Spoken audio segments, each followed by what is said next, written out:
The protagonist reincarnated into the body of the weak, fifth-rate villain, Ed Rothtailor. The bastard was such a side character that he tried hitting on the main heroine and got his ass kicked, and when he tried to get revenge, he was caught red-handed and put on trial by the school court. Now, on top of being disowned by his family, he also has to survive out in the wild with not a penny to his name. As he starts getting by in full Minecraft style, his woman magnet powers seem to activate, and all the hottest girls at school start gathering around him. Now he's going to use his knowledge of the game to keep the story on track and make the most of this new world. But the story's original protagonist, along with another reincarnated person, don't seem like they're going to make things easy for him. Today's fool is a spoiled rich kid who had a cushy life at a magic school until his family sent him a letter cutting him off. Not only did his family disown him, but he also got kicked out of his dorm, and his classmates said he deserved it. We then learn that the person dealing with all this isn't the original owner of the body but our game-loving main character who got reincarnated. He ended up inside a romance game, in the body of a minor villain meant to be humiliated by the real main character. While he yells about how unfair this is, everyone thinks the playboy has finally lost his mind. He checks his status in a mirror, and sees he's really weak, even a strong breeze could knock him over. This character was made just for the main character to gain aura from, and in the end credits, he was shown as a homeless guy. But our hero is set on avoiding that fate. Since the academy is like a city on a mountain, he heads to a forest to escape the teasing and figures that even though his family kicked him out, the school didn't, so he can use his knowledge to make some money. The issue is that studying there costs money he doesn't have, and with his current skills, he can only be a punching bag. But let's worry about tuition later. Right now, he needs to focus on finding a place to stay and food, as he's basically become an immigrant at the academy. For now, he's going to live like Steve from Minecraft in the wild. He starts using a wind blade skill to chop wood, but after a few logs, he's already worn out. Plus, he's starving and remembers his grandpa saying you can eat tree bark. So he heats some up in a cup, thinking it looks like chicken, but when he eats it, he realizes it's nothing like chicken. After nearly dehydrating because of that old lie, he figures out wood is only good for building shelters. He tries to make a simple hut, but even that is a struggle. Using sheer willpower, since he's not strong, he manages to tie the pieces together awkwardly. But there's still a lot missing. As night turns to day, he somehow manages to build a very basic shelter, maybe from watching too much Bear Grylls. The system even congratulates him and gives him a basic wooden shelter skill, making him wonder if the crafting system works too. Checking his status, the main character sees he's better with his hands than with magic, so he makes a simple harpoon and goes fishing. Surprisingly, he catches some small fish and cooks them over a fire for his meal. That's when a woman shows up calling him. Of all people, he didn't expect to see her here, as in the game she was the one who kicked him out of the academy, now asking why he hasn't left yet. The fool's backstory is that of a side character. He flirted with the protagonist's girl, got beaten up, and tried to get revenge but got caught. The blonde, using her insight skill, uncovered all his lies and kicked him out of the dorms. Now she's asking why he's still at the school. Nervously, he says he wasn't kicked out of the academy, just the dorms. She tells him to get lost. Realizing that dealing with her could be trouble, he acts threateningly and says it's odd for a girl to be alone in the forest without guards. The blonde senses the threat and gets ready to fight. But the protagonist kneels and thanks her instead. Using her skill, the girl sees he's telling the truth. It's then revealed that the protagonist's family are mad scientists experimenting on people. So, they're all going to be executed, except him, who was completely disowned. That's why, in fact, her situation is quite good. Ed thinks classes will start in a few weeks. He's in the forest because he's trying to take a test to find hidden stones. He says the teacher who gave this test is a bit mean and guesses she's aiming for Class A. But he insists she won't succeed without his help and tells her to go to a big tree by the lake southeast of the academy. She goes there and finds the small gift he left. The princess thinks the Ed from 3 days ago was sneaky, but now he's charming. The kid changed like water to wine, like Jesus, who came back after 3 days. At school, the teacher asks them to show the pearls they found. The sly one even brings the 7 dragon balls but ends up in Class F. The teacher says only 3 found the pearls, Zix, Loritel, and the one who found the pearl under the guardian tree. Meanwhile, the poor protagonist, who lost his food, can't even catch a fish. He thinks the blonde princess always saw through lies with her ability. That's why he couldn't lie to her. In the game, she became the princess of love after failing the test and going to Class F.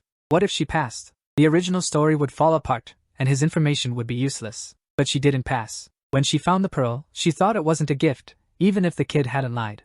She entered the academy without her noble title to prove herself.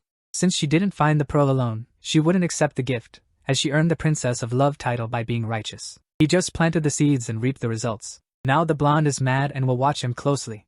I don't know if this plan makes sense, but here we are. When classes start, the kid runs to school because he lives far away. He seems like a country kid going to the city to study. The opening ceremony is boring, but people still dislike the hero, who's eating all the academy's food. All he wants is to go unnoticed and graduate from this top school. But on the first day, he almost gets expelled after leaving the rector's office. It seems the blonde told on him, but since the director was smiling, it probably wasn't bad, right? But he should be careful not to change the story too much. When he's not studying, he's like Rambo hunting rabbits. While doing this, he sees a girl under a tree. Her name is Janica Faylover, and she notices him, realizing he's the funny guy people talked about.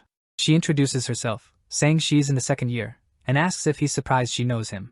She explains the forest is a high-ranking spirit's territory, and she's heard a lot about him. Apparently, spirits have nothing better to do than spy on him, leaving him shocked since he's cut down trees and hunted animals. But she tells him not to worry, as it's the natural cycle. She says she has something to show, asking if it's adorable. There's nothing in her hand. Could she be imagining things? But we find out he can't see spirits. As he leaves, he thinks he could be friends with her, but he needs the original story to continue since he should never get close to her. As he walks away, she pets a giant wolf, noting he's interesting. Despite trying to be nice, he was just brief with her. I think this girl wants to join the main character's group. The main character explains that the academy is really far from where he lives. Even if he leaves super early and runs fast, he barely makes it on time. Plus, he has to study hard to get a scholarship. He's so poor that he writes with a stick. When he gets home, he still has to wash clothes and make dinner. But what really bothers him is the girl following him all day. He tries to use his bad reputation to scare her off. She just says that's what others think because she doesn't know him. She's definitely into the villain. Ed knows she's a great addition to the group but can't smile because she's destined to be the final boss of the first act. With no choice, he uses his villain skills to push her away, asking her for a favor that excites her. He tells her his life is a mess and asks to borrow money, using typical debtor talk. We find out she's smart but only stays in school because of a scholarship. The farmer's daughter's weakness is money. That's it, she disappears like magic. But even 3 days later, he still feels bad about it. It's all to keep the story on track. When he gets home, he finds another girl waiting for him. The lazy one complains he's too loud. But he hasn't even started complaining yet. She's talking to the noisy wolf behind him, asking Ed Taylor to save Janica. Even though she points, he can't see anything. The biggest problem now is her. As a beautiful lazybones, Lucy goes back to sleep, and Taylor realizes how she got there. Even though she's small, Lucy uses magic to jump like a kangaroo, finding the best places to nap. This camp is deep in the forest, perfect for sleeping. The next day, Taylor knows he must do something about Lucy. While she sleeps, she casts advanced spells and floats, and staying too long could mess up the story. Taylor makes a rope trap for small animals, but Lucy disables it and eats the dried meat. He knows he can't beat her, but he has a plan. He mentions that the castle maids are looking for her. Lucy immediately says she has something urgent and runs away. Everyone ignored that Lucy hates the dormitory maids who act like mothers. Thanks to this, he finally gets rid of another main character. As he walks into the forest with an axe, Taylor thinks her staying at the camp didn't change the story, but he realizes he's wrong. A few days later, he watches the combat training mission, a practice fight with fake weapons and basic magic. This class has all the important characters, from Princess Phinia to Lazy Lucy. But the most important character is the protagonist, also named Taylor. To tell them apart, we'll call him the failed protagonist. The next fight is his. Taylor knew all the first-year students would win, so he didn't pay much attention. The only thing he noticed was Janica talking to him. Ed is surprised that even after he asked for money, she's still cheerful like a puppy showing the match list. He's not interested, but Janica asks if he wants to know who he's fighting. At that moment, Taylor feels real fear. By now, Ed Taylor had been expelled, so he wasn't in the tournament. Things get worse when he finds out his opponent is Princess Phinia, a main character. Before he worries about losing, he hears the announcer say the next fight is the failed protagonists, which makes him excited to watch. Right now, it doesn't matter who Taylor will fight. Even though he's been a failed protagonist for a long time, the game has many endings, all very hard, so Taylor hopes the failure wins and gets the best ending.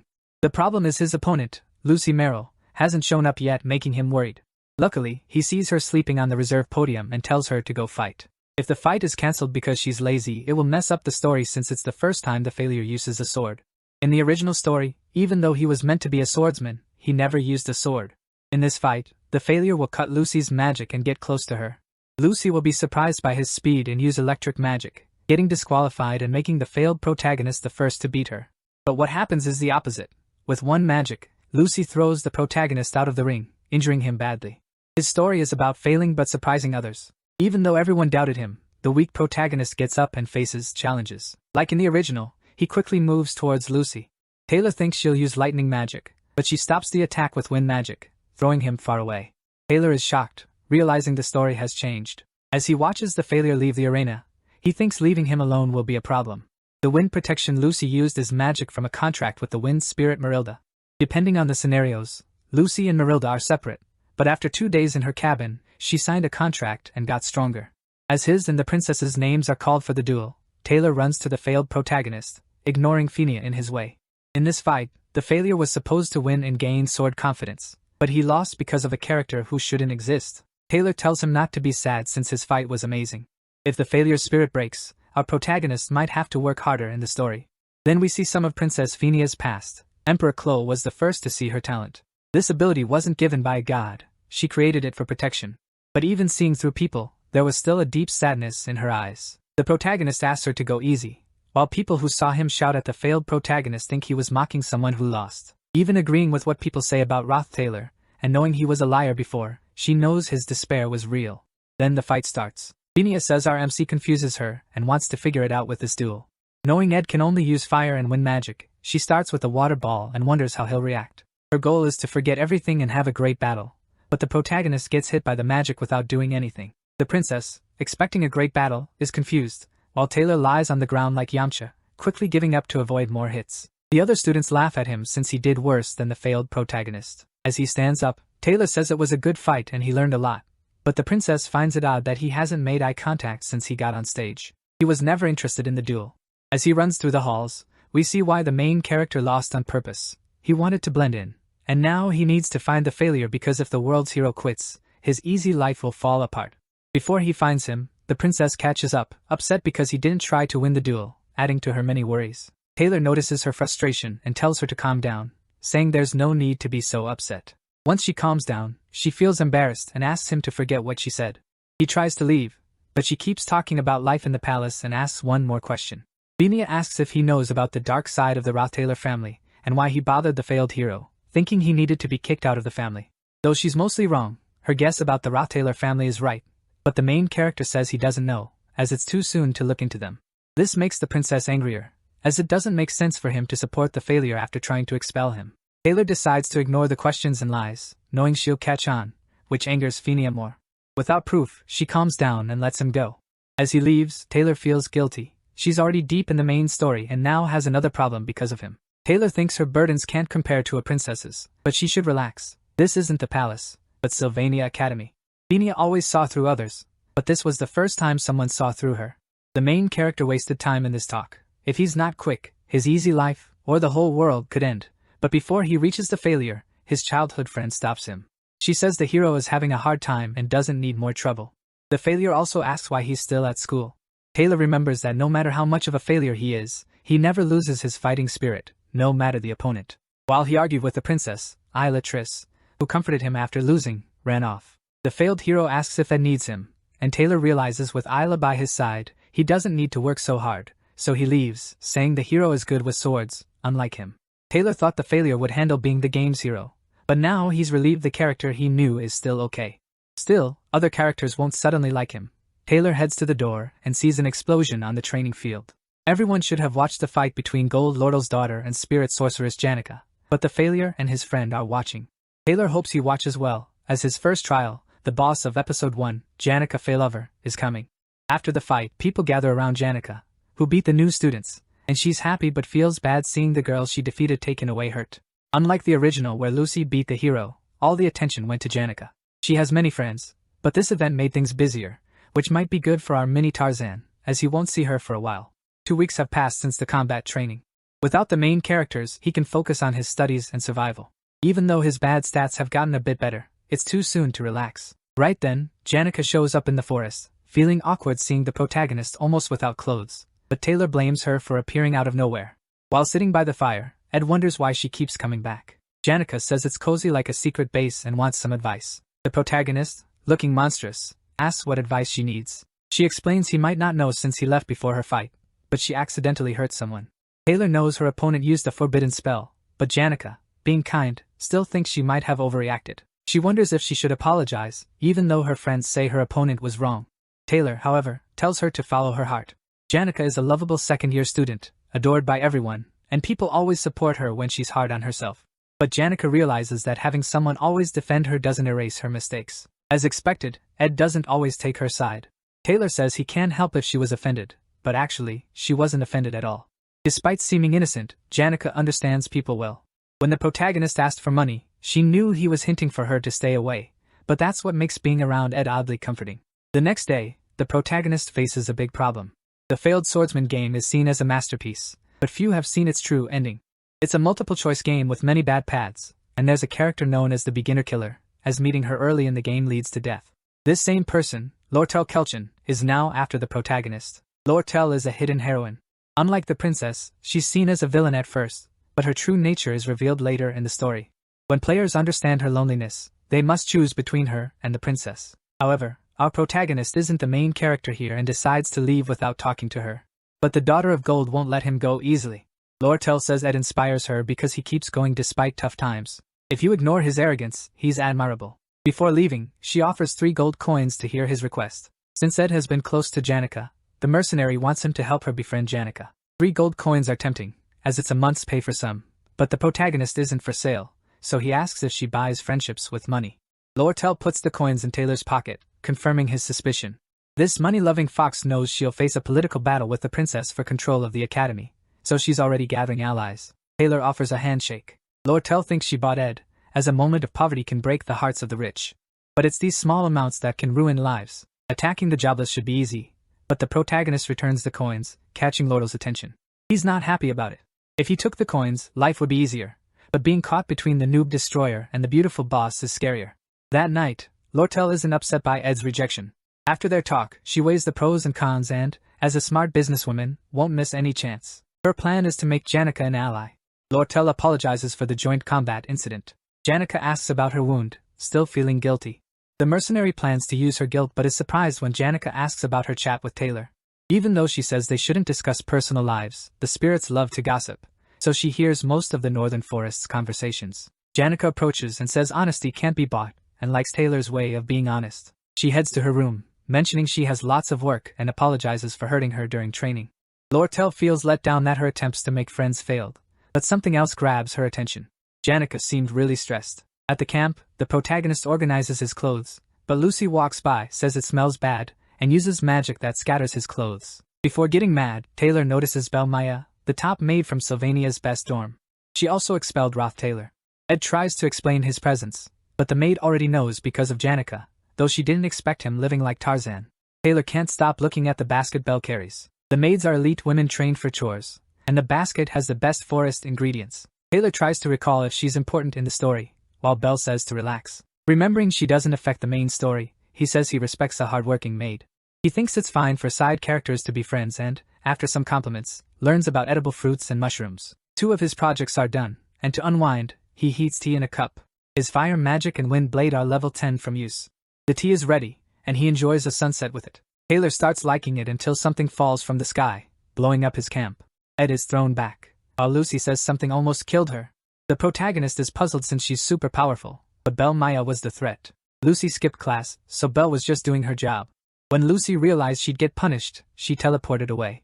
Taylor, mad she wrecked his cabin, taps her head, saying she ruined things, but realizes it hurt more than expected. Lucy says her magic is drained from teleporting, so he takes revenge. Taylor heads to the library. Tired of living poorly, he seeks knowledge to build a real cabin. A girl says it's closing time and notices he's been studying a lot. Elka says seeing him study inspires her, introduces herself, and asks his name.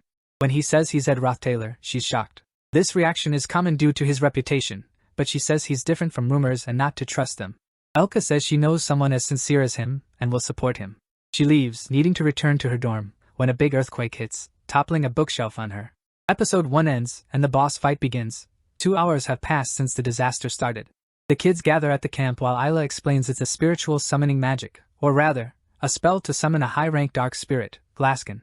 The princess says this is bad news since only the top second-year student, Janica Failover, can summon so many spirits. Everyone goes quiet when she says this, knowing Janica's power.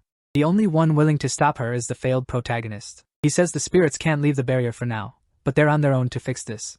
Elvira says if everyone helps, they might beat a high-level spirit, but Clebius is scared and against it, as even if they beat the intermediate spirits and the boss, they'll still face Janica, and worse, there are 2 high-level spirits there.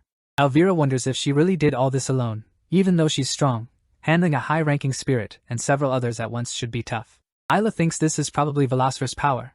With evil spirits, they're the ones truly in control. Jigsaw says talking won't help, they need to act, and Princess Phineas is the one to decide what to do. Everyone waits for her decision, and she recalls the protagonist's words, deciding to confront her in an hour, but only the top students from each year can go. Another student reports that Audrey's Hall and the potion warehouse are protesting and likely won't join the fight. Suddenly, a student says a librarian apprentice and a second-year student are stuck in the library. Phineas asks for their names and learns the girl is Elka Island. Hearing his childhood friend's name, Jigsaw rushes to the library to save her, but the Daughter of Gold and the princess say the library is too far, and they need his strength now. The princess asks about the other student, but the girl hesitates, making Jigsaw angry and asks what she's hiding. When he hears the name Ed Rothtaylor, Jigsaw's expression changes. The girl says Ed stayed late, and she didn't have the courage to tell him to leave, so she asked Elka to do it. Everyone knows what kind of guy Rothtaylor is, making Jigsaw even angrier, but Phineas needs him for the attack and asks to trust Ed a bit. Everyone is shocked by what the princess said. Rothtaylor is such a troublemaker that even if she used all the words in the world, it wouldn't convince them, so Jigsaw goes to find his friend. Some medium-level spirits try to block him, but he defeats them easily. He's furious, thinking if Rothtaylor harms his friend, he'll deal with him right there. Jigsaw's past is like a rags to riches story. He lived in faraway savannas where even the kingdom's power couldn't reach. There, survival was for the strongest. Jigsaw comes from nomadic people, but when he grew up, he was separated from his family, and lived alone like a lone wolf, doing everything to survive like a true beast. But one day, a young girl asked his name and said he looked like a wolf on 2 legs. At that moment, Jigsaw realized he wasn't a lone wolf but a cub left by the pack. After that, Elka's father took Jigsaw into the family, and living a fast-paced civilized life made the wild days a distant memory. The wolf cub became a man, but to protect her, the man will become a beast again. The reason for all this is the rumors about Rothtaylor, a bully who bothers freshmen. Jigsaw runs fast through the school halls, seeing Rothtaylor on the ground, beaten. He asks where Elka is, and Ed says she's in the literature room. When Jigsaw enters, he sees his friend is fine, sleeping peacefully, and his worries fade for a moment. Looking around, he notices bookshelves surrounding her like they're protecting her. The curtains are drawn to block spirits from seeing her, and there's a note on the board telling her not to leave. Realizing the blood on Elka's jacket isn't hers, he concludes Ed Rothtaylor sacrificed himself to protect her. 3 hours earlier, when the shelves started to fall, Taylor saved Elka thanks to his strength training. He finds it odd that the end of episode 1 is happening sooner than expected, but he hopes the failed protagonist and others can handle it. Of course, he can't just sit around, as time is precious, so he starts building a barricade around Elka to shield her from spirits. At that moment, he realizes something. Janika's powers are special because of her strong spiritual understanding and connection. For Taylor, these skills are impossible since he can't see spirits. But since all the spirits summoned by Janika are visible, this might be his perfect chance to gain experience. After the fight, his magic skills got better, but they're still not enough to make a deal with the spirit. Just then, Jigsaw shows up with Elka and asks what he's doing there. The main character says he's training, but the wolf boy doesn't buy it. Now he gets what kind of person Rothtaylor is and thanks him for saving his friend, promising to repay him no matter what. Elka and Jigsaw's friendship wasn't a big deal in the main story, so he forgot about it.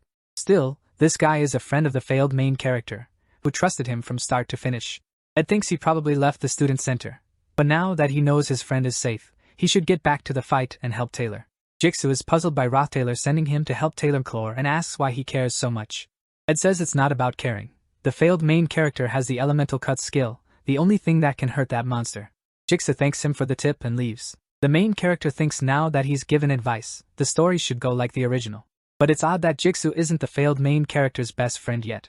In the original, the main character learns the elemental strike by training with Jigsaw, but since Act 1 ended too soon, that scene never happened. This also means without the elemental cut, no one in that group can hurt Tarkan. Because of his mistake, the whole original plot is falling apart.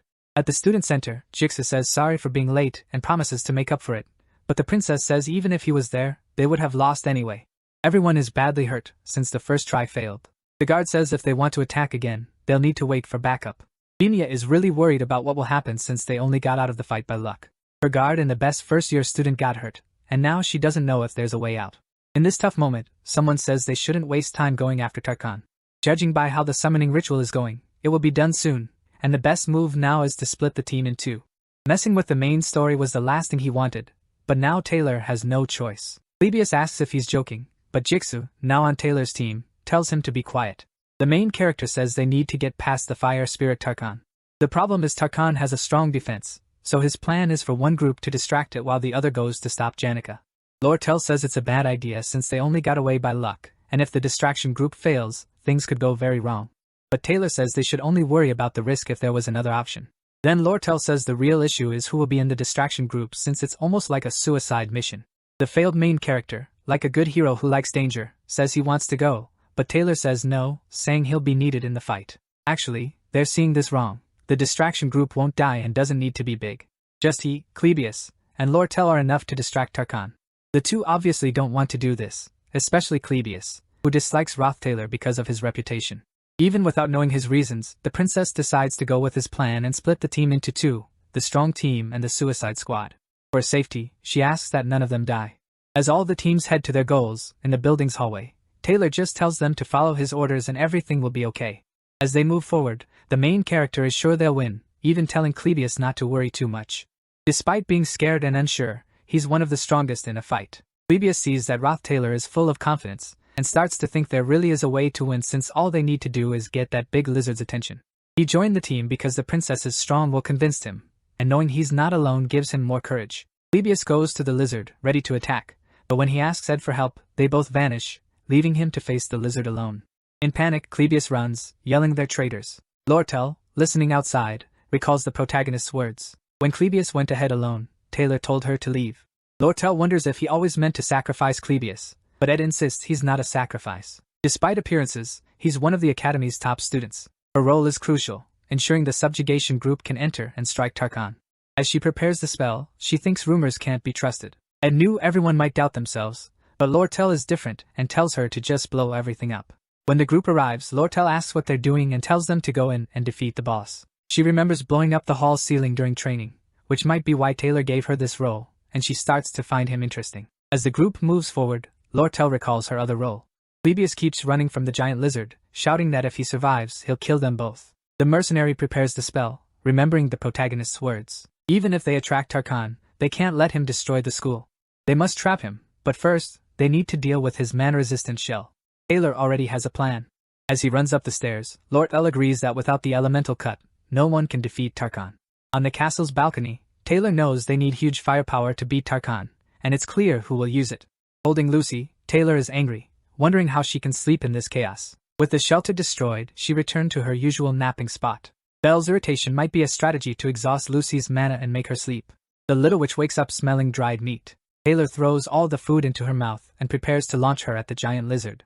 Thanks to his jungle survival exercises, he throws Lucy at high speed towards Tarkan, and she explodes, releasing all her power. The protagonist almost gets swept away by the impact but stays firm, watching the lizard since this is crucial. Tarkan is a high-level fire spirit with a tough shell, but Lucy's magic shatters it. Now that their attacks can harm him, Taylor wants to gain as much XP as possible by delivering the last hit. Before that, we learn about Janica, who received much love from her proud mother due to her talents. At school, this love continued, and people relied on her. This pressure to meet expectations was heavy on Janica. Seeing everyone, she thinks she should smile, but the giant demon controls her actions. Knowing the main battle has started, the protagonist leaves it to them and continues his mission. He tells Lortel it would be great if Lucy killed the lizard, but they'll finish it themselves. Lortel asks how since her ice spells didn't work. The best way to kill the lizard is by cutting its throat, and since her ice magic isn't for cutting, he'll do it. Lortel suggests leaving it to Clebius but changes her mind after looking at him. Taylor will kill it, and just wants her to stop its movements once. As he moves forward, he says he's risking his life on her but wants her to see it as an investment, not a gamble. While casting the spell, Lortel admits she likes him more than the princess, who acts royal just because of her birth and is also risking her life. Clebius can't escape anymore, so Taylor heads toward the lizard. Seeing the monster readying the spell, he gets why Clebius was scared, but he keeps moving forward, preparing his wind blade. Before reaching the boss, something distracts him. Gaskin's right arm appears in the sky, showing the failed protagonist group is in the final boss phase, and things are going as planned. But the timing is bad since it grabs everyone's attention. Face to face with Tarkan's magic, Laurel's attack hits him just in time. Even in chaos, she doesn't mess up. The same goes for our hero, who has mastered this skill. The top-level wind blade cuts through Tarkan's neck, finally beating him. He wasn't the only winner though. The failed protagonist moves to the right hand, cutting it off completely. The explosion throws him far away, now with white hair. Even as a failure, he's truly the story's hero. Meanwhile, Taylor sees the sky crack, marking the battle's end. Lortel says she's met many who claimed to risk their lives, but they were cowards. Seeing Ed's blank look, she asks what's wrong since they just survived a deadly crisis and decides to introduce herself again. They greet each other, but when Ed checks his hand, the 3 gold strands are there. This time she surprises him and says he owes her a favor. Taylor worries if she'll really stay in touch since he doesn't want to get involved. The failed protagonist comes to talk to him. Even if he dislikes Roth Taylor, a debt is a debt, and he thanks him for saving them. Phoebus, still upset, tells him not to respect someone like him since he almost died because of his betrayal, but everyone tells him to be quiet. The princess also thanks him and offers to recommend him to the student council, but Taylor says there's no need since Lucy helped defeat Tarkan and the failed one beat Glaskin. The alchemist asks if he's refusing credit out of embarrassment, but Jigsaw tells her to respect her seniors. Seeing this, the protagonist is happy since he sees all the main characters together, each playing their part in this world. The failed protagonist grows stronger with each approval, and his childhood friend grows stronger with him. The princess accepts her role as a monarch and matures slowly. Jigsaw finds his path in society, Clebius gains more confidence, and Elvira learns life isn't just about fun. They were all main characters with roles to play, and in the end, they earned a trophy called success. Knowing this, he steps back to find something unseen during the game. On the stage where the fight happened, there's a closet where Lucy napped during exercises. Taylor always thought something was off, so he checks it out. Backstage, hiding in the closet after the fight was Janica. He recalls his talk with Lortel. The last time she spoke to Janica, she glimpsed her room. It was filled with beautiful gifts showing people's sincerity and thanks. The problem was there were so many that there was no room for a book on the big table. Her wall was covered with stickers and notes that felt like heavy stones. The solution was simple: store the gifts and remove the stickers. But Janica became obsessed with honoring the goodwill and sincerity she received. It's clear what she did was reckless, which is why Velocifer exploited the darkness to control her. Because the failed protagonist lost to Lucy and she was seen as the heroine, this part of the story sped up more than it should have. Lucy got into trouble because of a deal with Marilda, which happened after she napped in a forest cabin built by someone who shouldn't be at the school.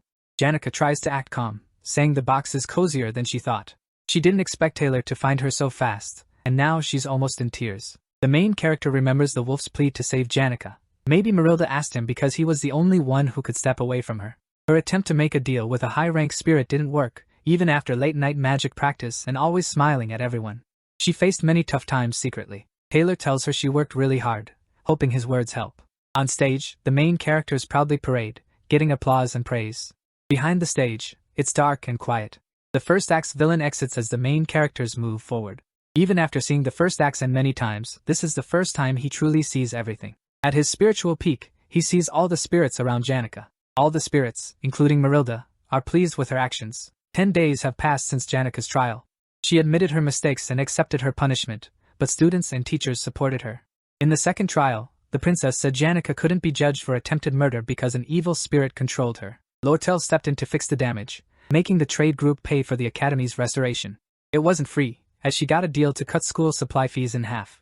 Janica's expulsion was cancelled, making everyone very happy, like in a coming-of-age movie. Her friends saw her sadness and planned a big tea party for her. She still seems a bit down, but her friends avoid talking about the incident. When they talk to Janica, she asks about the difference between liking and loving someone. They are surprised and ask why, but Janica says a friend dreams of marrying a knight on a white horse. Anis asks for more details. Janica says her friend sees the person's face in her mind. Anis quickly leaves, knowing she needs to handle this carefully to protect her friend's feelings and Janica Failover's secret love.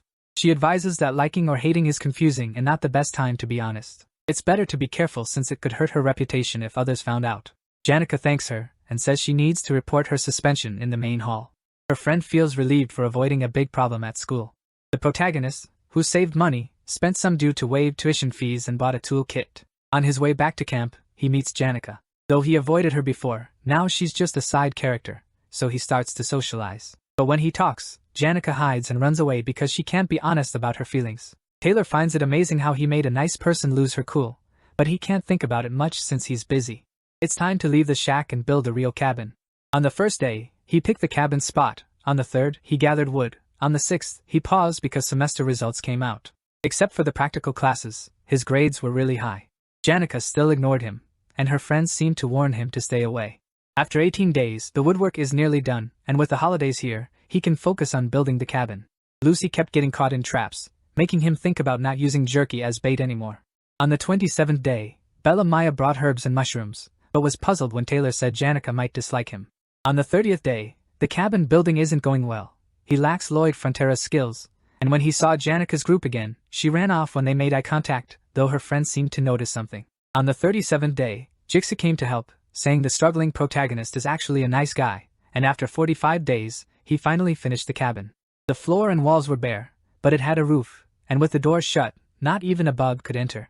He went from being a beggar to a country bumpkin, and while resting, he heard a noise on the roof. Going outside, he found Lucy napping. Then Janica showed up, saying hello. Earlier, Belle mentioned the cabin Taylor was building in the forest. Seeing it for the first time, she was more impressed than expected and wanted to look inside. She said it's natural to see a cabin in the forest and want to explore it. Basically, she's pushing Janica to make a move with Taylor. She then said she was passing by and got curious about the cabin, wanting to see inside. The protagonist found it odd the spirits didn't tell her about it, but Janica said they briefly mentioned it. Actually, they gave detailed descriptions of Ed building the cabin, especially about his muscles, but she promised she hadn't been spying and knew all about his life. Even though it's just a wooden cabin, he invited her to check it out.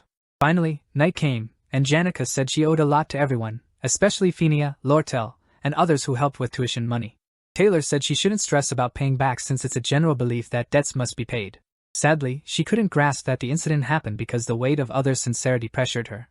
Despite many investing in her, Janica chose to leave the modern facilities for older ones to owe less. However, the Dex Hall is a shared space for at least 8 students, and living with so many envious looks would trap Janica like in a prison.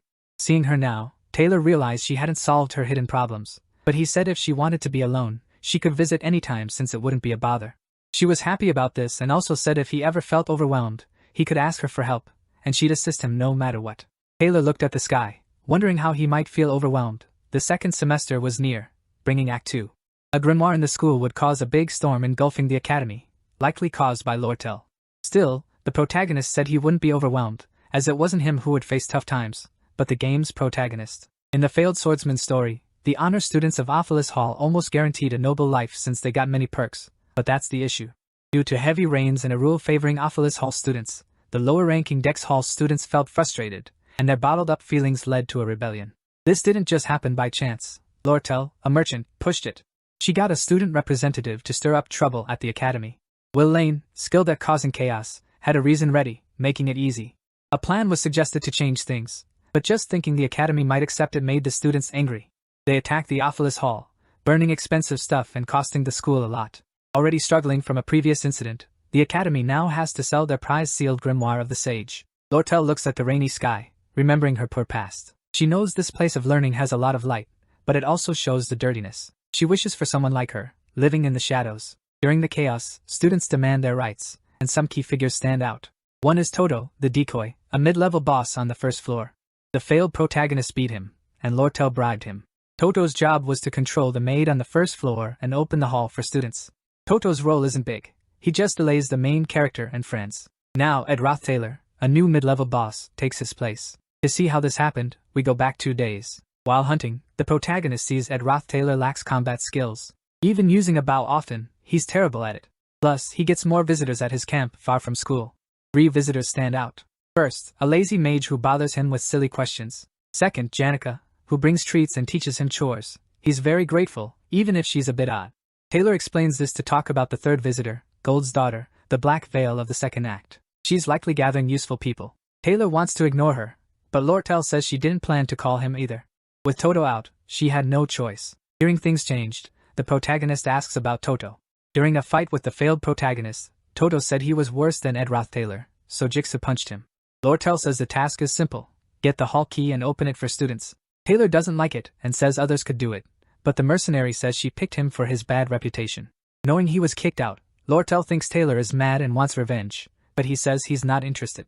Still, he needs the story to move forward and will earn 20 gold coins. Sheltering from the rain, the protagonist knows this plan to ruin the academy's finances is crazy. But because of it, a new group will challenge the princesses, with mercantilism clashing with the student association.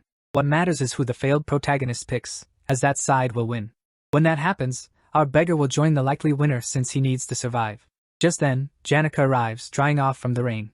She thinks Ed is amazing for living there even when it rains and offers to help if he needs anything. Since she's moving to a smaller room, she'll have to get rid of many things and wants him to take them to avoid waste. Johnny eagerly talks about all the things she can bring, and he happily agrees to take them. Janica also wonders if Lucy does this often. He knows these special powers came with a cost. Her laziness led her off her path, but rainy days make her think about her life. Taylor doesn't care and tells her to ignore it. He remembers Janica is still in the Oculus Hall, and when it was invaded, the protection rune will lock students in their rooms. To keep her safe, Taylor asks her to meet him tomorrow at 9 p.m. in the rose garden in front of the hall. She gets excited, thinking it's a date, and leaves very happy, while he knows the rains will stop around the semester start, so he can enjoy sunny days again. In the Oculus Hall, while training, Jigsaw says he lacks posture and didn't expect his friend to get so mad for punching someone. He finishes exercising and sees a hooded man entering the hall. With sharp eyes, he recognizes the man as Roth Taylor. He asks where the other maids are, and the newcomer says they're all in the meeting hall. She also prepared the items he asked for, and with everything ready, the mission to take over the Oculus Hall begins. Students outside shout they can't stand this treatment anymore, while Will Lane keeps stirring things up. Suddenly, the gate opens, and all the students rush inside. William tries to find out who Lortel bribed but is shocked to see Roth Taylor there. He pretends he always agreed with what was shouted and saw him as a hero. William feels foolish for judging him based on rumors and gets emotional, but Taylor pushes him to the next floors, saying he needs to keep leading. In truth, William will take the blame for all this, while the maid on the first floor escapes as the protection runes trap the students. Walking through the hall, he thinks everything is going as planned. Lortel appears and says it was smart to leave this to him, as the academy staff will stop the invasion soon, so she should finish before they arrive. Before leaving, Lortel asks if he's ever killed anyone. Taylor says no, and Lortel says she hasn't directly killed anyone either, but she's ruined lives to survive. She's spent her life betraying and being betrayed, leaving misery behind. Even knowing she doesn't deserve sympathy, she asks if Ed sympathizes with her. Ed says no, as you must own your choices, and with a sad look, Lortel says she must do what she came to do since time is short. He sits in a chair, waiting for the story to unfold. Will Lane will lose control of the defense spells and become the boss of the fourth stage, while Taylor just needs to wait for the failed protagonist to arrive and fight a bit, buying time. Meanwhile, in the Rose Garden, Janica finds it odd that a carriage arrives so late but decides to wait for Taylor since he left a note saying he'd be late. She won't leave until he arrives, though she feels guilty for keeping tabs on him through the spirits. Everyone who arrived was reported, and most were women. Janica realizes her flower clip might have been a bad choice and decides to change. Meanwhile, a group of 3 approaches the hall. Elvira worries about the herbs she left in her room and wants to get them. The failed protagonist asks his friend to stop her since it's dangerous for the other students if she's upset. Still, either of them succeeds, and Elvira arrives, kicking the door open. As they enter the hall, they see Roth Taylor sitting in a chair, looking at the destruction around him. Elvira asks if he'll stop them from entering and wonders if he can, since all 3 are strong, and Ed is just a beginner with basic spells. They get ready for battle, and the failed protagonist asks why he's doing this, and what's happening upstairs. Without answers, he charges at Roth Taylor, who defends by throwing a chair. A chair can't stop a swordsman, but it gives him time to prepare a spell. Elvira thinks he'll target the swordsman, but Taylor aims up and hits a pillar that almost falls on the failed one. Before the smoke clears, Elvira is hit with a wind blade that cuts her bag strap, spilling magical ingredients. Seeing Taylor far away, she grabs her potions. This is what he expected, and he sets the hall on fire. Elvira realizes the battlefield is set, and Roth Taylor's decisions are quick and precise. Jigsaw had said he was good at magic, but it's like he's a combat god. The top alchemy student is helpless. Angry, Elvira curses Ed for being clever and yells his name. Determined, she throws a magic spirit bead, summoning a spirit rabbit. She uses a fire-resistant formula, making it a strong attacker. The rabbit becomes her weapon to regain control. Meanwhile, Isla and Taylor struggle with the firewalls Ed set up. Isla tries a water spell to put out the flames, but wind magic protects the firewalls, hitting anyone close. Taylor shields Isla from wind blades and encourages her to keep trying. He knows Isla is good at magic theory and basic spells, but Ed's targeting keeps them stuck. Elvira asks Taylor if he can take Ed down if he gets close. Without waiting, she orders her spirit rabbit to attack, creating an opening for Taylor. The rabbit charges at Ed, its strength a real threat. Taylor pushes forward, trying to close the gap. While Ed is distracted by the rabbit, Elvira rushes to her bag, dodging firewalls and Ed's spells. She reaches her items, relieved to have her spells again. Despite the chaos, she feels hopeful, ready to change the battle. As Elvira regains her spells, Ed quickly casts a wind blade at her while fighting the rabbit. Seeing the attack, Elvira confidently closes her eyes and casts a release spell. The spell stops all of Ed's magic, turning it into harmless chemicals and stopping him from using magic. With the rabbit gone and his magic disabled, Ed realizes he's outmatched and runs. Taylor chases him up the stairs. At the top, Ed grabs a bucket of fire oil, spilling it on the floor. The oil ignites, flames spreading fast. Alarmed, Taylor and the others hesitate, worried the fire could endanger everyone. But Taylor, determined to stop Ed, uses an elemental slash to put out the flames and clear a path. He charges at Ed. Meanwhile, Elvira notices something strange. The carpets are gone, and the windows are open. It clicks in her mind. Ed prepared the area to reduce fire danger. Before she can warn Taylor that Ed might not be the villain, Taylor reaches him. As Taylor gets close, Ed raises his bow and fires an arrow. Not at Taylor, but at Isla. The arrow flies past Taylor, aiming for her. At the last moment, Elvira jumps in, blocking the arrow with her claw tool. She sees the arrow's tip is wrapped in cloth, not sharp. Worried, she warns Taylor, thinking Ed might have another trick. Taylor reaches Ed and swings his sword. Ed blocks with his bow, holding him off for a moment. Then, a sound from above distracts Ed. Plebius has escaped his room. Knowing the next part of the plan is starting, Ed feels relieved, his job done. Accepting defeat, Ed lets Taylor's next hit land. Taylor's powerful strike sends him crashing into the wall. The fight ends with Ed beaten, leaving everyone puzzled about his true intentions, as if he had a hidden agenda. With Ed down, Taylor grabs him, demanding to know why he tried so hard to stop them. Elvira watches, uneasy, feeling Ed was playing with them the whole time. It doesn't make sense. Ed is a second-year student with more experience, and if he really wanted to beat them, he could have attacked after the chandelier fell. Instead, he faced them head-on, seemingly to delay rather than win. The group senses something is off, as if Ed has a deeper reason. Frustrated, Taylor pushes him away. Weak and hurt, Ed quietly but firmly tells them to go upstairs if they're done with him, and to stop the real chaos. His words shock them. Elvira demands to know why he tried to stop them if he's now telling them to go. Taylor and Isla press him for answers, their confusion growing. Elvira, frustrated, yells she won't leave until Ed tells the truth. She wants to know his real intentions, suspecting there's more to his actions. Before Ed can answer, the hall door opens behind them. A girl enters, shielding herself from the rain with a hood. She steps inside, her eyes widen at the scene, Taylor, Elvira, and Isla standing over a beaten Ed, with the hall in chaos. It's Janica.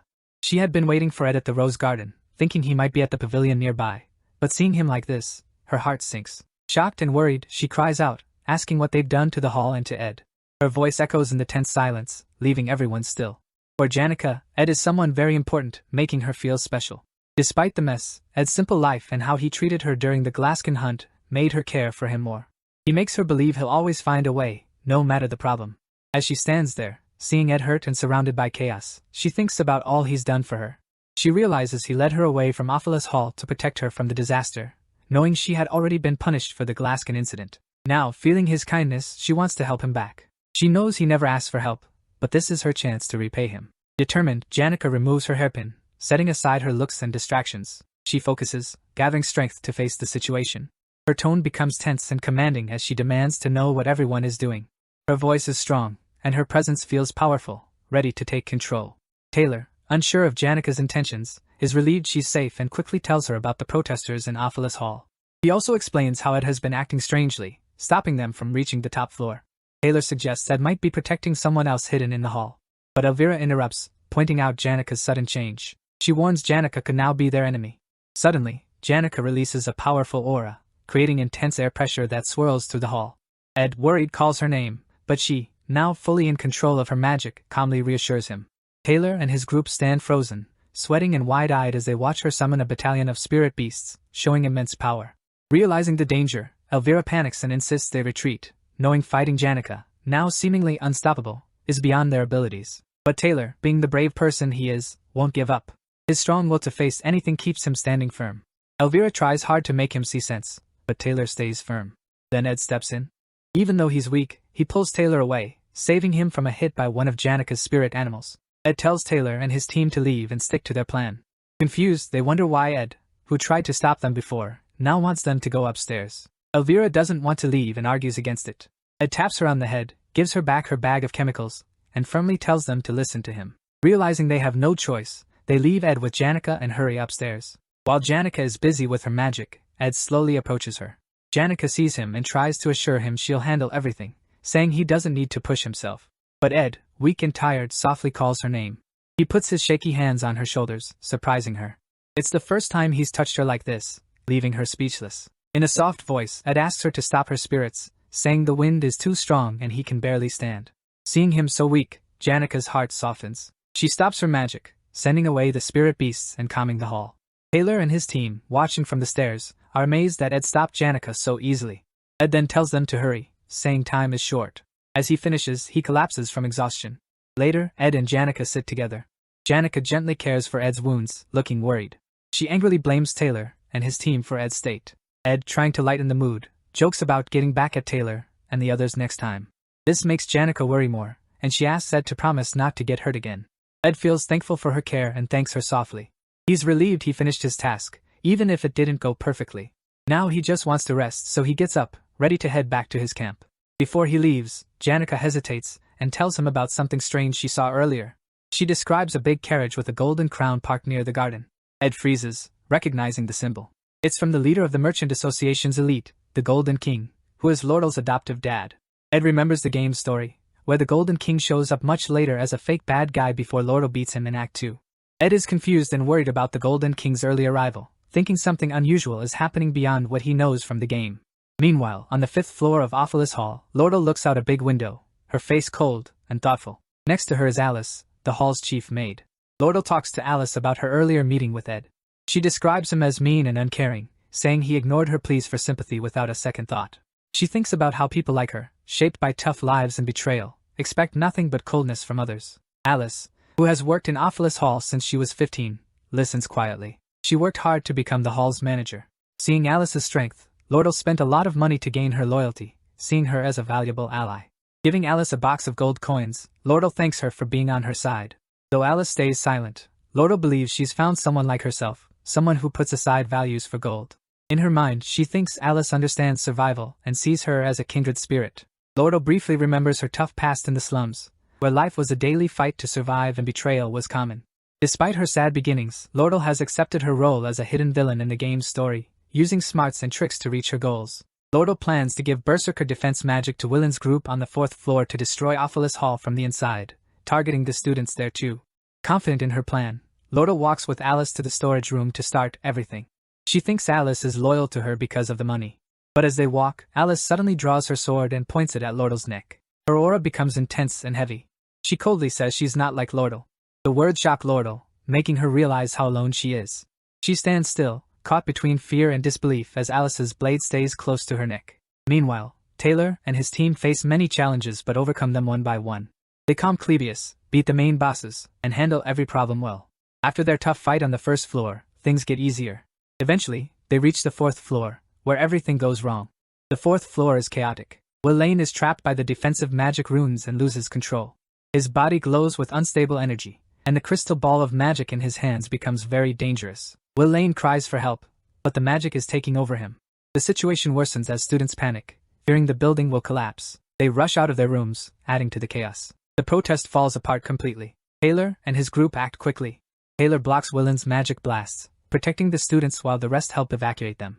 Once the students are safe, they focus on Willane, still under the magic rune's effects. His attacks grow stronger, and destructive magic spreads across the hall. Elvira realizes normal magic won't stop Willane. She uses an anglerweed reagent, a special substance that weakens magic, and prepares to help. She tells the group they must physically knock Willane out because magic alone won't work now. Taylor takes charge and runs toward Willane while Elvira throws Clebius ahead as a distraction. The group moves in a zigzag pattern to dodge Willane's attacks. The air is filled with powerful magic, and the pressure is intense. Finally, Taylor gets close to Willane, ready to stop him, but the magic runes become too unstable. Willane's body shines brighter and brighter before a huge explosion shakes the hall. The situation turns into a complete disaster. Ed and Janica watch the explosion from the garden. Janica, worried about Ed's wounds, urges him to rest. Ed reassures her, saying most of the blood isn't his, trying to ease her worry. However, Ed's focus is elsewhere. His biggest concern isn't the explosion but the carriage parked outside the hall, belonging to the Golden King elite of the Merchant Association. The Golden King, Lordle's adoptive father, shouldn't be here in this part of the game. His presence now raises alarms in Ed's mind. Known as a fake boss who vanishes after Lordle defeats him in Act 2, his unexpected arrival suggests a secret motive. Ed narrows his eyes, piecing together the puzzle. What catches his attention next is even more unusual. Shani, a maid of Offalis Hall and Alice's subordinate, stands by the carriage waiting for the Golden King. This feels wrong. Alice is someone Lordle trusted with her loyalty. For Shani, one of Alice's trusted maids, to be with the elite seems strange. It hints at something deeper, a crack in the loyalty Alice promised Lordle. Ed realizes Shani is involved with the elite, and Alice may have betrayed Lordle. Ed understands the seriousness of the situation. Lordle is crucial for the game's later acts. If the elite take over Offalis Hall and access the sealed book of Grimoire, Lordle's downfall could happen, unraveling the entire story. Ed knows he must act quickly. He chooses to take on Lordle's role, determined to stop the Golden King from entering the building and altering the original story. Before the protest chaos, Alice, the head maid of Ophelis Hall, secretly writes to the elite merchant king. In her letter, she reveals everything about him, including that he is Lordle's adoptive father and the one who killed Lordle's real father. She uncovers Lordle's plan to get revenge by manipulating business leaders to overthrow him. Alice also details Lordle's scheme to acquire or sabotage the sage's sealed grimoire, aiming to surprise the Golden King and remove him from power in the Merchant Association. Alice ends the letter by demanding more money than Lordle offered, promising to switch sides and create a dramatic shift in the Golden King's favor. Now, with her sword at Lordle's neck, Alice waits for the Golden King at Ophelis Hall. Lordle, usually smart and confident, is now shaken. She begs Alice, questioning her betrayal, and reminding her they both wanted revenge against the Golden King. Alice sighs, apologizes, and delivers a harsh truth. She tells Lordle that they, including the Golden King, are all driven by ambition and survival. Her words hit hard, leaving Lordle speechless. Suddenly, an explosion echoes as the door bursts open. Taylor and his group arrive, dragging a tied-up and defeated Willine. They are battered but determined. Elvira quickly figures out that Alice must be behind the chaos, as only she could have given Willine the defensive magic runes. Seeing a chance in the chaos, Lordle collapses dramatically to the floor. Taylor and his group rush to her, worried about her. Hiding her tears and turmoil, Lordle pretends to be overwhelmed and helpless. Without a word, she suddenly gets up, runs away, and retreats to her room. Her mind races with plans for what to do next. Lordle stands frozen, shocked by the Golden King's unexpected arrival. The man who controlled everything from the shadows has come to Ophelis Hall himself. Though surprised, she quickly focuses on the opportunity. Blaming him for the tampering with the Merchant Association's books and the chaos could finally lead to his downfall. Her plan to overthrow him feels close, but she knows she must act fast. She knows what she has to do. She needs to get to her room, where a carrier pigeon is hidden. The pigeon will carry a message to the Merchant Association's officials, exposing the Golden King's crimes. Once she sends it, she plans to hide somewhere in the hall to stay safe. Even though her heart aches from Alice's betrayal, Lordle doesn't cry. She's used to being hurt by others and has learned to blame them to protect herself. Wiping away her emotions, she quickly heads to her room, determined to complete her plan. At the same time, the Golden King elite enters the hall with his guards, exuding authority. Spotting a student near the entrance, he calmly advises the student to leave for safety. However, the student doesn't move and instead tells him that no one is allowed inside due to safety rules. The elite looks puzzled but intrigued by the student's firm stance. The student is Ed, standing in front of the stairs like an immovable wall, blocking the elite's path to the upper floors. The elite, staying calm, asks Ed if he has any official authority to enforce such rules. Ed boldly replies that he's acting on his own judgment. In this tense standoff, Ed evaluates the situation. He knows that only 3 people truly understand the story's flow. Lordle, who wants revenge on the elite for ruining her childhood and plans to oust him. The Golden King elite, who seeks the sage's sealed grimoire for ultimate power. Alice, the chief maid, who has become the main villain by betraying Lordle. Ed decides to trust Taylor and his group to handle Alice, the main antagonist, while he focuses on keeping the elite from going upstairs. By doing so, he hopes to keep his understanding of the story and secure his role as a successful character in the end. The elite tries to calm things down, saying he needs to talk to the academy about the chaos, but Ed doesn't budge. Ed's stubbornness annoys the elite, who then uses his aura and asks if Ed is on Lordle's side.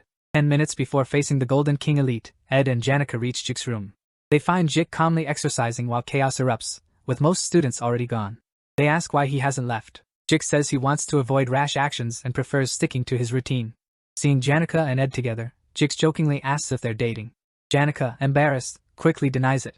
She gets flustered, worried she might have upset Ed. Ed subtly points out Jik's rudeness. Jik quickly apologizes to Janica for his thoughtless question. After a moment, Jik asks why they're there, noting they even broke part of his wall to get in. Ed directly asks for a favor, promising to repay him later. Jix hesitates but eventually agrees. Back in the hall, as the Golden King elite Keklin argues with Ed, Janica and Jix secretly watch. The elite tries to convince Ed, calling Lordle ungrateful and treacherous. He says he raised her and accuses her of betrayal. To sway Ed, he offers double the gold coins Lordle promised. Ed stands firm, uninterested in money. Frustrated, the elite orders his guards to get rid of Ed. As the guards surround Ed, Jix jumps in. Using wind magic, he scatters the guards, causing chaos. Jix and Janica step in to help Ed. Janica calls her spirit companions while Jix gets ready to fight. Ed thanks them, promising Jix he'll repay him, then heads upstairs to find Lordle. The elite, realizing the students are strong, tells his guards to fight hard. A fierce battle starts as Jix and Janica hold their ground. Meanwhile, Ed rushes upstairs. When he sees Lordle, he quickly tells her to escape through the back door and run fast. In Lordle's world, kindness always has a price. A reason, a tag, or a coin. Everyone she's trusted showed loyalty because she invested in them. Now, she regrets believing in anything else. She admired Janica Falber, who seemed to grow up loved without expecting anything back. Watching Janica and Ed's bond made Lordo wonder if she could have that too. But now, betrayed by Alice after sharing her plans, she feels foolish for thinking she could live like Janica, with trust and real relationships. Lordo thinks she should have stayed cold and calculating. Among the 5 she trusted, Alice betrayed her by siding with the elite. The twin maids, Shani and Kelly, joined Alice, and even Willen leaned toward the elite. Only Ed remained, but Lordo thinks he'll betray her too. Why wouldn't he? As they run, Ed asks if Alice betrayed her. Lordo stops, her voice low and regretful, apologizing that she can't promise the 20 gold coins anymore. Things are too unstable, and she's lost control. But Ed doesn't care about the money. He tells her he's not doing this for gold. He grabs her arm, urging her to run, warning that if the elite catches her, it's over. They need to escape to secure the plan and her safety. Ed's words surprise Lordo. For the first time, she wonders if Ed sees something in her worth believing in. She starts to question her views on trust, thinking maybe some people act without hidden motives. The idea still confuses her. As they run, Ed asks what's happening with the Merchant Association and why the elite came to the academy. Lordo explains her adoptive father, Elite Ketchlin, has been hiding losses by manipulating market prices and controlling the armor trade. This has left him needing money to keep his power in the association. To fix this, Ketchlin plans to sell Sage's sealed grimoire for a lot of money. He sent Lordle to the academy to find a way to steal or ruin the grimoire. For years, Lordle has been making friends in the Merchant Association, gaining the loyalty of merchants and committee members. Her goal is to reveal her adoptive father's tricks and remove him from power, getting revenge for her past. Ed realizes Ketchlin's desperation is why he's here earlier than expected. His quick actions to control the armor trade and get the grimoire have made him vulnerable. Ed knows it's crucial to keep Lordle safe for her plan to work. Lordle knows her plan can only succeed if her father is away from the headquarters. With him gone, her allies can transfer the rights of sale to her. Ed quickly understands everything. He realizes Lordle has been using this plan to mess with the Academy's finances by burning Ophelis Hall. This chaos would help the negotiations for the Sage's sealed grimoire in Elite's favor. Now, Elite Ketchlin's urgent need for money has brought him to the Academy, giving Lordle a chance to send a message to her allies and execute her plan to bankrupt him. Surprised by Ed's quick understanding, Lordle says she has a carrier pigeon ready to send the message to her allies. But she also reveals her father expects her to get caught and plans to use it to expose traitors inside the merchantry. When they reach Lordle's room, Ed stops and gives her instructions. He tells her to stay hidden and avoid being seen.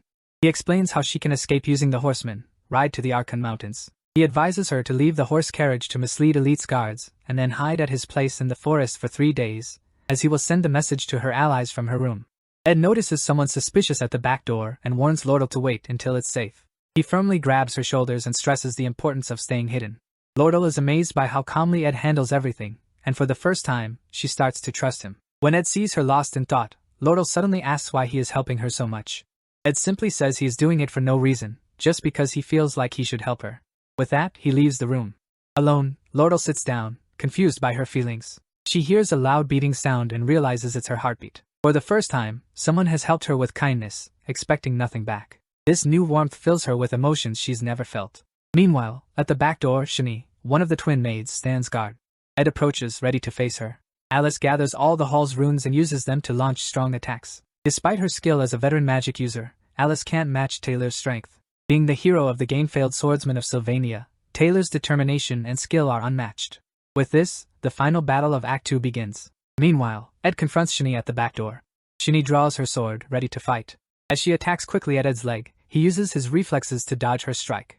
Ed, knowing her fighting style, starts predicting her moves. He jams her sword with his foot and grabs her hands as she tries to draw her knives, disarming her. But Shani isn't finished. Sharing a magical ability with her twin sister Kelly, she uses low-level telekinesis to throw objects and blades at Ed while trying to stab him. Even though she's hit, the wounds aren't serious because her magic is weak. Ed pulls the blades out and pins Shani down, pressing his knee on her back to keep her still. Shani struggles, crying and shouting that she can't let Alice down, showing her loyalty to the maid. Ed tells her calmly that Alice will lose, but Shani explains Alice's past, how she helped orphans and saved lives, including Shani's. Meanwhile, Taylor and Clebius, with Elvira and Isla's help, get closer to Alice. Taylor uses a strong attack, causing a huge explosion that shakes the floor. Seeing this, Shani screams in despair and faints from shock and exhaustion. Ed, not moved by the story, stays focused on surviving. He drags Shani into the hall, props her against the wall, and leaves quickly. He knows these side stories won't change the main plot and focuses on his own survival. Ed reaches Lordle's room, noticing the tidy books, fancy furniture, and decorations. He's impressed by how well the room fits Lordal's style. Without delay, he writes a note, ties it to a pigeon, and sends it to the headquarters. This gives them a time advantage since Elite Keklin, now in Sylvania, will take 3 days to return. That night, under the rainy sky, Ed, tired and hurt, limps to his hut to rest. He stopped Elite from reaching the hall with Jix and Janica's help and made an escape route for Lordal. His quick actions forced Elite to chase the carriage Lordal hired. Everything was going as planned, and the story stayed on track. As Ed reaches his hut, expecting Lordal to be there, he's shocked by a strange scene. Lordal, holding a knife, walks toward him with a dark look. Panic hits Ed as he thinks she might be the real mastermind, targeting him now. His body freezes as his mind races. But as Lordal gets closer, she tears a piece of her clothes and patches his wounds. Ed's fear fades, replaced by relief and confusion. Lordal, with gentle eyes, helps him to the hut where a warm fire is ready. Lordal suggests they warm up by sitting together. Her cheeks turn slightly red. Ed and Lordal sit by the fire, the warmth helping Ed dry off and heal. As they talk, Lordal mentions the carriage driver who promised to distract the Elite's guards, risking his life. Curious, Ed wonders how she earns such loyalty. Remembering it's Lordal Keklin, he decides not to ask more and stays quiet. After a pause, Lordal thanks Ed for his help and says she owes him a big favor. Noticing his quietness, she jokes about him being dull. Ed politely replies to just give him the 20 gold coins as agreed when the time comes. They sit for a bit before Lordal asks about him and Janica being close, her voice curious. Ed praises Janica, calling her kind and reliable. Lordal listens, her face softening but showing a hint of sadness. After a moment, she adds her own praise for Janica, though her tone is gloomy. Sensing something in her voice, Ed asks what she wants to say. Lordal takes a deep breath and sighs lightly, smiling faintly. She says she's not like Janica, who is caring and always thinks of others. Meanwhile, in Ophulus Hall, JYX and Janica try to hold off Elite Keklin and his guards. But things change when Elite hears Lordal has escaped. He leaves the hall to chase her. The fight isn't going well for JYX. He's struggling and clearly outmatched by the guards. But Janica, who was nervous before, suddenly uses her spirit magic aura. A strong tornado forms in the hall, throwing guards everywhere as her spirits show their full power. JYX panics and yells at her to stop, worried about the damage and injuries. Janica pauses, then turns to him with a strange, almost eerie smile. Her eyes shine intensely as she calmly insists she's not upset. The next day, at Ed's hut, he's busy cleaning his messed-up school uniform. After a tiring night, he skips school to handle things. JYX shows up with a spare uniform for Ed and shares surprising news. He explains what happened after the incident. Willine took all the blame for the destruction of Ophulus Hall, while Chief Maid Alice, who was caught, hasn't spoken about it. Lordal has disappeared, hiding safely in Ed's hut, and there's no news from Elite Keklin yet. As JYX talks, Ed feels relieved. His plan worked, and now he just waits for the carrier pigeon to bring good news. Stretching his sore muscles, Ed feels the aches from the night's events but stays determined to keep going. Later, Ed notices something new. His stats have improved, and he's reached the intermediate craftsman rank. This upgrade unlocks advanced crafting skills, giving him new abilities. Excited, he decides to learn Spirit Formula Infusion, a skill that mixes spirit sorcery with magic engineering. With this ability, Ed can make contracts with spirits and create powerful weapons, magical items, and useful tools. Feeling more confident, Ed starts planning how to use these new skills for future challenges. Later that day, Janica visits Ed with a cheerful smile. Ed is exercising outside the hut when she arrives and sits beside him. Curious, Ed asks why she's not in class. Janica says she's tired and needed a break, so she came to the woods for fresh air. Concerned, Ed asks if she got hurt because of him. Janica shakes her head and smiles, saying she's fine. Then, with a slight frown, she asks if Lordal is okay. Ed tells her Lordal is resting inside the hut, which makes Janica a bit jealous, though she hides it well. Inside the hut, Lordal relaxes, relieved that the chaos of the Ophulus Hall incident is over. However, her work isn't done yet. She still needs to convince Chief Maid Alice to help set up the purchase of Sage's sealed grimoire.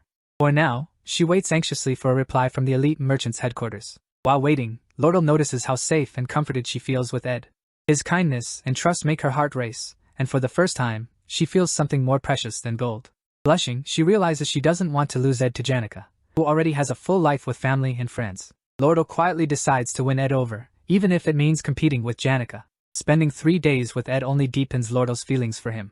She starts to become a bit obsessed, even imagining showering him with gold if that's what it takes to win his affection. But then, she decides a different approach might be better, one that feels more natural. She resolves to show him sympathy and kindness, and even considers helping him with his tuition to subtly gain his favor. Lordal's heart races with determination. For the first time, she's found something worth more than wealth, and she's ready to fight for it, no matter what. Fantasizing about Ed makes Lordal feel embarrassed and awkward, especially since she's never had a boyfriend before. Suddenly, Sleepy Lucy barges into the hut and claims her spot near the window.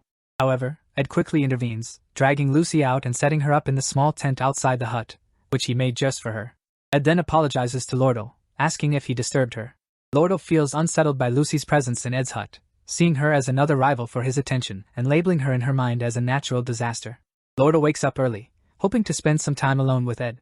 However, to her disappointment, she finds Janica already with him as usual. Sighing, she turns back, noticing Lucy still asleep in the hut as well. Meanwhile, Ed works on crafting homemade bricks, adding another achievement to his stats and learning the stone masonry skill. Using this new skill, he builds a brick fireplace inside the hut. Later, he grills beef jerky for everyone, and they all eat together.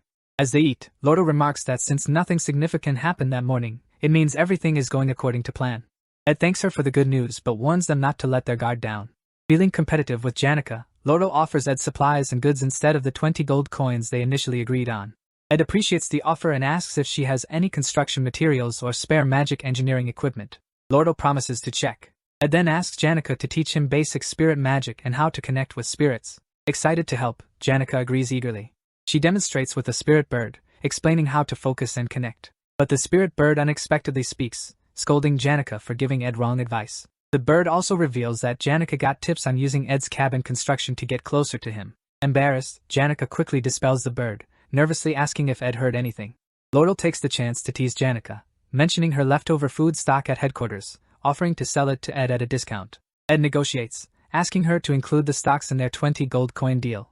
Playfully, Lordle suggests giving the supplies for free, further annoying Janica and sparking a light-hearted debate between them. Ed sits back, amused, realizing he can learn both spirit magic and magic engineering with Janica and Lordle's help. As they talk, a new figure arrives at Ed's hut. It's Belmaya, the new chief maid of Awfulous Hall. She apologizes for the sudden visit, bringing bad news from the former chief maid, Alice.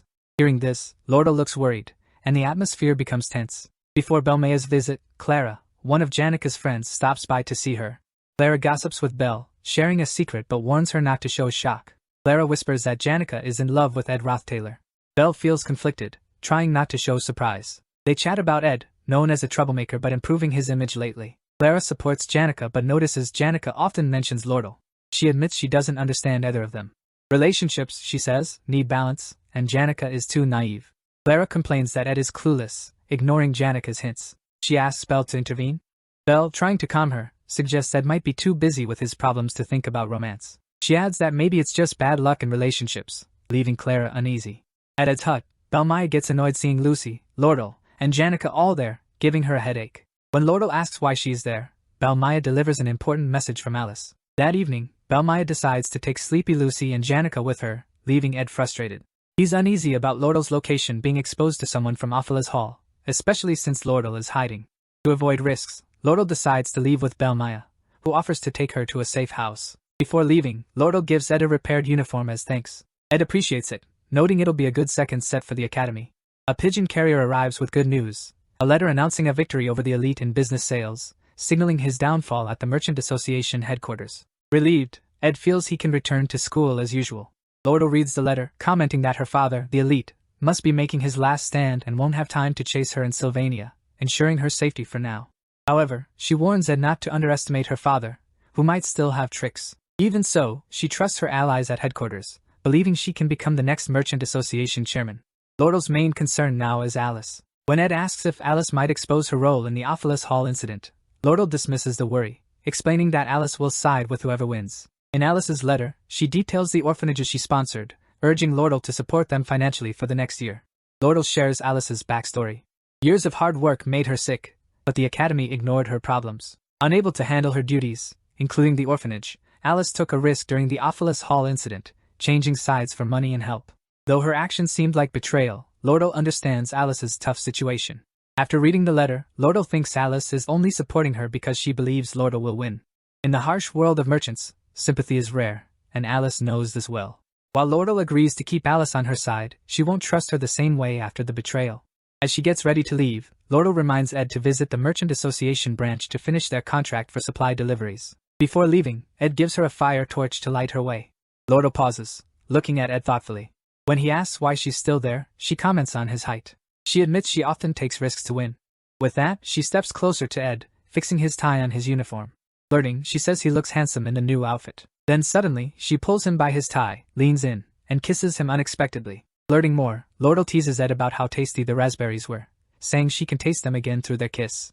She laughs happily, clearly enjoying the moment, while serious Ed firmly warns her to stay within her limits. Unbothered by his serious tone, Lordle playfully mocks his boring reaction, adding another teasing remark. Next time, she says, he should try pulling her closer during the kiss, as she needs practice in pretending to push him away. Taking the torch from Ed, she finally sets off, but once she gets a certain distance away, she dashes off quickly, disappearing into the forest. Ed stands there, utterly embarrassed by her boldness. No matter how much he tries to avoid becoming too involved in the main events of the game, things always spiral beyond his control, leaving him flustered and off track. Later that night, as Ed sits by his campfire, gazing at the starry sky through the trees and listening to the crickets chirp, he feels uneasy. The storyline seems to be deviating, and he can't shake the discomfort of being pulled into the center of the unfolding events. His original plan was simple: observe the game's events from the sidelines, stepping in only when necessary to keep the scenario on track. He has no ambition beyond surviving, graduating from the academy, and carefully managing his stats. However, the plan that seemed so straightforward now feels like an endless and reckless challenge. As summer quietly fades into fall, Ed reflects on how quickly time is passing and wonders what twist the game might throw at him next. The next day at the lake, Janica gathers with her spirit friends to discuss her growing concerns about Lordle and how to handle her. The spirits inform Janica about the incident between Ed and Lordle, which immediately infuriates her. The spirit labels Lordle as an intimidating foxy redhead as Janica anxiously asks how Ed reacted. She breathes a sigh of relief when she learns that Ed responded coldly and didn't show any emotion. However, her relief is short-lived as Spirit Tarkin warns her that Lordle's persistence will only intensify if Janica doesn't act quickly to secure Ed's attention. Amid a flurry of ridiculous and cringy suggestions from the Spirit Tarkin, the other spirits take Tarkin away for a while. Spirit Marlita offers a more sensible idea. Marilda advises Janica to create a memorable and thrilling experience with Ed to make him think about her. After some thought, Janica decides that sharing a meal together might be a good start. That evening, Ed prepared his new recipe he learned and let Lucy have a taste of it. However, upon tasting it, she immediately recoils in disgust, exclaiming that it tastes awful. Ed listens to her criticism without reacting, calmly noting down his mistakes and deciding to delay perfecting his cooking skills until he receives a wider variety of ingredients from the stock deliveries. Despite the setback, Ed gains an upgrade in his stats, advancing to an intermediate level in craftsmanship. He reflects on how his core stats significantly affect his practical skills and resolves to balance and improve all his stats efficiently. However, Ed's packed schedule leaves him little time to focus on personal development. Between attending classes, honing survival skills, and keeping a close eye on the progression of the game scenario, his hands are full. He notices Taylor's fighting skills are getting better, Isla keeps helping Taylor, and Princess Phinia is progressing well. Ed knows the big event, Phinia's battle with Lordle, is coming soon. He also knows Clarice, another important character, won't join until next year, so he's not worried about her yet. Even though Elite's early exit causes some uncertainty about Lordle, Ed is sure it won't stop her from going after the sage's sealed grimoire. As Academy Day ends, Ed steps outside and looks back at the main building. He realizes he needs to watch the faculty building closely since the final boss of Act 2 is about to appear. Meanwhile, in a quiet room at the Academy, someone gets a letter revealing who is behind the Ophilus Hall incident. That person is Professor Glass. Professor Glass stands in his quiet office with his assistant, Claire Elfin, nearby. Trying to impress him, Claire praises his sharp thinking for suspecting someone behind the Ophilus Hall incident. However, Glass, a serious person, ignores her flattery. Taking off his glasses, he gives off a dark and intimidating vibe. He orders Claire to find the divine science thesis he asked for earlier, and startled by his stern tone, Claire quickly rushes out to do as he says. At the Theophilus Hall faculty building, Claire gets all the materials about the incident from Anise. Relieved, Claire thanks her and starts looking through the files of students involved. Among the files, 3 stand out: Edroth Taylor, Jix, and Janica. While most of the case seems clear, Claire feels something odd about Ed's file. His reputation and some missing details make her curious. That evening, Ed visits the Sylvania Merchant Association branch to pick up supplies he ordered under his contract with Lordle. Lordle, enjoying his company, jokingly apologizes for forgetting the contract details, using it as an excuse to make him visit again. She prepares tea and snacks, inviting him to sit and chat. As they talk, she tells him to pick up his magic equipment at the counter when he leaves. Trying to keep his attention, Lordle shows off her fancy dress, asking how she looks for an important meeting. But Ed, uninterested, simply asks what kind of meeting it is. Lordle smiles, amused by how little he notices her flirting. Then the conversation shifts to Ed's cabin. Lordle suggests he might need furniture, but Ed explains her company's products are too expensive for him. Lordle agrees but says she can't give away items for free because of her merchant ethics. Suddenly, she uses her magic to break a chair's leg, claiming it's now damaged and she'll throw it away tomorrow. She hints that Ed, with his crafting skills, could fix it. Ed thanks her for the broken chair, still keeping his calm and serious demeanor. Lordle, entertained by how he never shows much emotion, moves closer to him. Sitting on the table nearby, she teasingly says she's made her move and asks if he doesn't see her as a woman. She boldly admits she's not helping him out of kindness, but because she has her reasons. Smiling confidently, she tells him she's determined to stick around and get the answers he's searching for, making it clear she has no plans to let him ignore her. Ed calmly responds, making it clear he's not looking for any answers from her, and has no interest in getting involved in battles he knows he can't win. Despite her attempts to get closer, he stays composed and distant. Lordle, unfazed, smiles and warns him that one day, it won't just be her struggling to hold back feelings for him. Her smile is the same as always, calm and confident. Ed notices she never shows her true feelings, whether she's winning or in trouble. He realizes it's part of her nature as a merchant, always keeping her cards close to her chest and never letting her emotions give her away. At the academy during recess, Janica excitedly teaches Ed how to control a spirit. Using her staff, she explains that he should focus on his magic to try to form a connection and summons a small fire spirit named Mug. Mug appears serious and promises to serve Ed well, surprising him. Ed remembers that before he came into this world, when he played the game as Ed, he once formed a bond with a spirit duck. They used to laugh and joke around, but in the end, he let it go. However, looking at Mug now, he feels this will be different. Curious about why Mug is so strict, Ed asks Janica. Janica laughs and says Mug is a good spirit with great energy and was chosen by Tarkin, a top spirit. Since Ed wanted a strong spirit, she picked the best for him. After a tough selection, Mug is given to Ed, and he forms his first spirit bond. Holding Mug, Ed is amazed by its warmth, like a portable heater. He checks its abilities, and Janica tells him Mug is great for survival since it doesn't need wood for heat. Seeing Ed happy, Janica smiles, even though he looks tired. Before leaving, she tells him to ask if he needs more help. She offers to teach him more about spirit bonds and says he'll learn faster with her. As Janica talks, she suddenly changes her tone. She promises to help him the next day but then says she's busy and others are waiting for her lessons. She remembers her spirits and her friend Clara advising her to keep things cool with Ed. Smiling awkwardly, she says teaching him magic all the time is too much. Ed, feeling guilty, apologizes for taking advantage of her kindness and offers to pay her. Hearing about money, Janica gets upset and insists she's helping as a friend, not for payment. She calls his offer cold and reminds him they're close friends. Confused, Ed points out she mentioned compensation earlier. Realizing her mistake, Janica gets embarrassed. To fix things, she admits Clara told her she's too generous and needs to say no sometimes. Ed appreciates her honesty and agrees Clara is right. After some time, Janica waves goodbye, promising to meet him at combat training and bring a special accessory. She leaves Mug with Ed, and he waves back. With new crafting skills from Lordle's magic engineering and the spirit from Janica, Ed feels ready. Now he can learn crafting skills and keep his fireplace lit, making life easier. Looking out his hut's window at the night sky, he remembers he forgot to check the traps and heads out.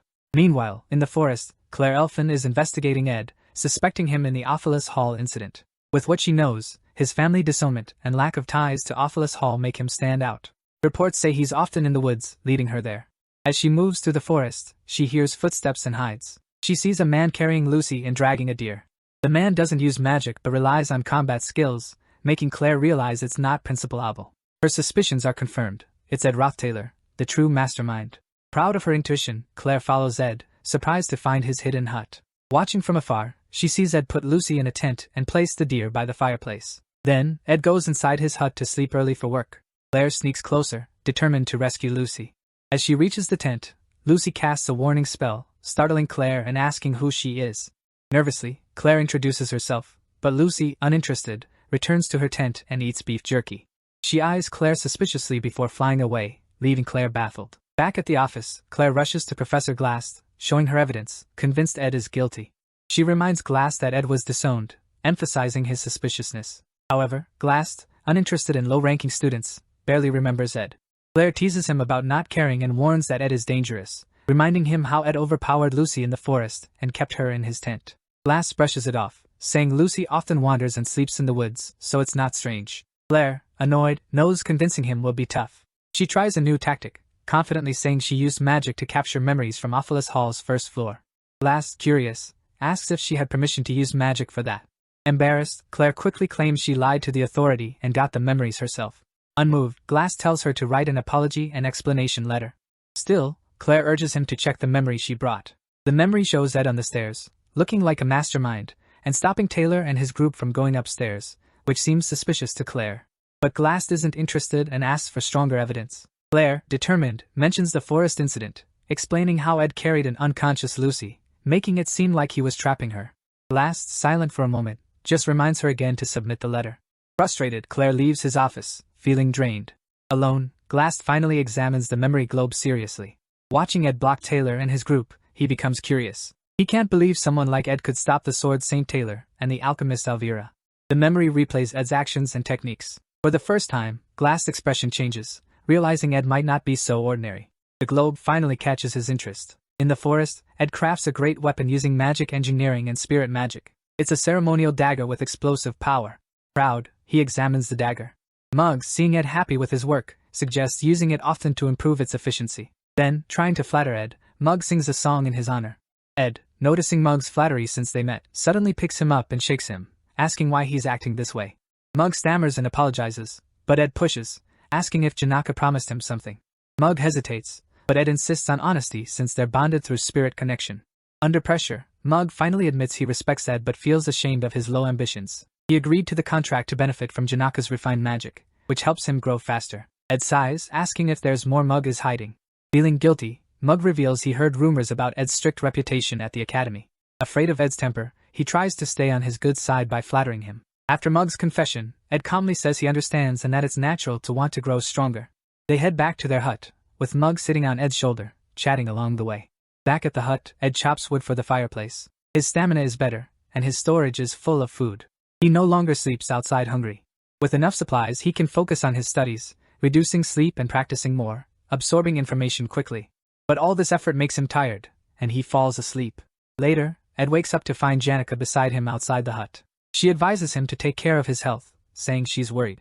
Ed decides to focus more on himself, especially since he received 3 letters.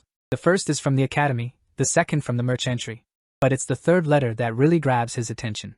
He realizes this letter will decide the future direction of the game's storyline. In the original game, Act 2's main event was a negotiation over the Sage's sealed grimoire, a struggle between the Academy's Student Association and the mercenary. But now, things are different. With the elite's fall, the original buyer of the grimoire involves the Roth-Taylor family. The plot has turned into a 3-way conflict. Now that the Roth-Taylor family is involved, Crepin Roth-Taylor, the family head, steps in personally.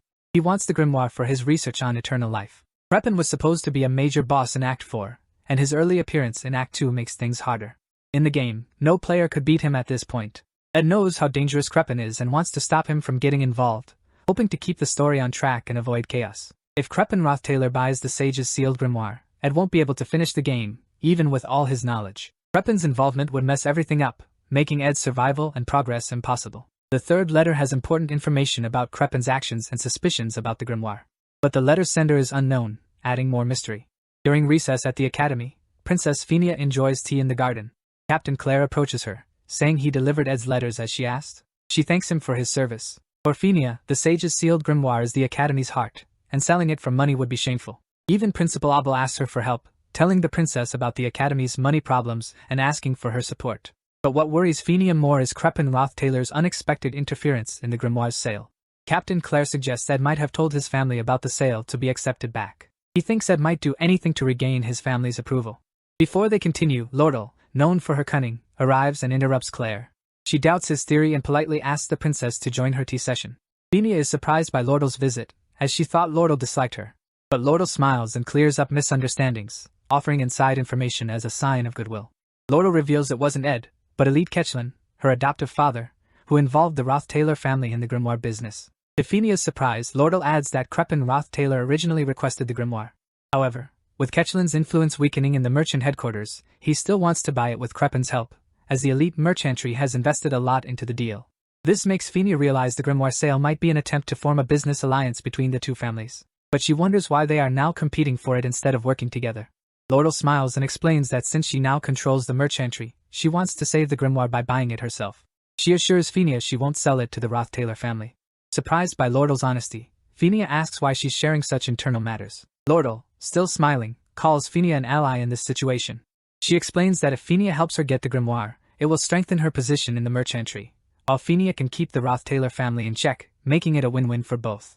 Lordle continues explaining her reason for stepping in to protect Ed from more trouble. She tells Princess Phinia that Ed has already been disowned by his family, and it would be unfair to suspect him of being involved with them. Phinia listens carefully, observing Lordle's way of speaking and how she chooses her words. She starts to suspect Lordle might be hiding something, as she's surprised Lordle never worried so much for anyone. Wanting to test her, Phinia casually mentions Ed and comments that he's quite useful in such situations. She suggests she might question him personally, using her authority to bring him to their side. And if he refuses to cooperate, she won't hesitate to exploit him. Hearing this, Lordle, who was calmly holding her teacup, suddenly starts shaking and shivering.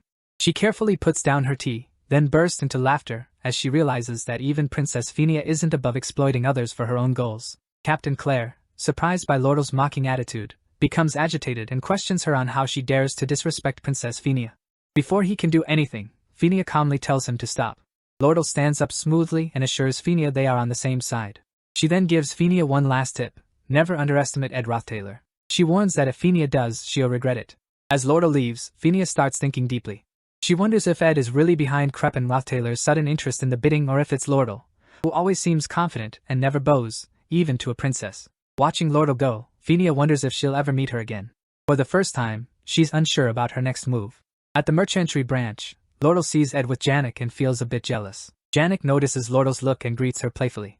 Lordle, who only prepared 2 cups of rosemary tea for herself and Ed, now reluctantly offers Janek a glass of cold water. Janek smirks and teases Lordle for not having extra tea for guests. Lordle, staying calm, replies that as a merchant, she can't waste her goods. Ed, looking tired, takes the cold water and gives his tea to Janek. This small act makes Janek happy, while Lordle watches, slightly annoyed as Janek keeps teasing her. After a while, Lordle shows Ed the magic engineering tools she promised. As the fancy tools are revealed, Janek suddenly protests. She accuses Lordle of breaking merchant rules by giving Ed new equipment for free.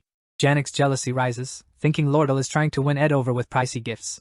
Lordle, staying composed, brings the tools closer and shows the small flaws, assuring Janek they aren't brand new. But Janek, still doubtful, insists Lordle might have done this on purpose. Lordle just laughs, making Janek more irritated.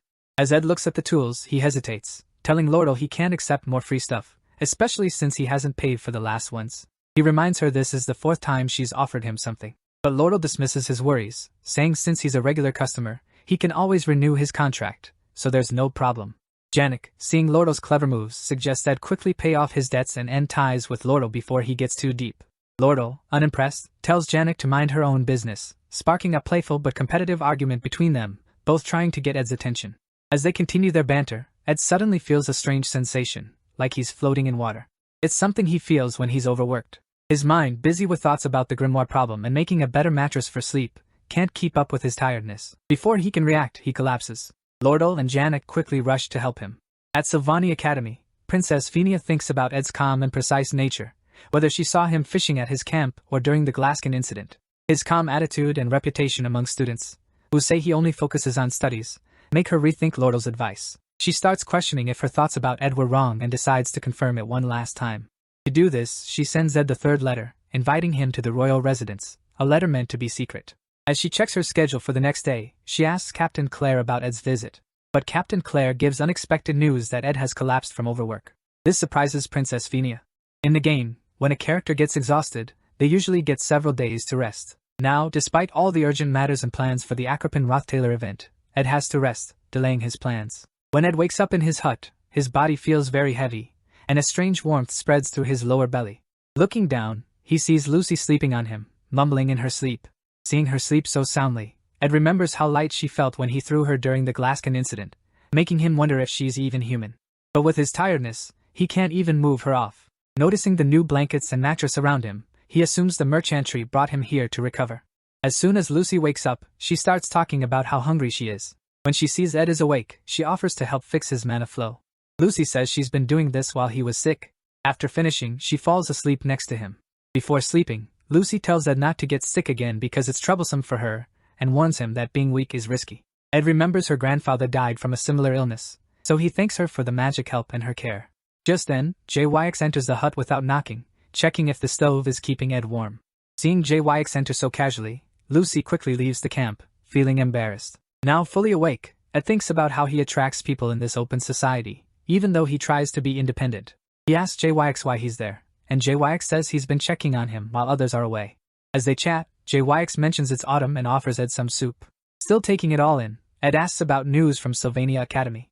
JYX updates him on the Academy's exploration issue, saying Taylor and Cleve Weiss handled it well, and other incidents like the Demon of the Sewers Act are under control. This reassures Ed that everything is on track. However, the big event, the fight over the Sage's sealed grimoire, is still ahead. Ed urgently asks how long he's been out. When JYX says it's been 10 days, Ed is shocked to realize the main event has started. Adding to Ed's worries, JYX tells him Lordle had to leave for an important negotiation. Panicking, Ed jumps up, asking JYX to help him send a message to Lordle right away. Meanwhile, at Sylvania Academy, the bidding war for the Sage's sealed grimoire has begun. The main players are there: Princess Phinia Clo for the Student Association, Lordle from the Elite Mercenary, and an unexpected third party. The man who changed the original storyline, entering the hall with a strong presence, is Crepin Rothtaylor, the head of the Rothtaylor family. At the luncheon, all key players gather to size each other up before the bidding war for the Sage's sealed grimoire. Crepin Rothtaylor greets Princess Phinia warmly, happy to see her well. He apologizes for Ed Rothtaylor's actions, saying they don't reflect the family's values. Princess Phinia responds politely, telling him not to worry, but she watches him closely. Crepin seems noble and wise, with his attendants showing him great respect. But with her judgment, she sees Crepin as evil. Crepin then talks to Lordle Ketchum, asking if she represents the Elite Merchantry. Lordle stands, bows, and introduces herself, saying she's honored to meet him. As they talk, Crepin tests Lordle's knowledge and motives with careful words. Lordle answers strategically, sharing only what benefits her. She says she's only interested in profit, staying calm and confident. The bidding starts, and each person writes their bid, knowing the highest wins the Sage's sealed grimoire. The Academy wants to hide its money issues, so Vice Principal Rachel runs the auction, with Princess Phinia as the only royal observer. The auction happens quietly inside the Academy. Phinia watches closely, knowing the grimoire is more than just pricey. It has big magical value for research. She knows rare books like this are usually sold and realizes knowing the highest bid is key to winning in this no-limit auction. Lordle and Crepin sit silently, watching each other, planning their strategies before making their final bids. Lordle, focused on profit and market trends, stays calm, while Crepin remains unreadable, showing confidence and authority. Vice Principal Rachel collects the bids and thanks both Lordle and Crepin for joining. As Rachel gets ready to announce the winner, Phinia quickly checks the bid amounts. She thinks Lordle, who always aims for profit, probably bid around 8,100 coins, the highest a similar book has sold for before. If Lordle bid more, it would be risky because reselling it for profit might be tough. But Phinia worries that if Crepin bids just a bit more than Lordle's estimated 8,000 coins, he will win the grimoire. Vice Principal Rachel finally stands and starts announcing the bid amounts. When she reveals Crepin Rothtaylor's bid, as expected, he offers 8,500 flangold coins. Phinia isn't surprised. Crepin didn't come to the Academy just to make money from book trading. However, when Rachel announces Lordle's bid, everyone is shocked. Lordle has bid 9,400 gold coins, far exceeding expectations and securing the grimoire. Crepin's face darkens with frustration as he realizes his loss. Without a word, he leaves the building with his attendants, his bitter expression showing his disappointment. Meanwhile, Lordle calmly moves to a private room to complete the transaction, leaving Phinia in disbelief. Phinia struggles to understand why Lordle, who claims she only cares about profit, would spend so much just to get the grimoire. The princess remembers their earlier chat over tea when Lordle suggested they become allies. Now, it becomes clear. Lordle's real goal was to keep the grimoire away from Crepin. Yet, Phinia remains doubtful. She can't believe Lordle would act purely out of justice. There must be someone behind her, someone who told or influenced her to stop Crepin Rothtaylor. The princess's suspicion grows, wondering who could be pulling the strings behind the scenes. As Princess Phinia recalls Lordle's words about Ed's ties to the Rothtaylor family, a realization hits her. Ed had been fighting against his family's darkness all along, struggling to the point of collapsing from overwork. Overwhelmed with guilt, Phinia panics, questioning how she could have driven such a person to ruin by pushing for his disownment. Regret washes over her as she reflects on the consequences of her actions. However, for Ed, Phinia's misunderstanding may have been a hidden blessing. Living in the forest forced him to sharpen his survival and combat skills, turning him into someone far more capable than before. Meanwhile, in her quarters at the Elite Mercenary, Lordle admires the sage's sealed grimoire she just acquired. She carefully calculates her potential profits if she were to sell it, realizing the difference would only be 900 gold coins. Yet deep down, she knows she didn't do it for profit. She did it for Ed, following his request without hesitation. Determined to win him over by any means, she sees the grimoire as an opportunity, one she can leverage to ask him for anything in return. Lying on her bed, Lordle indulges in the thought of having Ed in her debt, considering the small price of 900 coins a worthwhile investment. She smiles to herself, romanticizing the idea of Ed being within her grasp, believing she has finally secured a way to make him hers. At the campsite, Ed feels better after hearing that Lordle won the grimoire. JY sits nearby and laughs, telling Ed that he should have seen Lordle's face when Elka gave her the news. Ed knows that Lordle might have used her charm to get what she wanted. She often relies on it, but he worries if that will be enough this time. Even though she won, Ed is still worried. He thinks Creppenroth Taylor must have had some secret information to enter the auction. Ed feels that things might not be over yet, and Creppen won't give up easily. At Ed's hut, Janica suddenly arrives, panting and asking about his health. She looks worried and quickly apologizes for any trouble she might be causing with the rumors about him. Ed laughs and tells her it's okay as he already hears everything from JYX. Hearing this, Janica gets angry at JYX for telling Ed how she runs around the academy crying over him, which starts rumors about her being heartbroken. Frustrated, she orders her spirit bear to take JYX away. As JYX gets dragged off, she waves goodbye while JYX looks defeated. From Janica's hair, Ed's spirit, Mug, suddenly appears, crying with guilt. Mug apologizes, saying he didn't know Ed was pushing himself so hard that he collapses. He begs for forgiveness, and even says he's willing to be punished. Mug wants to hug Ed, but he's afraid of affecting Ed's mana, so he clings to Janica instead. Ed, seeing Mug making a fuss, calms him down. JYX comes back after his fight with the spirit bear and tells Ed that Mug isn't overreacting because he's been unconscious for 10 days. Ed is shocked to hear this. He realizes his meat and vegetables must have spoiled, so he needs to gather everything again. This time, JYX and Janica offer to help him. Ed feels grateful seeing their determination. He remembers when he first built his wooden shelter and slept alone in the forest. Now, with friends by his side, he knows he's not alone anymore. Janica watches Ed and notices how tired he looks. She recalls her earlier chat with her spirit friend, Marilda. Under a magical forest tree, they talk about Ed. Marilda tells Janica this is her chance to get closer to Ed before Lordle tries to win him over. Acting like a dating expert, Marilda advises Janica to dress like a countryside housewife to attract Ed. Janica tries on a shabby outfit, feeling unsure, but Marilda encourages her. Marilda then gives Janica tips on how to make progress with Ed next time. But as Janica hesitates, acting too innocent, Marilda gets frustrated. She asks what Janica plans to do once she gets closer to Ed. Hearing Janica's unsure response, Marilda scolds her for being too naive. She warns that if Janica doesn't act now, she might lose her chance forever. Ed is getting stronger every day and won't always need support. Feeling pressured, Janica finally comes up with a plan. She whispers it to Marilda, who nods in approval, saying it's a good idea. At night, after eating a nice stew Janica makes for him, Ed gets up to rest, still tired despite JYX and Janica's help. His main focus is on recovering. As he lays down, the door opens, and Janica stands there. With a soft voice, she tells Ed he looks really tired. Ed wonders if Janica is planning something since she doesn't leave. Janica, with romantic eyes, walks into the room. When Ed asks what she's planning, she just smiles and moves closer to his bed. She sits beside him, trying to seduce him, and softly says he needs to admit he's having a hard time, reminding him that exhaustion affects everyone. She tells him she understands how tough his schedule is and how much he's enduring. Janica then confesses that Ed has helped her the most by staying quietly by her side when others rush to help. She wants him to acknowledge his struggles so he can rest peacefully beside her, as she wishes to support him quietly. Seeing how much Janica cares, Ed rests his head on the pillow and admits he's really having a hard time. Saying it out loud, he feels relieved and quickly falls asleep. By morning, he wakes up to find Janica sleeping beside him. But what makes him happiest is that his fatigue is gone, and he feels fully recovered, thanks to Janica. In the morning, Ed is surprised to see Lordle visiting him. They go to the river to sit. She looks happy to see him better. But she also tries to gain his sympathy by mentioning her health issues, claiming she's suffering from chronic fatigue. At first, Ed thinks she's exaggerating, but when she struggles to walk over, wincing from joint pain, he realizes she might be unwell. She finally sits next to him with effort. Concerned, Ed asks why she came to the forest when she's busy and unwell. But Lordle, who mainly came to see Ed, brushes off his concern and says she has something important to tell him. She reveals she's renaming her merchantry into a trading company and offers Ed a key role. She wants him to help manage assets, products, and external affairs, offering him the position of co-executive. Lordle tries to convince Ed by saying he would visit the company every day, and they'd be just one wall apart. She also promises him great benefits, including shares in her personal assets. In her mind, she imagines this as a step closer to being with Ed, almost like they're married. As Lordle keeps talking, lost in thought, Ed hesitantly interrupts and asks if she's going too far for him. Hearing this, Lordle takes a deep breath, pulls up her hood, and looks at him seriously. She tells Ed he doesn't get it. She explains that she knows he might think something's wrong with her or that he can't make big decisions based on a young girl's feelings. Lordle admits Ed wants to keep things professional, but he doesn't know what she's been through. After living a life where money comes and goes and facing betrayal many times, she's learned one thing.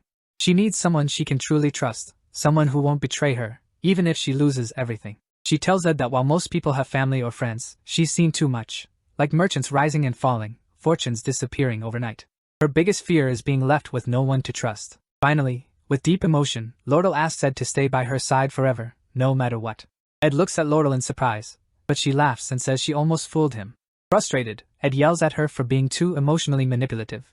Laurel, still laughing, admits she has a knack for touching hearts and making people waver. As they sit together, Laurel takes a deep breath and says her feelings aren't fake. However, Ed tells her he plans to graduate from Sylvania Academy first and won't leave until then, asking her to consider her offer only after his graduation. Laurel, smiling, stands up and tells Ed she can wait for him to graduate. Then, with a playful smirk, she shows him the grimoire document letter. She reminds him he's in her debt, and warns she'll use it to win him over someday. Waving goodbye with the letter, she cheerfully says it was great seeing him and walks away. As Laurel leaves, Ed sighs, feeling like he made a mistake. He realizes he really does owe her for the sage's sealed grimoire, and now feels stuck. Meanwhile, as Laurel walks back, she feels nervous about her risky move. She wanted to confidently tell Ed he belongs to her now, but his serious reaction threw her off. She even forgot to give him his change for the magic products he bought for her, and now feels awkward about seeing him again. Deciding to quietly drop off the change at his hut, she heads back. But as she reaches Ed's hut, she's shocked to see Janica already there, stepping outside after just waking up. Both women freeze in surprise, gasping at each other. They immediately start questioning why the other is there, and tension rises. Anger and rivalry fill the air, marking the start of a new disaster, not just for them, but for Ed too. Both are determined to win him over, no matter what. Ed, after a refreshing bath in the river, gets back to his routine. He starts cutting logs for the fireplace, while his spirit, Mug, keeps reminding him not to overdo it.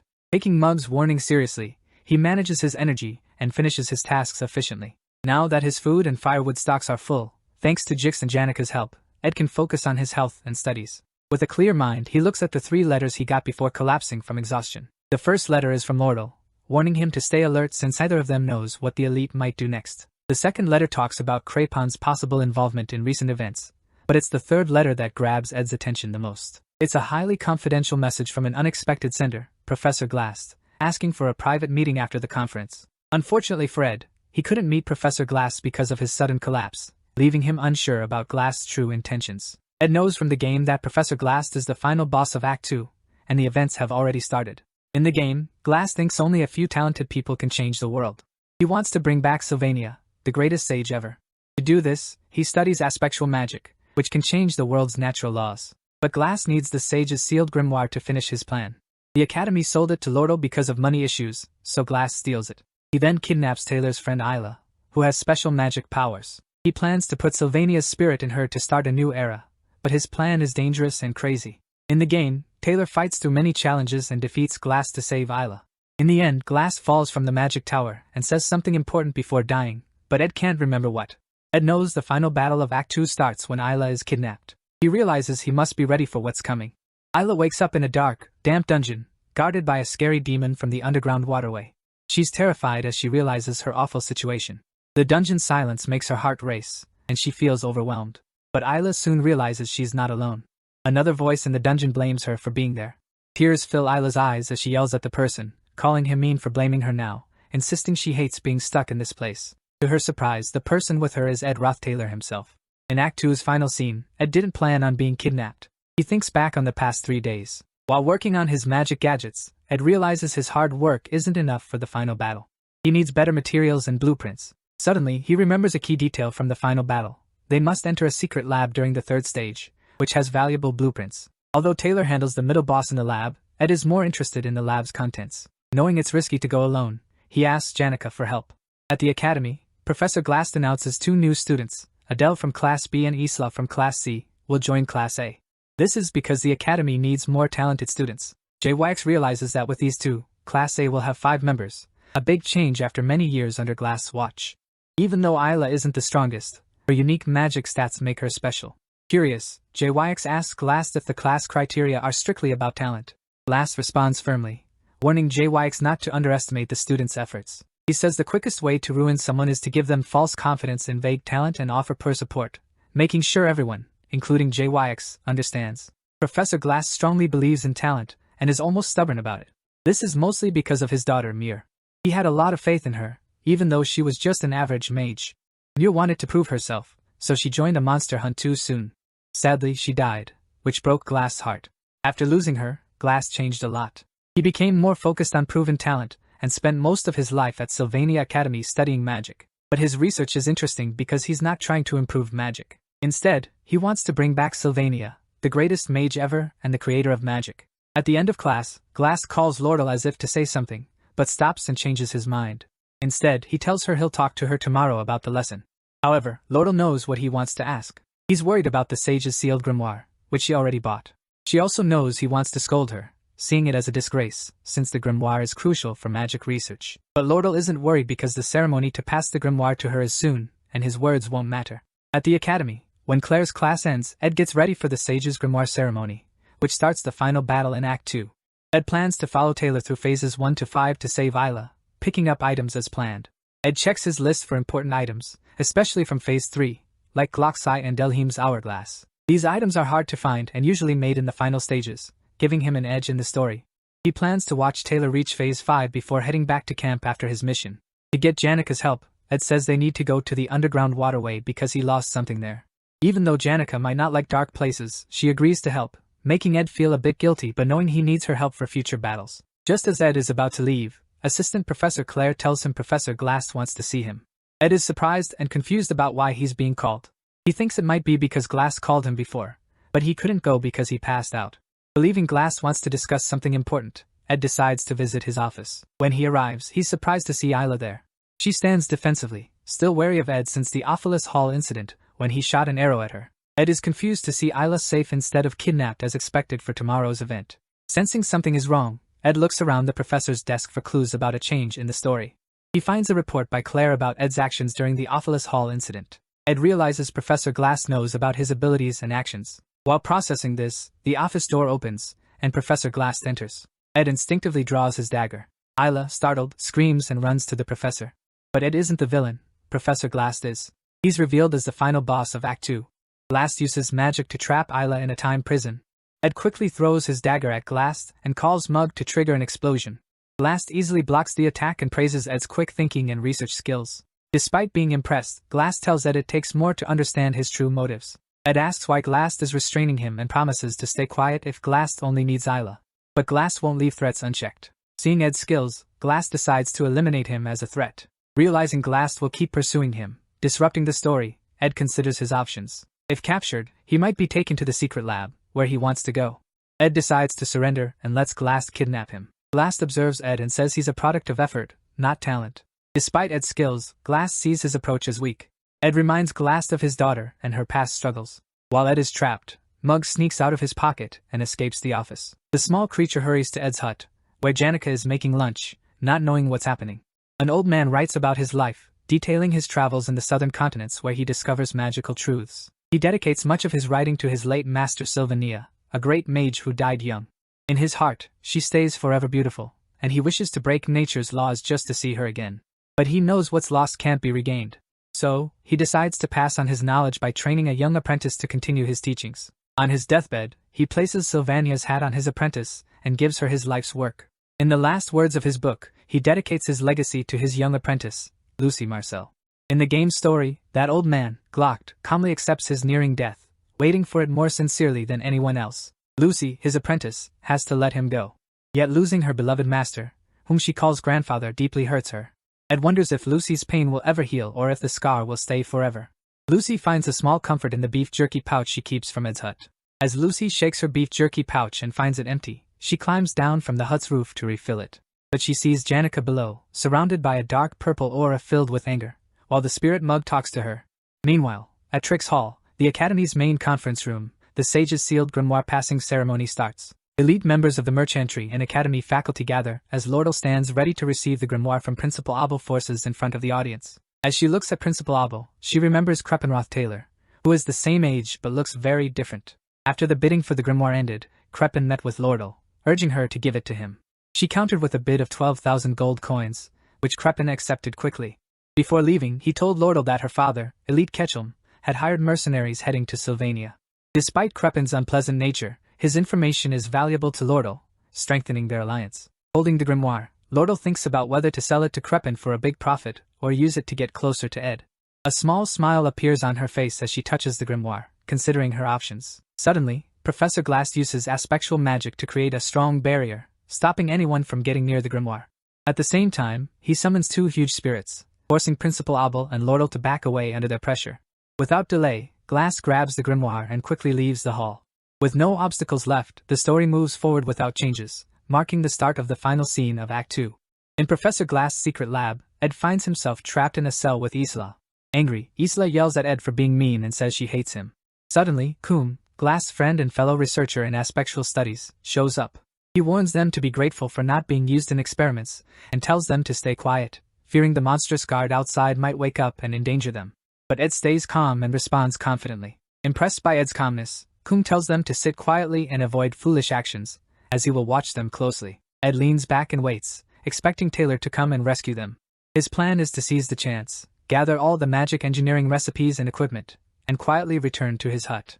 Meanwhile, he tries to talk to Isla to pass the time, but she snaps at him every time he speaks, still mad about the arrow he shot at her earlier. Ed tries to calm her, saying he holds no grudges and could have hurt her if he wanted to. Shocked by his reasoning, Isla keeps yelling, calling him a liar. Finally, Ed firmly tells her to stop and wait for Taylor. As tension lingers, Ed apologizes, explaining his actions were driven by his own situation. Hearing an apology from Ed for the first time, Isla is speechless. Just then, Ed's spirit, Mug, appears, crying and asking if Ed is safe and okay. Seeing Mug, Ed feels relieved and hugs him tightly, glad to have someone to talk to in the cell. Isla is surprised to see Ed with a spirit friend and suggests Mug should go get help. Mug excitedly says he's already asked Janica for help, and Lucy is also getting ready to come. Hearing Lucy's name, Ed's mood changes quickly. He gets angry, realizing the chaos that will happen if she arrives. In frustration, he swats Mug, sending him flying across the cell.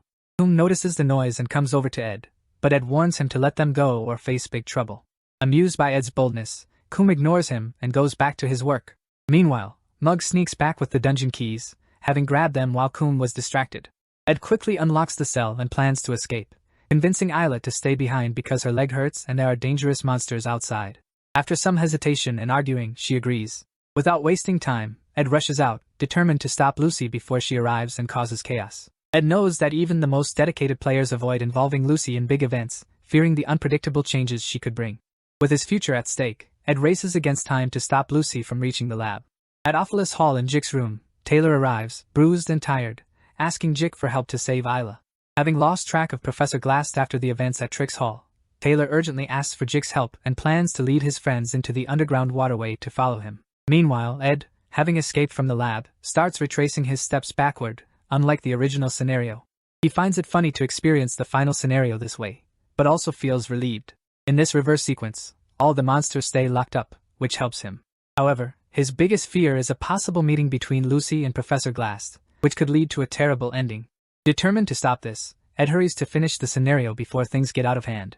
Eventually, he reaches the secret library, where Reina, the librarian boss and a banshee, stands guard. Knowing Reina's movements, Ed decides to avoid fighting her, leaving the battle for Taylor. He knows Taylor will gain experience from defeating Reina and Kum, making future scenarios easier. Quietly, Ed sneaks through the library, grabbing only the necessary magical tools and magic engineering recipes while avoiding Reina's sight. As Ed watches Reina's movements from cover, Mug signals him to move. Carefully, they navigate the area. But suddenly, a violent earthquake shakes the ground. The unexpected tremor causes enough disturbance to alert Reina, who immediately spots Ed and Mug.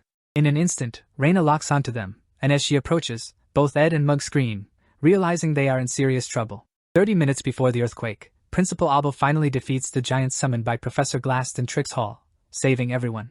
Lordle stands in surprise, unable to believe that Glass steals the grimoire right in front of the Academy's top faculty. Abel tries to calm everyone, assuring them that he takes full responsibility and will retrieve the grimoire.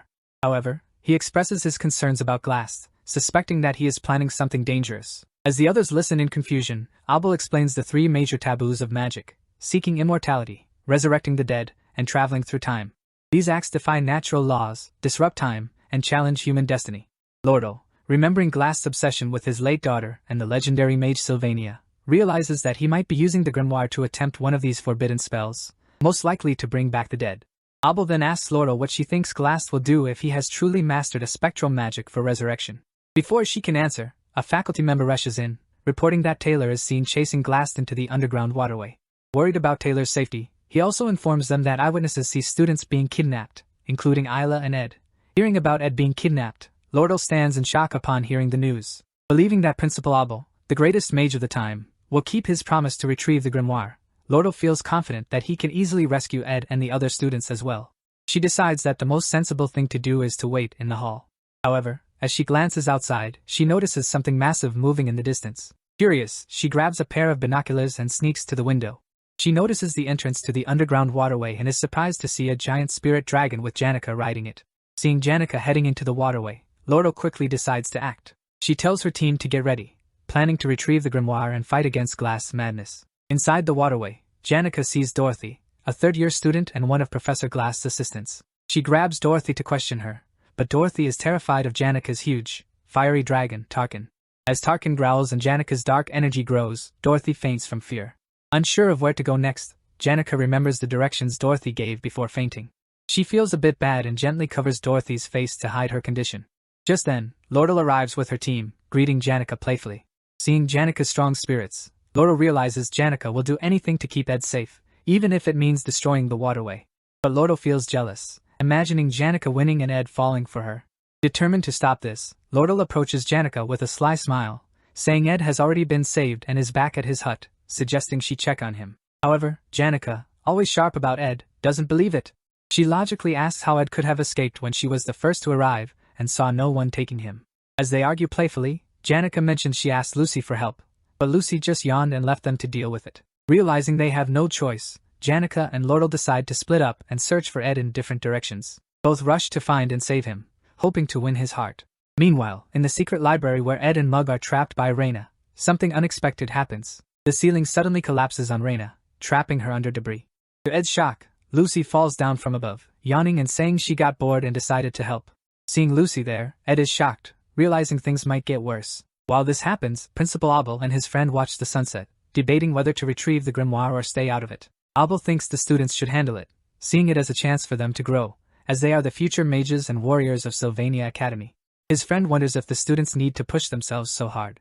He acknowledges this as the Academy's greatest era but questions if they should step in to ease the burden. He mentions talented students like Taylor and JYX, rare among their peers. Over time, many students have faced the Academy's challenges, showing great potential and shining brightly. He and Abel have high hopes for them. Hearing this, Abel gets excited. He senses something big is coming, with challenges that will be tougher, pushing the students to their limits. During the event, Lucy crashes into the secret library, landing on Reina and trapping her under the rubble. Sitting on the pile and yawning, Lucy's casual attitude leaves Ed stunned. As Ed regrets her sudden arrival, Lucy innocently asks if he has any beef jerky for her. Still upset, Ed tells her he doesn't have any, making Lucy sad as she looks for a place to nap. But before she can, Ed quickly grabs her shoulder, thinking of a new plan. Ed knows Lucy's arrival has complicated things, but he also realizes Janica and Lordle should be in the hall to help him. To let Taylor defeat the remaining enemies and gain experience, he needs to stop Janica and Lordle from interfering. Most importantly, he must keep Lucy from rushing into the final stage and defeating Glass, which would lead to a bad ending. Thinking fast, Ed convinces Lucy to stay with him and not wander off. He remembers something Janica once said, that staying close to someone ensures safety. Using this logic, he tells Lucy to stay nearby, promising her beef jerky once they escape. With Lucy now helping him, Ed plans to grab all the magic gear from the library, find Janica and Lordle, and leave, letting Taylor handle the rest. As they make their escape, Lucy uses her fire spell to burn the bats attacking them. Ed is amazed by her power. He tries to stop her from defeating too many enemies, wanting to leave some for Taylor to fight and get stronger. Janica and Lordle are looking for Ed, each using their own skills. Janica uses her spirit connection, while Lordle is good at finding the right paths quickly. As Lordle moves through the underground waterway, she starts to genuinely care about Ed, beyond her usual goals of money and power. She realizes she wants to help him without expecting anything back. She finds a hidden wall with a spell on it. Suddenly, a loud blast breaks the wall, and Ed comes out carrying Lucy and some advanced magic gear. Lordle feels relieved to see him safe. Ed gives her some of the magic tools to carry. Lordle is surprised. Seeing Ed with Lucy makes her feel upset. She had tried hard to get close to Ed, being proactive, unlike Janica, who was more cautious. But now, with Lucy there, it seems like her efforts might be wasted. She yells Ed's name in frustration. But before she can say more, Ed pulls her close, looks into her eyes, and says he trusts her the most. Lordle is shocked by his words. Her heart races, and she blushes. Her anger fades, replaced by happiness. She feels like she's finally making progress with Ed. Before she can think more, a crew member rushes over with urgent news about a big problem nearby. Meanwhile, Taylor and his group enter the underground waterway. Phoebus, always scared and complaining, starts talking about wanting to leave. Annoyed, Elvira kicks his foot to shut him up. Phoebus yells in pain and asks why they need to save Ed, Roth, and Ayla. Taylor calms him, saying Ayla is good and asking him to stay strong. As they go deeper, Adele, the romantic and self-proclaimed fortune-teller, raises her finger dramatically. She warns the group of danger ahead. Adele's predictions are usually right, almost like she sees the future, so Taylor trusts her. Just as Adele points, an explosion happens. Suddenly Tarkin, the fiery dragon spirit, appears with Miss Claire. Janica demands Claire tell her where Professor Glass is. Scared, Miss Claire faints, like Dorothy did earlier. Janica sees Taylor's group and smiles, but they get defensive, ready to fight. Janica looks confused, but Taylor thinks she might be an enemy. Everyone is tense, except Jix, who waves at Janica. Taylor prepares to fight, but Jix stops him, sensing a misunderstanding. Before things get worse, someone yells to stop. Ed, Roth, and Lordle appear. Taylor is shocked. He sees Janica, Lordle, and Ed together and realizes his group can't beat them. He remembers how Ed, with basic magic and archery, held off his group during the Ophelos Hall incident. Now Ed seems even stronger. Taylor knows they can't win. But Ed walks over and taps his shoulder. Ed tells Taylor to focus on saving Ayla and defeating Glass. Ed says Taylor will handle the main story while he deals with the side threats, the Elite Ketchum. A crew member tells Lordle that the Elite Ketchum has arrived on Arkan Island with mercenaries. Ed understands the situation. The Elite Ketchum, the mid-boss of Act 2 mid-game, wasn't properly defeated before. Due to a mistake, he's back, using Lordle's error of leaving her team behind. Without their leader, the Elite easily defeated them one by one. Ed knows he has a special edge now, a magic tool that shows him the game's future. Watching events unfold, Ed sees everything still follows the original plot. With Act 2 almost over and Taylor advancing the main story, Ed understands his role. If he can defeat the new mid-boss, Elite Ketchum, like in the original story, the plot will stay intact. Confident in his plan, Ed boosts Taylor and his team's morale. He wishes Taylor luck, knowing Taylor, as the game's main character, will face bigger challenges. Trusting Taylor with the main story, Ed leaves to focus on his mission. Ed heads out, determined to face Elite Ketchum and stop this new threat before it messes up the story. Ed thinks the Elite might attack Lordle's company to prove her role in the armor sale scheme that cost him his position. As they rush to the company, Janica suddenly tells them to pause, but Ed insists they keep moving fast. Janica stops and makes Ed stop too. She reminds him he collapsed before and barely escaped Glass prison. With tears, she begs him not to get hurt again, saying the Elite's issue isn't his. Ed knows this isn't really his fight, but he also sees the Elite as a big threat. If he doesn't act, it could ruin the safe ending he wants. He realizes he'll need Janica's and Lordle's help. Lordle agrees with Janica, saying it's her fault for involving Ed. She tells him he should be safe instead of in danger. Ed feels touched seeing Janica and Lordle getting along, even briefly. But he knows now isn't the time to rest. He thanks them for caring, then firmly says Lordle's problem is his too. Hearing this, Janica and Lordle freeze, surprised by Ed's words, changing the mood completely. They stare at Ed, moved by what he said, as a new resolve forms among them. Ed insists they keep running, eager to reach the exit quickly. As they run, he feels embarrassed about his awkward explanation to Janica and Lordle. It's always hard for him to say things right. Seeing Ed's troubled look, Janica tries to cheer him up. She tells him he's right. It's not just someone else's problem because if the Elite takes over the company, Ed's contract will be ruined, cutting off his magic tool supplies. Hearing her reasoning, Ed is impressed by her smarts, as expected. Meanwhile, Lordle blushes silently, lost in thoughts about Ed's words. Nearing the exit, Ed sees chaos ahead. Destruction is everywhere. For a moment, he wonders if Taylor caused it, but he's surprised when Janica admits she did it. She confesses it was an accident and nervously explains that Dorothy fainted in the chaos. Janica worries Ed might think she's heartless but tries to convince him it wasn't on purpose. A crew member tells them they're close to the exit and a carriage is waiting outside. The plan is to use it to quickly reach the association building, where Lordle's staff waits. But outside they're met with a horrifying sight. The carriage is destroyed and Lordle's crew members are dead. Standing there is the Elite himself, waiting. Lordle tries to act cool, mocking the Elite for arriving sooner than expected. The Elite laughs darkly, saying he once taught her to handle company records, ensuring no evidence would remain if searched.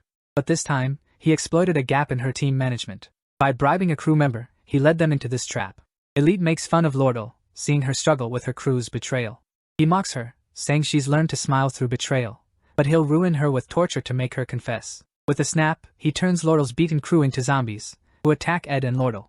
As the fight starts, Lordle taunts Elite, saying he never fights alone and always uses mercenaries. Elite grins and says he's brought the best mercenaries this time. He orders them to kill everyone but capture Lordle alive. The mercenaries shoot arrows, but Janica uses a wind spell to block them. Watching the mercenaries' precise moves, Janica warns everyone to stay alert. Elite, knowing spirit successors like Janica are tough, reveals his trump card, Belarus's Prejudice, which suppresses mana. Ed knows it's a powerful item but has a big flaw: it takes time to activate. Even with this knowledge, Ed realizes they're at a disadvantage. The mercenaries are experienced, and their group is mostly mages, making spellcasting hard. Lordle tells Ed that Elite is prepared and knows their strengths and weaknesses. If Belarus Prejudice activates, they'll lose. She asks Elite how he'll deal with the Academy holding him accountable, and Elite grins, saying it's better than dying. Ed feels the battle's weight and regrets not dealing with this villain earlier, as now Elite is a tough enemy.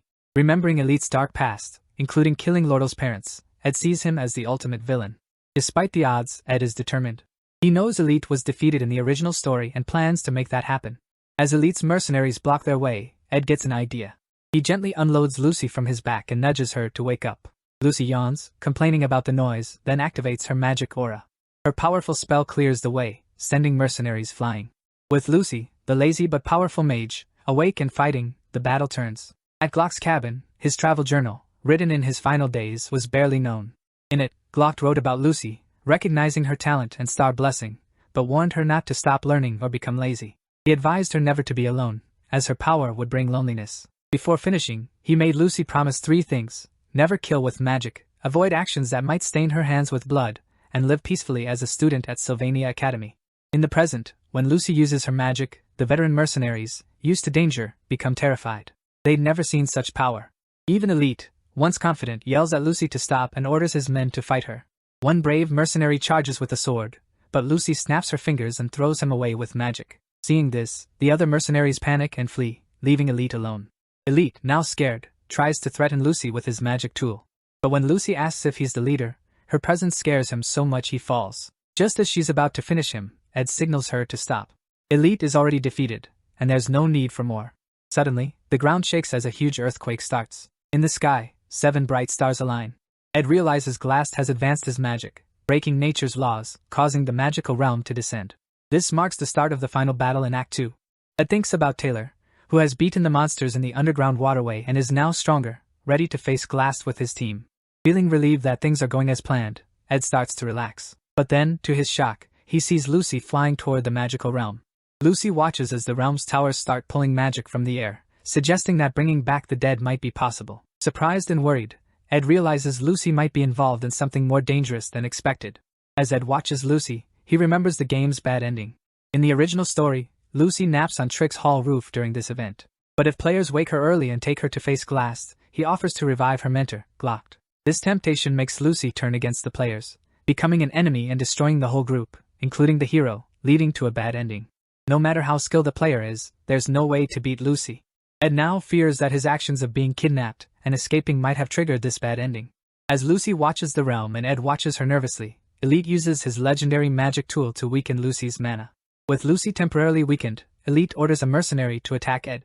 The mercenary charges, but Ed stays calm and uses his Windblade magic to counter, tossing the attacker aside.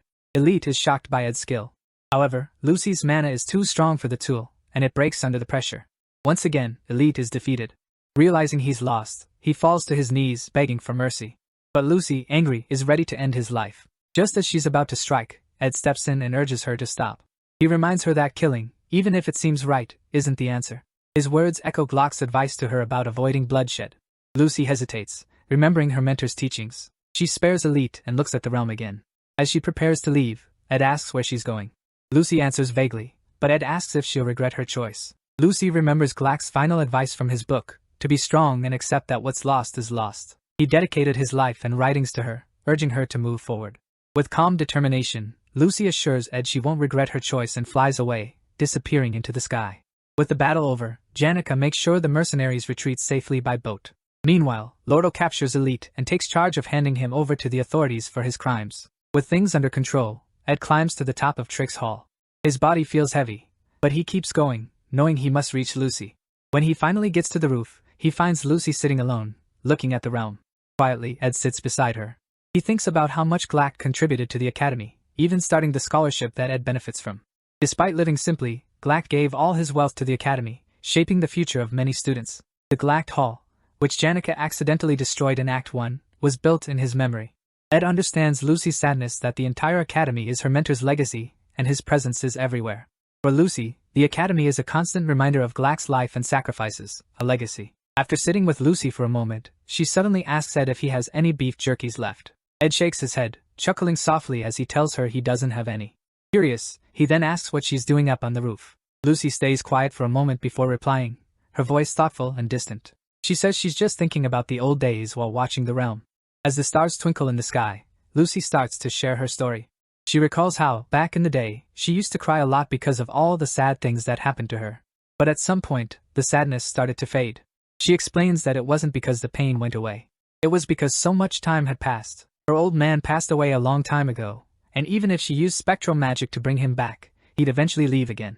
She muses that he was already prepared for death. If she brought him back, he'd probably be mad, die again, and scold her. She looks up, speaking softly, saying that reviving someone as famous as Glact, a mage who spent his life on magic and forbidden spells, would disrespect his memory. She calls herself selfish, admitting she wanted him back for her own reasons, not his. Ed listens closely, letting her words sink in. He asks if she's okay, knowing her choice to stop trying to revive Glact feels new, like it might change. If she changes her mind, it could be disastrous. He wants to be sure she's really okay with her choice. To his surprise, Lucy doesn't reply with her usual sass or ask for beef jerkies. Instead, she rests her head on his shoulder, seeking quiet comfort. Ed stays still, realizing Lucy has accepted her loss. Even though finding another magic user like Glass will be nearly impossible and resurrection magic won't be easy to get, Lucy knows the dead are gone, and what's lost is lost. She's accepted it, and is starting to heal, moving on with her life. They sit quietly, looking at the bright night sky, feeling a moment of peace. As the second act finale starts, Taylor and his team finally find Professor Glass. A huge golem, summoned by Glass's magic, stands before them. Ayla is trapped inside, unconscious, about to be sacrificed. The final battle begins. JYX and the others attack the golem with magic, trying to give Taylor a chance to save Ayla. Taylor charges forward, but Glass blocks him. While fighting, Glass remembers his life as a teacher. He spent his days reading old books, studying magic, and making lessons for his students, barely noticing the seasons change outside. Visitors like Dorothy, Miss Claire, and Principal Abel would stop by for tea, but Glass stayed focused on his work. However, he never forgot his daughter Myrai's death, which drove him to do anything to bring her back. As Taylor pushes forward, JYX and Elvira distract the golem. Glass uses his magic to trap them in a time prison, freezing them.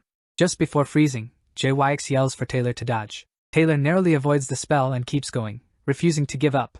Glass moves to the final part of his plan to revive Myrai. Taylor uses a powerful slash to destroy the golem. The golem's destruction undoes all of Glass' creations, freeing JYX and the others. Angry, Glass tries to fight back, but JYX hits him with an ice spell, freezing him briefly. Taylor sees his chance and strikes the final blow, saving Ayla and destroying the golem. Seeing his plan fail, Glass falls from the building, missing his daughter Myrai. He teleports to a quiet forest, ready to face his end alone. In the forest, Glass leans against a tree, weak and bleeding, knowing his time is near. As he closes his eyes, he notices someone standing before him. Opening his eyes slightly, he sees Ed. Ed has come to ask Glass something to confirm. After things settle, Lordle arrives outside the island after securing her adoptive father, Elite.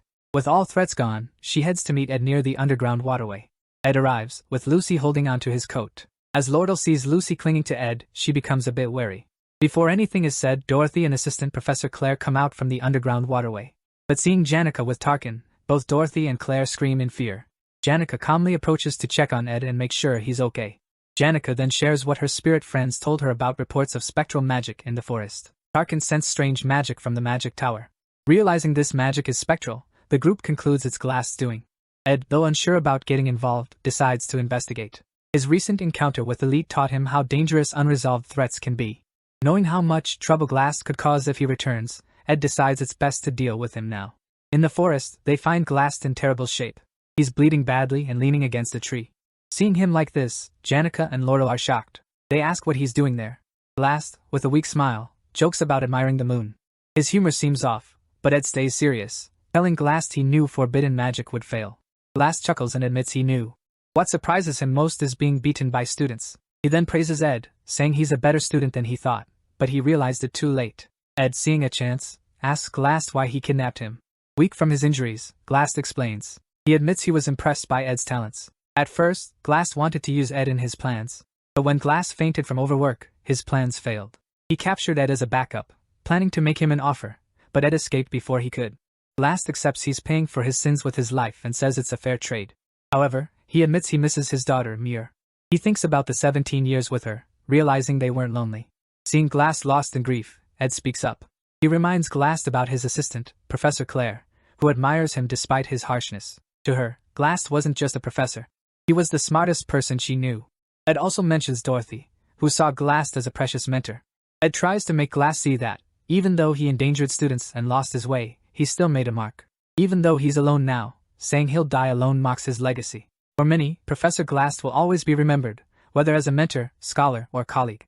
Hearing Ed's words, Glass smiles weakly and removes his glasses. Using his last strength, he gives Ed the key to his library, trusting him with its secrets. Inside are legendary crafting formulas and years of knowledge. A surprised Ed hesitates, asking why Glass would give him something so valuable. With a faint smile, Glass says Ed should be happy to get such a gift. He then jokes, telling Ed to clean up the mess before the Academy's team arrives. Finally, Glass looks at Lucy and advises her to look around sometimes. With those final words, Glass closes his eyes forever. His body rests peacefully under the moonlit Zelkova tree, as if he's just sleeping. Ed, Lucy, Janica, and Lordle stand silently, each thinking about the man who was once their enemy and, in a way, their teacher. The next morning, Ed is called to the dean's office for an investigation into recent events. The dean asks about Professor Glass's reasons for kidnapping him, how Ed escaped without Isla, and his unexpected involvement with Taylor's group. Ed explains everything about his actions, his encounters with Janica and Lordle, and how they work together to solve the dangerous situations. After hearing everything, the dean pauses, watching Ed closely. He expresses some doubt, noting how Ed seems to know a lot while claiming to know little. However, after reviewing Ed's past reports, including the Ophilus Hall incident and the recent Glass event, the dean acknowledges Ed's talent. Apologizing for the Academy's mistakes and Ed's suffering, he decides to reward him. To Ed's surprise, instead of focusing only on the recent incident, the dean reviews Ed's entire report card. After their talk, Ed leaves the office. Outside, Janica greets Ed with a cheerful smile, asking if he's okay or hurt. Ed, worried about her, asks the same. Janica assures him she's fine, dismissing his concerns by saying her injuries are just minor rashes. As her spirit bird whispers in her ear, Janica asks if Ed is really okay or hiding any pain. Ed thinks about what happened and tells Janica he noticed she always works hard to help and often gets hurt. Feeling bad, Ed says sorry for not appreciating her and causing her pain. Janica, trying to make him feel better, suddenly looks worried. She stops him and admits she wasn't really hurt but pretended to be to get his attention. Ed is shocked but quickly tells her something surprising. Next semester, he'll live in Dex's Hall, where Janica lives. The dean gave him proper student housing, so he can leave the woods. Janica is thrilled and congratulates him happily. Later, Ed goes back to his hut, feeling both relieved and nostalgic. He likes his small hut and the quiet woods, but living like a regular student feels like a big change. As he reaches the door, ready to rest, something unexpected happens. Lucy suddenly lands in front of his door, behind him. Surprised, Ed turns to see why she's there. Meanwhile, in a dream, Lucy walks through the woods and realizes she's not on Arkan Island but in the northern Remelon Mountains, where she grew up. She wonders why she's dreaming of her childhood but decides to visit her old house to see her dad. When she enters, she finds him in a rocking chair in a cobweb-filled house. But when he turns, his face is deformed, and he asks why she didn't save him. She realizes it's a nightmare and wakes up. After waking, her maid comes to get her ready for school. Oddly, Lucy doesn't respond and instead uses high-level spatial magic because she feels she must go to the northern forest right away. She lands on Edroth Taylor's cabin roof and watches him walk to the house after talking with the principal. She smiles, feeling relieved. Suddenly, she hears Ed talking about ending his camping life, causing her to slip off the roof and land in front of him. Meanwhile, Professor Fleur-Ben teaches students about cats' unpredictable nature. They seem friendly, but when you try to pet them, they act distant. But when you ignore them, they become clingy. He tells students wanting a cat-type familiar to act indifferent, so the cats approach first. The girls in class laugh, saying it's harder than dating, as the ecology class on cat creatures continues. These classes are popular, and most students do well, but Ed's grades were low at first. He soon improved and made sure his notes were the best. After class, Professor Fleur-Ben calls Ed to his office to tell him about the Academy's scholarship program. It's where students do academic tasks for tuition discounts. The professor suggests Ed consider it while petting his snake. When Ed asks about the tasks, Fleur-Ben smirks and says he'll handle various duties, including helping assistant Professor Claire. Claire has an assistant named Ennis, but there's too much work, like semester-end evaluations and freshman class tests. Fleur-Ben reminds him not to be too strict with freshmen. Ed realizes someone he knows will be among them when the professor talks about new students. Meanwhile, Lordle examines the sage's sealed grimoire, now hers, and feels its strong magic. She wonders if she should sell it to Crepin Rothtaylor, head of the Rothtaylor family, remembering Ed begged her not to. She's torn because she bought it to resell but knows she needs to be tougher in business. She looks again at Ed's message about doing anything for her if he could get the grimoire's purchase certificate, which changes her mind. At the end of the semester, she thinks about joining a special winter class to stay busy since Janica, Ed, and Lucy will be occupied. But when she's about to sign up, she feels unsure. Back at the cabin, Lucy tells Ed they're low on firewood and asks why he hasn't been hunting. Ed is surprised because Lucy usually isn't this proactive. He's been ignoring camp duties because he's considering moving to Dex Hall, which means he won't see Lucy as often, but he hopes it works out. While walking around, Janica shows up after her class is cancelled and decides to rest in the cabin. She sits down and tells Lucy they can't stay at the camp once winter break starts, so he should visit often. She loves spending time there and feels sad it's ending. She also hopes Ed will call her if he moves to Dex Hall because she can help him. She talks about seeing each other more, eating together, and showing him around the hall.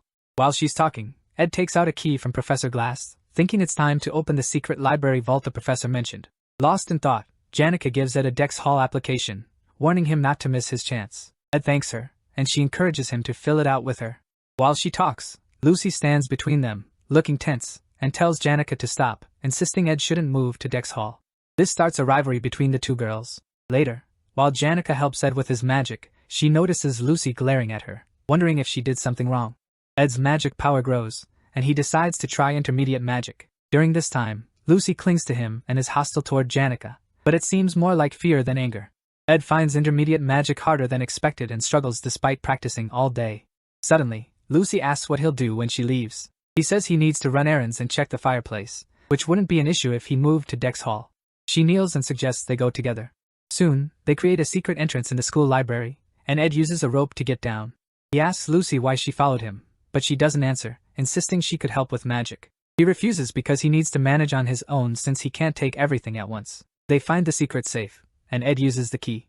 A bright light appears, revealing something amazing inside. Ed climbs back up, remembering it's almost time for Lordle to send the magic item he ordered.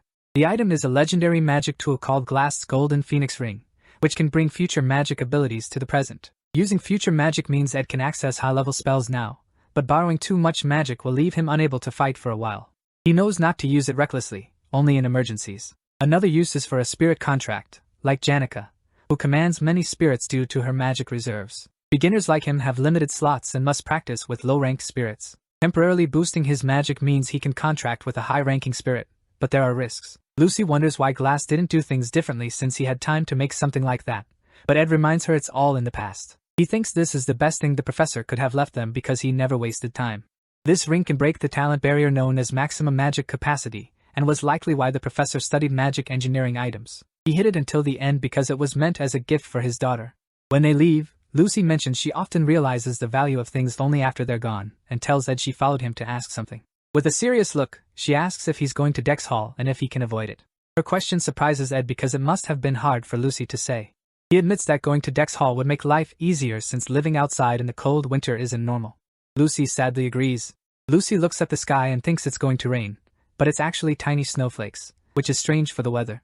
Ed says he hasn't gathered enough firewood for winter and asks Lucy for help.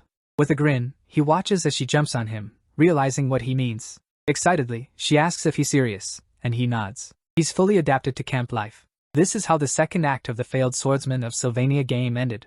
It's now the third act, where challenges will grow.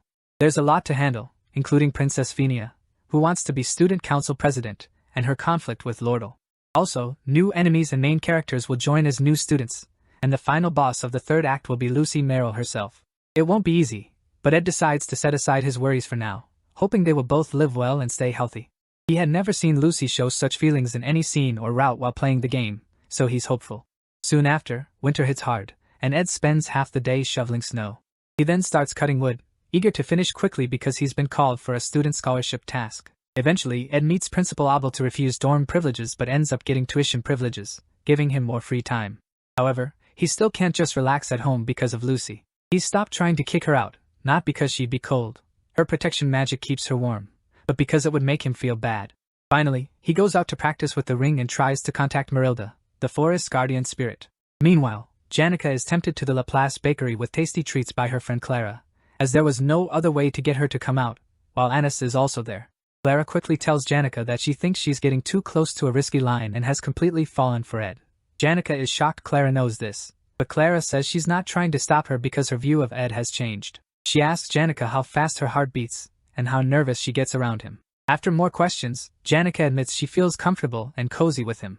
This frustrates Clara more, and she tells Janica she's heading for the worst possible ending in a dating relationship, becoming a comfortable girlfriend. Clara is upset because Janica is the only one showing feelings instead of making Ed want her. She says following him around is a bad way to handle a relationship, and Janica's spirit friends give Clara a thumbs up for making a good point. However, Clara calms down and advises Janica to focus on sparking Ed's desire to protect rather than doing silly things. While all this is happening, Anis watches quietly as Clara gives solid advice from her many friends' love stories. Clara is mostly responsible for changing the negative view people had of Ed just because he's the guy Janica likes. Everyone now seems to trust Ed, but Anis thinks differently. Later, Anis goes back to school and sees Professor Claire getting scolded by the librarian for not returning a book on time. The situation makes her think Claire has no self-respect, and she wonders how Claire became a professor. Yet, all the serious professors praise Claire's skills. As Anis goes to hand in her report, a guy offers to help her carry it. She thinks about how her help is why Assistant Professor Claire, who is smart but bad at work, manages her tasks. She thanks the guy but says no as she walks in. Anis is a second-year student in the magic faculty, and keeps the messy assistant professor's lab tidy. She drops the report on the table, along with secret info about Ed she gathered like a stalker, which could have gotten her in trouble if caught. Only Janica and Clara know her real look, and to her, relationships are like wearing different masks. With 20 minutes before the professor returns from the bakery, she goes over all the info about Ed Rothtaylor. He is from the Rothtaylor family, the top family in the Clawell Empire, and is the only son with 2 sisters. She reads more about Ed's birth and family background. When Anis joined, her family was unstable, so she had to support herself by working as a teaching assistant and a scholarship student. She is good at surviving and sees Lordell as a role model. As she reviews Ed's family history again, she thinks he must have a bossy mindset from growing up in a strict environment. She figures he avoids responsibility and looks for a woman who praises him to help him express himself. He would likely want a pretty woman, given his life of luxury. Based on his history, he doesn't seem to like proactive women, so she decides to stay just good enough. Even though he has changed a bit since being kicked out, she thinks someone who lived a certain way for years can't change easily. Whether he works harder now or not, she believes he is still arrogant. After making a profile on Ed, she decides to practice being the kind of woman he might like, since they'll work together soon. Suddenly, Professor Claire rushes in with bakery treats, but spills the tea Anis made. Fear grips her, expecting Anis to get mad, but Anis asks if she's hurt, which surprises Claire. Later, in Lucy's room, Ed thanks the Academy's maid, Belle, for cleaning his uniform. Belle says it's nothing but notes. She found many blonde hairs in Lady Lucy's clothes and many white hairs in Ed's clothing. She asks Ed why he talks to her so formally, but he says it feels right, especially since she's the chief maid with many people to manage. Still, she insists he has even more people to manage, like Lucy, Janica, and Lordell. Belle offers to always do his laundry, no matter his choices with the 3 ladies, especially since Ophelis Hall is fully restored. She mentions that 7 new students will join after the break, and 1 has already asked to move in. Ed realizes she means Tanya Rothtaylor, his younger sister, and dreads the break. Later, Jix visits the cabin and tells Ed he will go to his hometown for the break to see his best friend, Elka. Jix asks if Ed will stay at camp for the break, and Ed says he will stay to learn medium magic since he'll be a 3rd year soon. Ed reminds him not to overdo it. When Ed notices he can't sense any magic from Jix, he checks his temperature and asks if he trained too hard. Ed, who secretly used a ring, gives a vague answer. Jix then tells Ed that Aya has been asking about him and mentioned bringing Taylor over to apologize properly. But Ed asks him to tell her he doesn't want an apology because he isn't upset. Soon after, since Jix is good at keeping secrets, Ed gives him money to hire help for organizing Professor Glass's basement library. Jix says he doesn't need the money because it's like practice for him and learns Ed wants to use the library as a workshop. The next day, Anis greets the Academy's scholarship students for Assistant Professor Claire, who has been up for 2 days doing paperwork. Anis tells them that scholarship students mainly help prepare and supervise the class assignment exam for new students. While she talks, Ed remembers Professor Glass used to handle this exam, but now it's Assistant Professor Claire's job. Anis quickly gives Clebius the equipment he asked for from Trix Hall and hands Onyx some of Assistant Professor Claire's tasks. Finally, because she thinks Ed looks like a player, especially with so many girls around him, she decides to test him for Janica and Claire's sake. After her research, she creates the perfect persona to see if he can resist her charm. She then tells him he will join her for a field survey. Ed and Anis head northwest to Orn Mountain to check the field for the exam. While working, Anis says she's tired and asks Ed if he is too. He suggests they take a break. In a cute way, she thanks him and praises his stamina and manners, which change her mind about him. When he asks what she means, she says she's close to Janica and worried Janica was with a bad person, which is why she was cold to him. But Ed says it's fine and he doesn't care about that stuff. He comments she must be tired from being a student TA and working hard, but she grabs his arm and says it's okay since he's here now. She talks about feeling supported by him, and shares she was also cut off from her family but had to support herself through school. Ed respects her strength and tells her not to worry because she's done well. Excited, she thanks him and says they have a lot in common. However, Ed notices something different about her usual cool and realistic image. Suddenly, she trips over nothing and falls into Ed's arms. He catches her and tells her to be careful, surprised she tripped over nothing. When she becomes more dramatic, he gets confused, so she asks him to wait while she handles something. Alone, Anis thinks he's reliable and wonders if he's pretending. She played her cards right by sharing her tough academy life, showing her weakness so he'd want to protect her. She also tried making contact a few times, but it didn't change much. Oddly, she admires how strong he feels, even though he acts like a nerd, and how he's better at work than she thought, considering she assumed he was a noble who couldn't work. Besides that, she thinks he looks great, and it's no wonder Janica likes him. Suddenly, she realizes this is how Ed makes women fall for him, so she decides to stay strong because she's different. Meanwhile, Ed waits for her, enjoying the beautiful view from the mountain, which makes him forget his worries for a moment. One big concern is Tanya Roth-Taylor, a villainous young lady. Tanya is a genius in politics and trickery, aiming to be the first student council president in Sylvanian history. She will soon start gathering the academy's influential figures. Tanya arrives at the dorm early to secure her position before the semester begins. She's a villainess, and Ed thought he'd have time to prepare before she showed up, but he doesn't know how Tanya Roth-Taylor will treat him. In the game, Ed Roth-Taylor is a villain who appeared briefly at the start before disappearing, and there wasn't much about him in the end, meaning he was just an extra. This is why he doesn't know how to handle this. To Tanya Roth-Taylor, Ed Roth-Taylor is worthless. Meanwhile, Tanya arrives at the academy in a coach. To her, Sylvania is full of elites, including Princess Phenia of the Clole Empire, Lordle, an elite trading company's executive Janica, a spirit sorcery prodigy, Elvira, a great alchemist, Clebius, Nortondale's sword demon, and the coolest one, Lucy, a rare genius mage.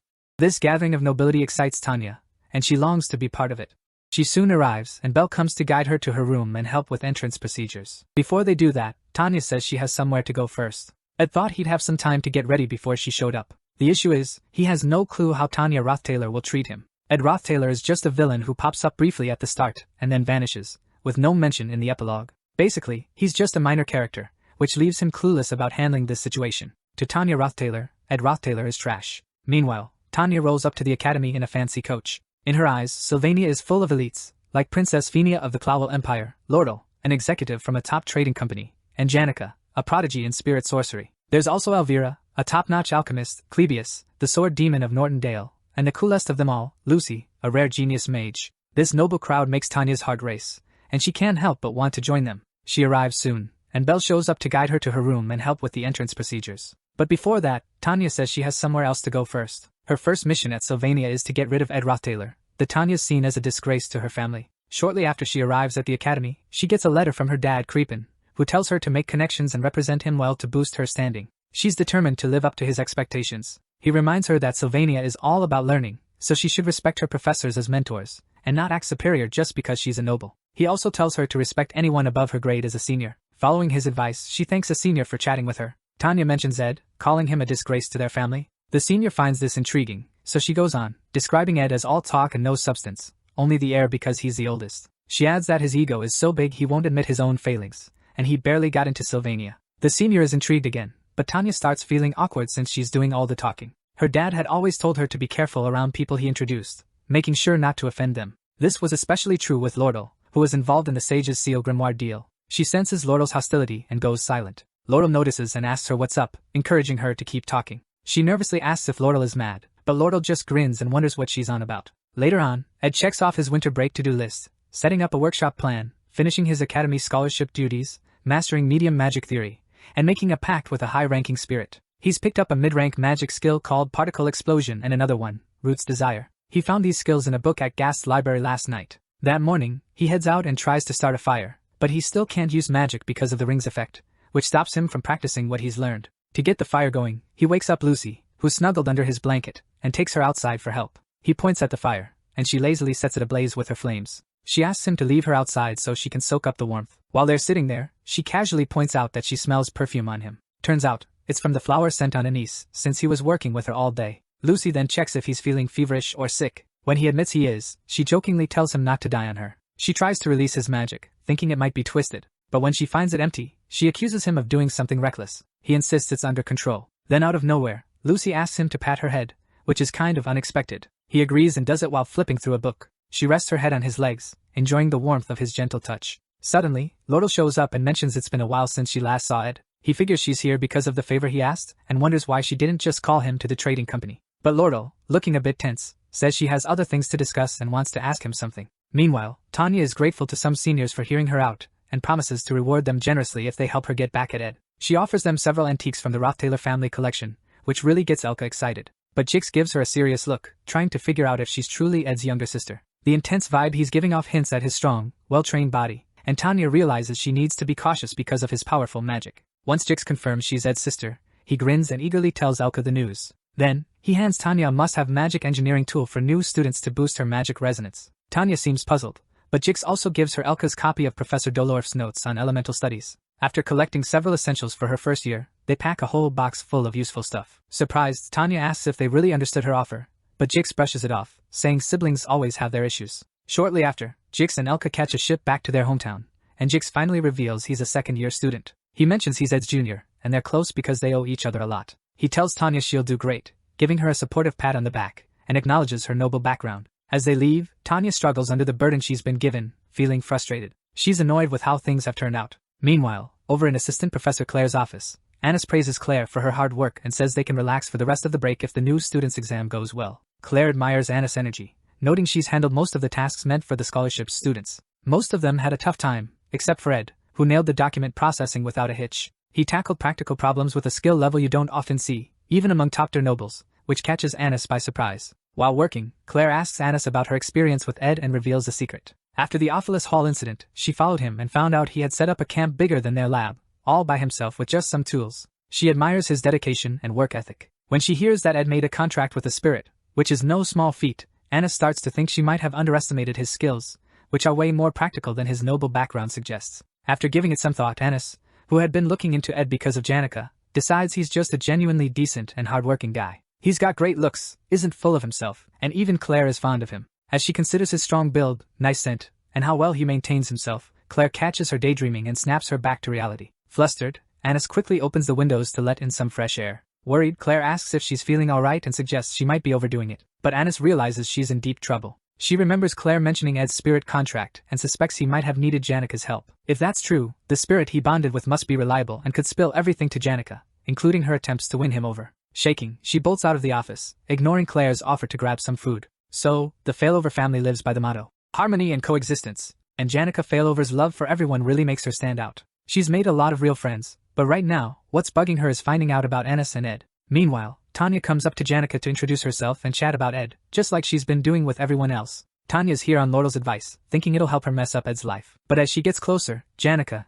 usually so chill, suddenly stands up with this intense aura around her. Lordle had told Tanya that Janica's naturally kind and thoughtful, but the Janica in front of her now looks like she's ready to unleash chaos. Over at Ed's camp, Janica lets him know they've sorted out most of the production materials he asked for, though the top-tier stuff is hard to find in winter. Ed thanks her for handling it despite her busy schedule, but she tells him not to sweat it. When he wonders why she went out of her way to see him, she simply says she's here to relax. Not long after, Lordle spots Lucy and asks why she's napping here. Lordle spots Lucy and wonders why she's napping here. Ed, caught off guard, blurts out that it's winter. Lordle, confused, wonders how that's even relevant. She eventually calms down and tells him she's here to discuss something other than engineering items. Curious, he asks what it is. She reveals the sage's sealed grimoire she won. Plus, she shows him the letter where he promised to do anything for her if she bid on the grimoire for him. With a sly grin, she tells him she's ready to cash in on that promise. Nervously, he asks what she wants from him. She reassures him that she won't demand anything too overwhelming. Her request? She wants him to join her side. The third act is about to kick off, and the showdown between Princess Phenia and Lordle is about to begin.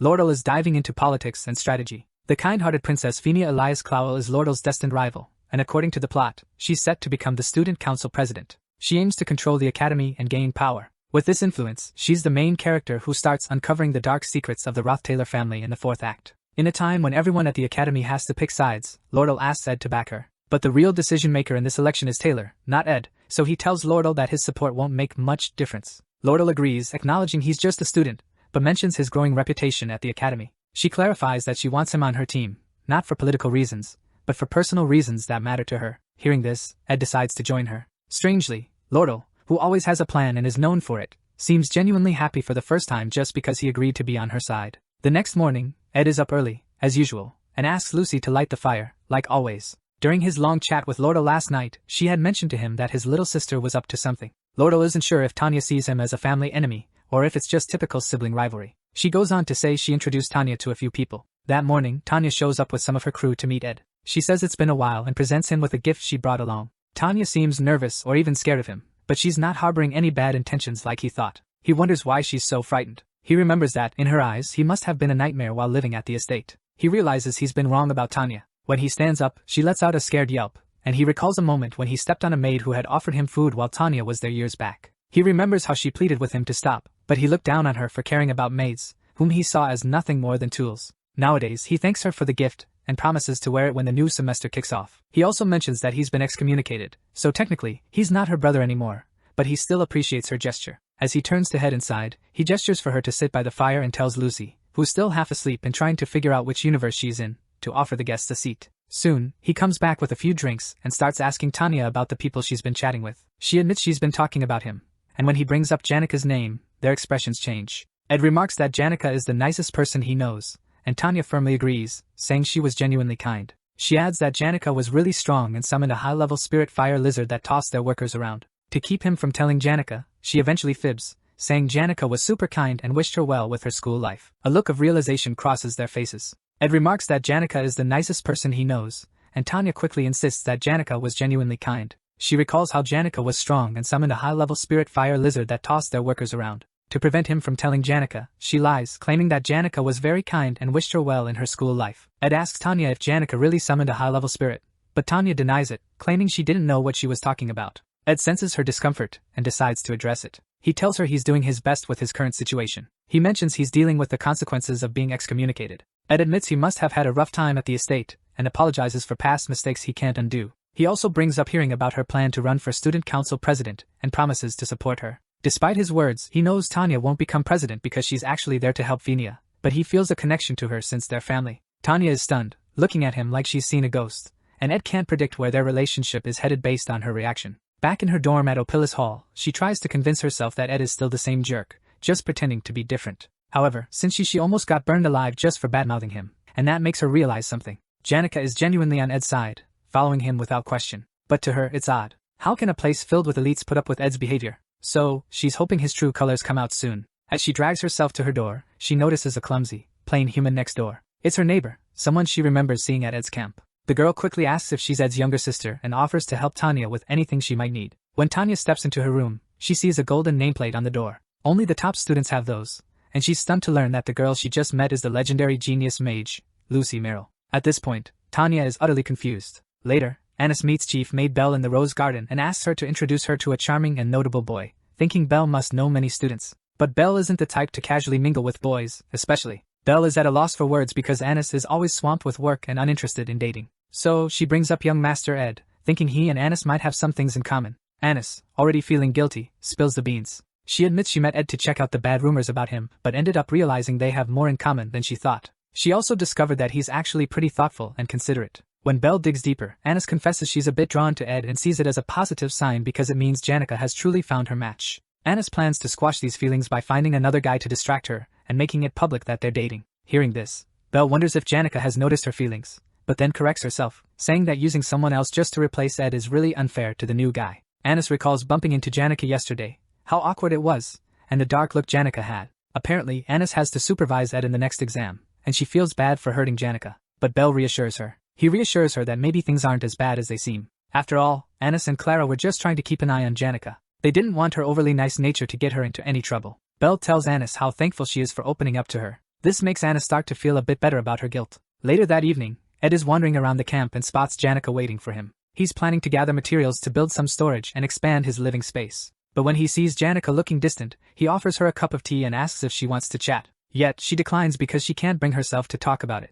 He tells her it's okay, she doesn't have to. She's surprised by his response and watches as he wraps a cloth around her to shield her from the snow. Worried she might be having academic struggles and feeling cornered like a trapped animal, he can't just ignore her. Eventually, she rests her head. Tanya and Ed are huddled together for warmth in the cold. Tanya thinks back to the peaceful days at the Rothtaylor residence. But then, everything shifted after Arwen Rothtaylor, the heir and eldest daughter, passed away. A new heir took charge, and that's when Ed transformed. With power in his hands, he turned into a total jerk, acting like he owned the place. Tanya recalls how he once taunted her, saying she couldn't touch him. He even shoved a sword at her, daring her to kill him and the next air. When she fell to her knees, he just laughed, adding to the daily torment that sometimes felt suffocating. She lived under his constant scrutiny, but he never laid a hand on her because they were family. Yet, she couldn't protect her loved ones or their home from him, making her life feel like a living nightmare. But when he got excommunicated, a chance finally appeared. Now, all she needs to do is prove herself, and she's set on doing that through the upcoming Student Council President elections. On the day of the new student's class assignment, Anis gives Ed a heads up, making her life unbearable,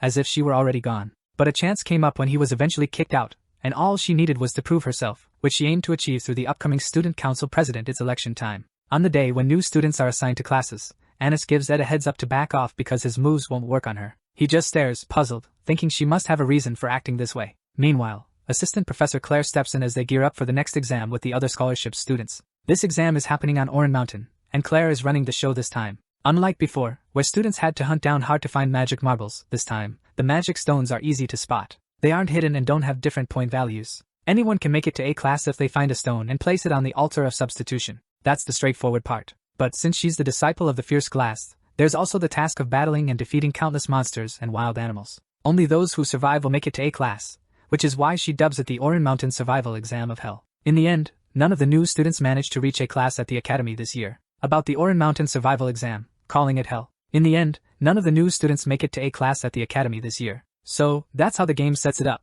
Nobody's supposed to make it to A class because it ties into a big future event. That's exactly why Ed keeps quiet about how tough Claire's exam is. He's okay with it because, thankfully, no one got hurt, even though the test is insanely hard. The students have to battle imaginary monsters, brought to life by this magical engineering gadget called the Vision Disc. There are regular vision discs that summon low-level creatures and beasts. But then there are the purple vision discs, which bring out high-level monsters, beasts, and even humans. These are the real deal, making sure no one hits A class. Anis is the one in charge of these discs. She's having a hard time carrying them, so Onyx offers to help, but she turns him down. Then Lin jumps in, signaling her to hand over the purple disc. She instinctively pulls back when she sees him and accidentally trips over a rock. Ed catches her by the waist to stop her from falling, and they end up in this awkwardly close moment. But then, the purple disc slips from Anis' hands and rolls away.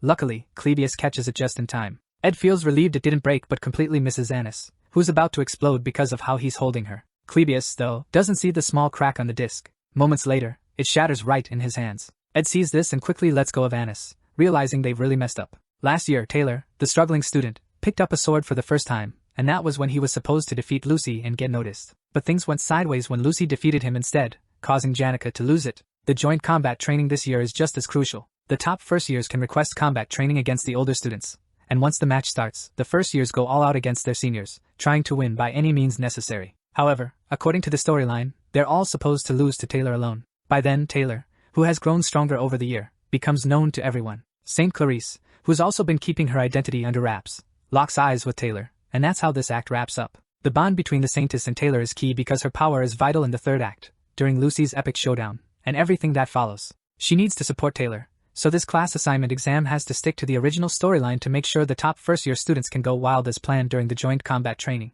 But the only reason they'll lose it is that none of the students end up in the A class, and that's because Assistant Professor Claire used 2 purple discs to crank up the difficulty of the class assignment exam. They all stare at the busted circuit and realize it's beyond saving. Anis is crushed and apologizes for her mistake, but Ed points out that saying sorry won't bring back the purple disc. At this pace, there'll be too many A-class students, so he suggests a fix and picks Clebius, who has no clue what he's on about, as the one they'll use. At the entrance of Oran Mountain, Tanya is thrilled to meet other noble students as her classmates. Even the princess and the chancellor are in her class. Everyone's mingling without flaunting their status or background, but there's one standout among them. It's Saintess Clarice from the Telos Order. The other first years bow to her, but she tells them to skip the formalities to keep things smooth at the academy. As she's talking, Tanya steps up, introduces herself, and says it's a real honor to meet her. The Saintess is pleased to hear Tanya is from the Rothtaylor family. She mentions that she baptized Crepin, the patriarch, though she was too young to remember it well. Tanya responds that it's an honor, and hopes to be baptized by her when she becomes an adult. Soon after, an announcement kicks off the exam, directing each faculty member to their designated area. Even though everyone's aiming for A class, everyone races toward A class, which offers perks like free student activities, fame, tuition waivers, and access to Ophelis Hall. A redhead spots a stone and dashes to place it on. He's trying to reach the altar first to lock in that A-class rank. While he's talking, Joseph, another student, zooms by and tells him to quit chatting and start running. Meanwhile, Tanya notices there are way too many magic stones on the mountain. She figures something else is making the exam tougher and decides to save her energy, stay alert, and take it slow. Suddenly, she spots a student taking off her shoes. At first, Tanya thinks the girl slipped, but she's shocked when the girl happily explains she just wanted to feel the snow on her feet. Tanya is baffled about why she'd do that now of all times, but the girl doesn't see the problem. Tanya then becomes convinced the girl must have hit her head during the exam. Soon after, Tanya introduces herself, and the girl mentions she heard that members of the Rothtailor family are pretty important. Tanya clarifies that not all of them are, as some are troublemakers, like Ed. Even though Ed seemed changed when she met him at camp, she suspects he's hiding his true self. This fear has been deeply rooted in her for years. Still, the girl holds Tanya in high regard and shows a lot of respect. She finally introduces herself as Kylie Ekne, a country girl from a small place called Taranay Principality. She apologizes for her odd behavior, saying she doesn't really know much about the modern world. But Tanya cuts her off, pointing out they need to hurry since they're in the middle of an exam. Kylie agrees but mentions she's not too worried about getting into A class because it would attract too much attention to her, which annoys Tanya. But knowing Tanya is interested, Kylie excitedly grabs her hand, thrilled to finally have a friend her own age, even though Tanya protests. 30 minutes into the exam, the redhead keeps pushing forward, confident he'll snag first place, especially since his stamina is better than Joseph's, who he calls a jerk. Eventually, he stops to catch his breath, worn out, but he doesn't see Clebius, who's turned into the sword demon and is about to land a brutal punch on his cheek. The hit sends him to the ground, and the redhead demands to know why from Clebius. Suddenly, he shows up, saying it's not right for a senior to act that way. Meanwhile, Clebius remembers Ed explaining earlier that he and Anis would stop new students halfway to the altar, because only the strongest deserve to be in A class. Right now, Anis is blaming herself for getting them into this mess and promises to give it her all. Meanwhile, Onyx, who's a pro at flight magic, is tasked with ensuring everyone's safety, while Claire has to prepare documents to report the changes in the exam. With everyone knowing their roles, Ed decides to hang back and protect the altar. But Claire is worried since Ed still struggles to sense magic. He reassures her, saying he has a plan. As Clebius takes down the students, Onyx swoops in to pick up those who are down. Meanwhile, Ed examines the purple vision disc and realizes fixing it completely is going to be tough, especially since his magic hasn't come back yet. But with a big stash of high-quality magic stones packed with immense energy, he decides to offer them at the altar to keep things going. Recharge his magic. When he offers the first one, Mug, the spirit he's contracted with, shows up and tries to help, even though Ed still can't understand what it's saying. While Anis and Clebius stall for time, Ed offers a bunch of magic stones to make sure no one gets past him. After several students are taken down without mercy, some try to warn the others to get out of there. Meanwhile, Tanya and Kylie stumble upon the unconscious students and spot the sword demon closing in on them. While that's happening, Clebius notices an explosion behind him at the northern entrance, where Anis is stationed. But he's sure the explosion isn't from Anis' magic. Distracted, the girl sees the chance to slip past him, so he chases after them. Although Anis, the top teacher assistant, is skilled enough to be a specialist in both academic and practical fields, she's just slightly above average in combat. She's not an easy opponent for first years in combat. She's a tough opponent for first years. Joseph Whitefelds is on a whole other level compared to his sister. She had to hustle to become a top alchemy student, but Joseph? He was the youngest to become a Magic Society researcher and can use mid-rank magic like it's nothing. This dude's a total genius. After she tells him to pass, Joseph reassures her, saying there's no need to be upset because he's sure she's got talent in areas other than fighting. But Anis makes it clear she's upset, just not because she lost to him. She then asks him to move on. He steps forward, and Anis remembers how everything was going smoothly, until she messed up by breaking the purple vision disc. The worst part? She couldn't come up with a backup plan and left it to Ed to handle the situation. She blames herself for losing to a new student and failing to secure the northern entrance. But what's really bugging her is how she can't stop thinking about Ed, who had taken control of the situation so calmly. So, Joseph finally makes it to the altar and bumps into Ed.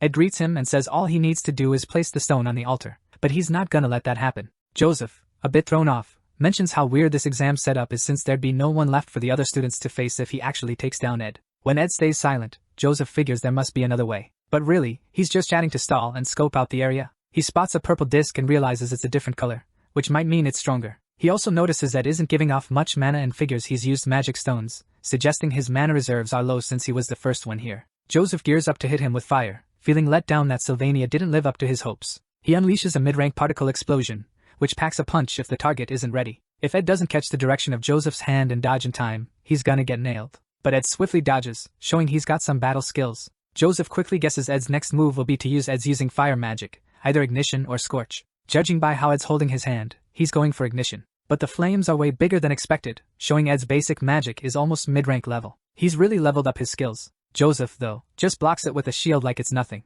He says it's pointless since it can't break through his defense. Mage battles usually come down to who has more mana. Joseph thinks Ed's got no real battle experience, and won't handle his attacks once his mana's drained. But then Ed turns into a fire monster, telling Joseph he can block spells but not physical hits. Ed grabs Joseph by the head, kicks him in the gut, and then smashes his jaw. He questions why Joseph assumed he'd only fight mages just because he's a mage himself. Joseph backs off fast, demanding to know how Ed walked through the fire. Joseph's getting ready for another move. Retreats and demands to know how Ed walked through the fire as Joseph prepares. Joseph kicks things off with a mid-level ice attack, but he's planning to be more careful this time. Ed, however, just counters with a basic ignition spell, making Joseph suspect he's trying to mix fire with ice to create steam and mess with his sight. Joseph's getting annoyed and quickly switches tactics. He goes for fire, casting a basic spell called Scorch. But Ed just strolls through the flames again, thanks to his blessing of recovery, which gives him temporary fire immunity. Ed charges through the blaze, aiming to stab Joseph with a knife, but Joseph reacts fast, casting a spell to block physical attacks. Joseph's feeling pretty sure his casting speed is quicker than Ed's,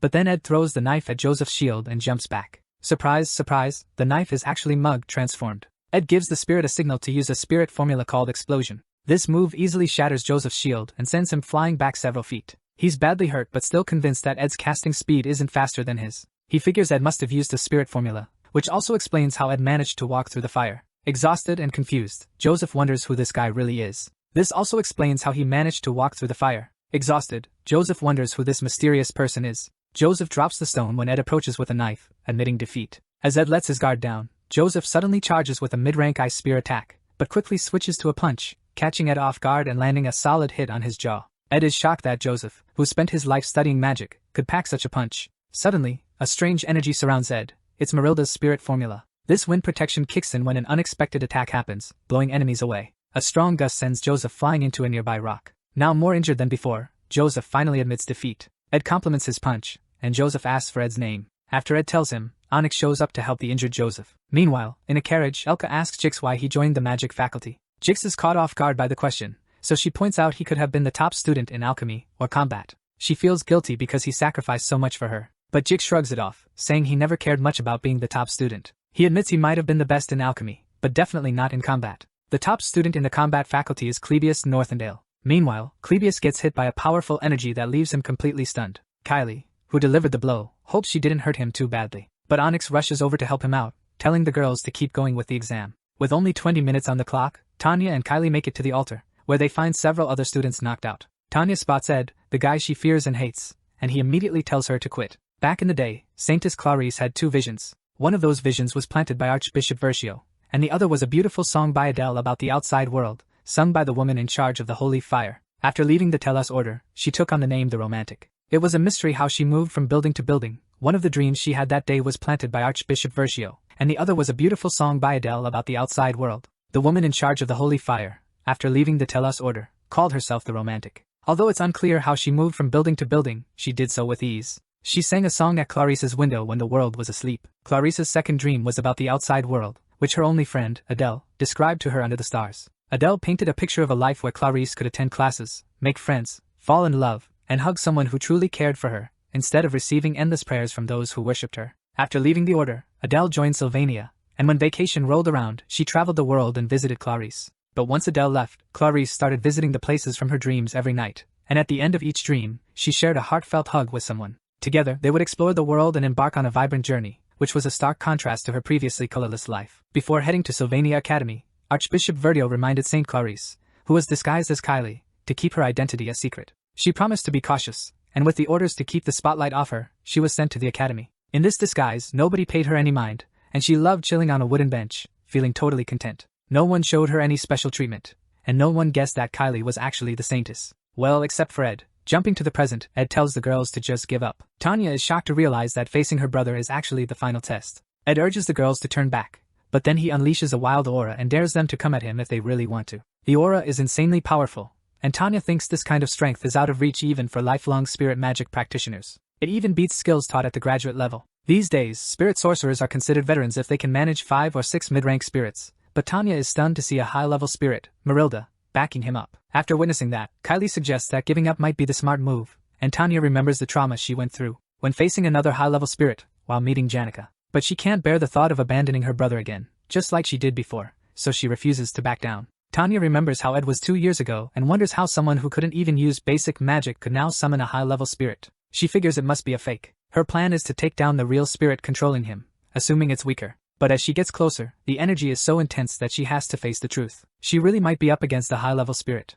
After several attempts, the energy blasts both girls backward, and Kylie is stunned to find out this guy is Tanya's brother. Secretly, Kylie had this fantasy about noblemen, all polished with charming smiles and elegant manners. But meeting Ed, she's surprised to see he's the same person Tanya talked about with such disdain. Eventually, Kylie gets up and signals Tanya to target the spirit's main body. As planned, while she acts she uses herself as bait since she can't die. Tanya's worried she might get hurt, but Clarice steps up, promising to handle it. Tanya had mentioned that Ed was really a bad guy, and Clarice is determined to protect her first friend at Sylvania. Normally, Tanya would laugh off such wild claims, but she had seen Kylie's skills firsthand during their battle with Clebius, and how she easily deflected his attack. She wonders if Kylie has some special power as she watches her charge into the chaos, tears in her eyes. Marilda is baffled by the sudden move and tries to slam Kylie into the ground, but Kylie's holy magic blessing kicks in. This blessing unleashes a mid-rank or higher power that automatically defends. She stands firm against any hostile force trying to harm her. The clash of energies sends Kylie flying backward, but her shield still keeps her safe. Ed taunts her,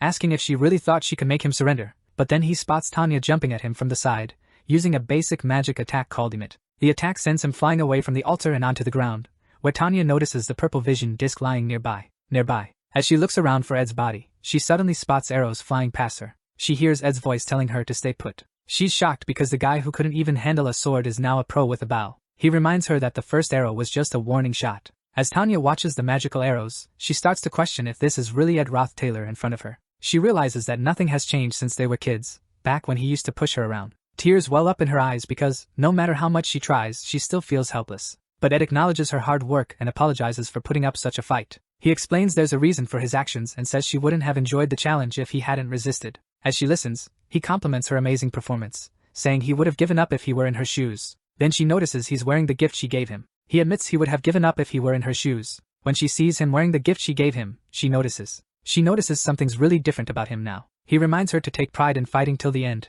even though it was all just an illusion from that purple disc vision. As she cries, he tells her she's amazing, but it doesn't really help since she's still upset about not making it into Class A. Suddenly, Kyle hugs Tanya and warns Ed to back off so she doesn't lash out. Out of nowhere, Claire calls Ed for help because Clebius is totally knocked out and the exam's done. But then, Kilia realizes her voice is starting to sound like her real self again, which means her transformation magic is wearing off. This happened when she pushed back and dropped the magic engineering item Versio told her to keep. She starts freaking out that her true identity will be exposed, and her school life will be over. But then Mug appears with the magic item. Ed gives it to her, and almost slips up by calling her by her title, but catches himself just in time. She stares at him in shock as he walks away to join Claire. The class assignment exam wraps up, and Ed manages to set everything right. He almost calls her by her title, but quickly corrects himself. She looks at him in shock as he walks away to meet Claire. The class assignment exam ended, and Ed managed to return everything. Everything's the same, except for one little detail. The Saintess's eyes, which should be on Taylor, are now on Ed because he almost called her by her title. While Ed's lying on the ground, Matilda talks about timeless beauty and values.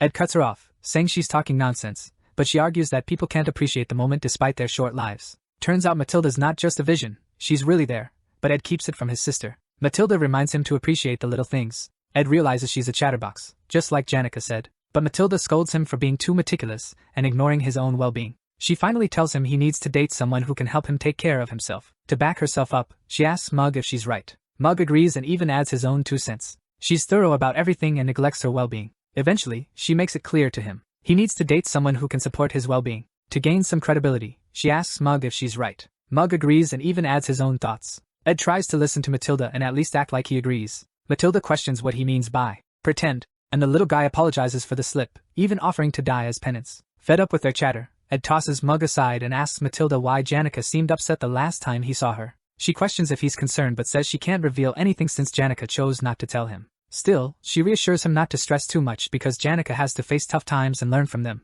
especially since life isn't a fairy tale. Shortly after, Matilda urges them to move along so she doesn't drain all his mana. She mentions she's a costly spirit, and the only reason he managed to summon her, aside from the mana stones he recently used, is because someone else was sharing the mana burden. She points out that a spirit like her wouldn't just bond with one person, and Ed realizes he can't maintain a high-level spirit for long. As he ponders whose mana it was, the answer so, here's the deal. He climbs up a nearby structure and spots Lucy. He jokes around, asking if she came up here just to nap, but Lucy sets the record straight, saying she didn't come here to sleep. She just didn't want to be alone in the hut, so she wandered over to the altar of substitution. Ed knows this means they're hitting the final stage of the third act. The skeptical Saintess is about to start doubting the order once she sees the dark side of the holy city. Then, Telos apostles are going to show up on Arkan Island to accuse Clarice, and the folks at the academy will blindly follow the Archbishop's orders because they're clueless about the real story. Eventually, everyone's gonna turn their swords on the one girl trying to save Arkan Island, Lucy, who's sticking to her master's last wishes. Despite all the insults, Lucy won't complain and will stay strong until she finally wakes up. When that happens, she'll take down all the big players on Arkan Island and wipe out more than half of the raid party by in the end. She just can't keep up, and Taylor takes her down after mastering the ultimate swordsman form. Taylor, having mastered the final swordsman form, defeats her. Once the truth comes out, everyone will understand why Lucy was targeting the gods' apostles and see she wasn't the villain they thought. But by then, it's too late to change anything. Maybe it's just her nature, or she thought no one would listen, but Lucy keeps everything to herself until the end. Lucy stays silent about her reasons until the very end, whether it's her nature or because she thinks no one would listen. Meanwhile, Ed is determined to stop her. He can't bring himself to sacrifice her just to keep the story going. Flashing back, the old man Glock tells a young Lucy that Sylvania can handle most challenges, but a trial will come that they can't face alone. He begs her to help them out, even if it's just for him. He asks her to lend her strength, even if it's only for his sake. He warned her about the future events before they happened. Losing her master and only family was a terrible blow for her. Suddenly, she rests her head on Ed's legs. She admits to him that she's been feeling lonely lately, so Ed decides to always let her know ahead of time whenever he's planning to leave the hut. The next day, Clara comes back from her trip home and reunites with her family. She gives Belle a gift she picked up for her. Coming from a wealthy, noble background, Clara was eager to return and quickly heads out to meet her friends, Anis and Janica, for a tea party since it's been ages since she last saw them. When she finally meets Anis and Janica, the table is unusually quiet, and Clara wonders if there's been a fight between them. In all their years of friendship, she's never encountered this kind of awkward vibe and is unsure about what she should say to break the ice. But before she can speak, Janica suddenly asks Anis about the hug she got from Ed. Meanwhile, Ed Roth Taylor is busy building a wooden wall to block the wind and realizes that working on such basic items doesn't boost his stats or production skills anymore, so he thinks about finding something new to work on. He's doing this to prepare Ed's bracing himself against the fierce winds when Belle shows up, determined to take Lucy away. She tells him the academy's got a new rule. Dorm students can only leave if it's absolutely necessary during snowstorms. Lucy quietly asks Ed for help, but Belle jumps in, saying there'll be dorm surveillance to keep her in check. Belle makes it clear that the dorms will be monitored to ensure Lucy stays put. Lucy's begging doesn't sway Ed at all. Belle then questions if he really believes he can handle a week-long snowstorm in this setup. She doubts his wind blocker will hold up, but Ed's got a plan. Ed says he's just setting it up to protect his supplies. He's used twine to secure his hut's roof and anchor it to the ground.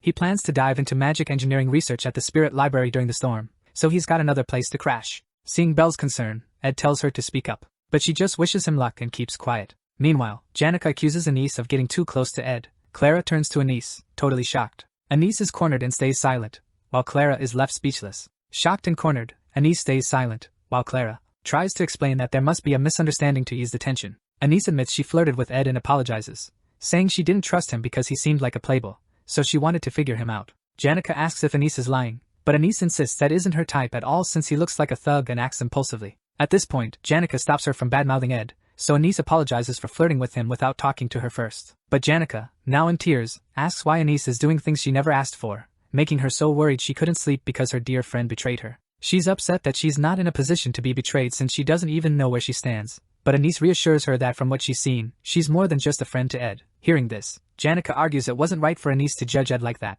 but since Anis did it for her, there's no reason to be upset. She thanks Anis, admits she doesn't have any romantic feelings for Ed, and Clara feels relieved since she was worried Anis might have fallen for him. Out of nowhere, Janica takes off in a hurry when she remembers she hasn't visited the northern forest recently. Clara and Anis are left alone, and Anis asks Clara to introduce her to a guy. But then, realizing that's not enough, she decides to break the mold by asking Clara to date her instead. Clara is puzzled and just watches as Anis goes on about her plan. When Clara doesn't give an answer, Anis decides she'll try to get over her feelings by steering clear of Ed once her scholarship duties at the academy wrap up after the break. But she's crushed when she finds out that the scholarship students will keep working as assistants at the academy when they return because they did such a good job. Becoming student assistants means more scholarships and extra perks, but for Anis, it feels like a nightmare. As Ed goes over his magic abilities, he discovers he can now tackle intermediate magic. He's got 4 spirit slots, with Mug in one and Marilda in another. When Janica shows up at the camp, she tells him he needs to make a pact with a mid-level spirit. Assistants will offer more scholarships and perks, but to Anis, it feels like a nightmare.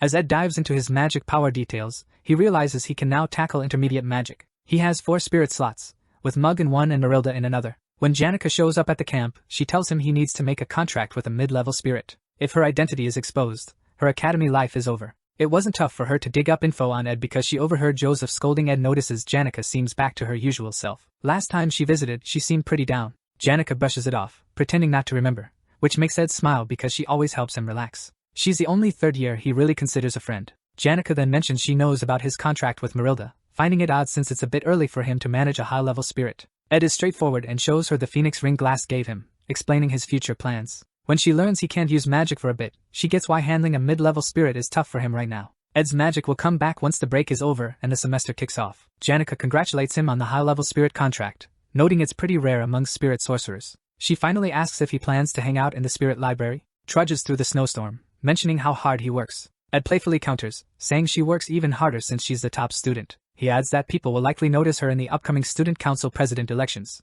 but Janica says she's planning to stay neutral in the elections. She then asks if Tanya is running too and if he's close with his sister. Ed admits he can't really say that since he's been excommunicated, but that doesn't change their bond. He still wants to keep a good relationship with her because he cares. Janica hears this and figures Tanya's reaction was just typical sibling rivalry. Out of nowhere, she grabs his hand, tears in her eyes, and asks if there's anything Tanya would like as a gift or a favorite food. That's when Ed realizes Janica must have messed up with Tanya and is trying to make amends. But Janica insists she did nothing wrong. Ed just looks at her, knowing she's a terrible liar, and soon enough, the guilt makes her spill the truth. But Ed doesn't see it as a big deal. Meanwhile, Kylie gets the news that leaving the dorms is off limits unless there's a special reason. As she hears this, she can't shake the memory of Ed, that third-year student she spotted a few days back. More than anything, she's uneasy, especially since he almost used her honorifics, making her wonder if he knows her secret. Now, in her true form, she places the magic item for changing appearances beside her, worried about how hard she's worked to live a normal academy life. If even one person finds out who she really is, her time at the academy is over.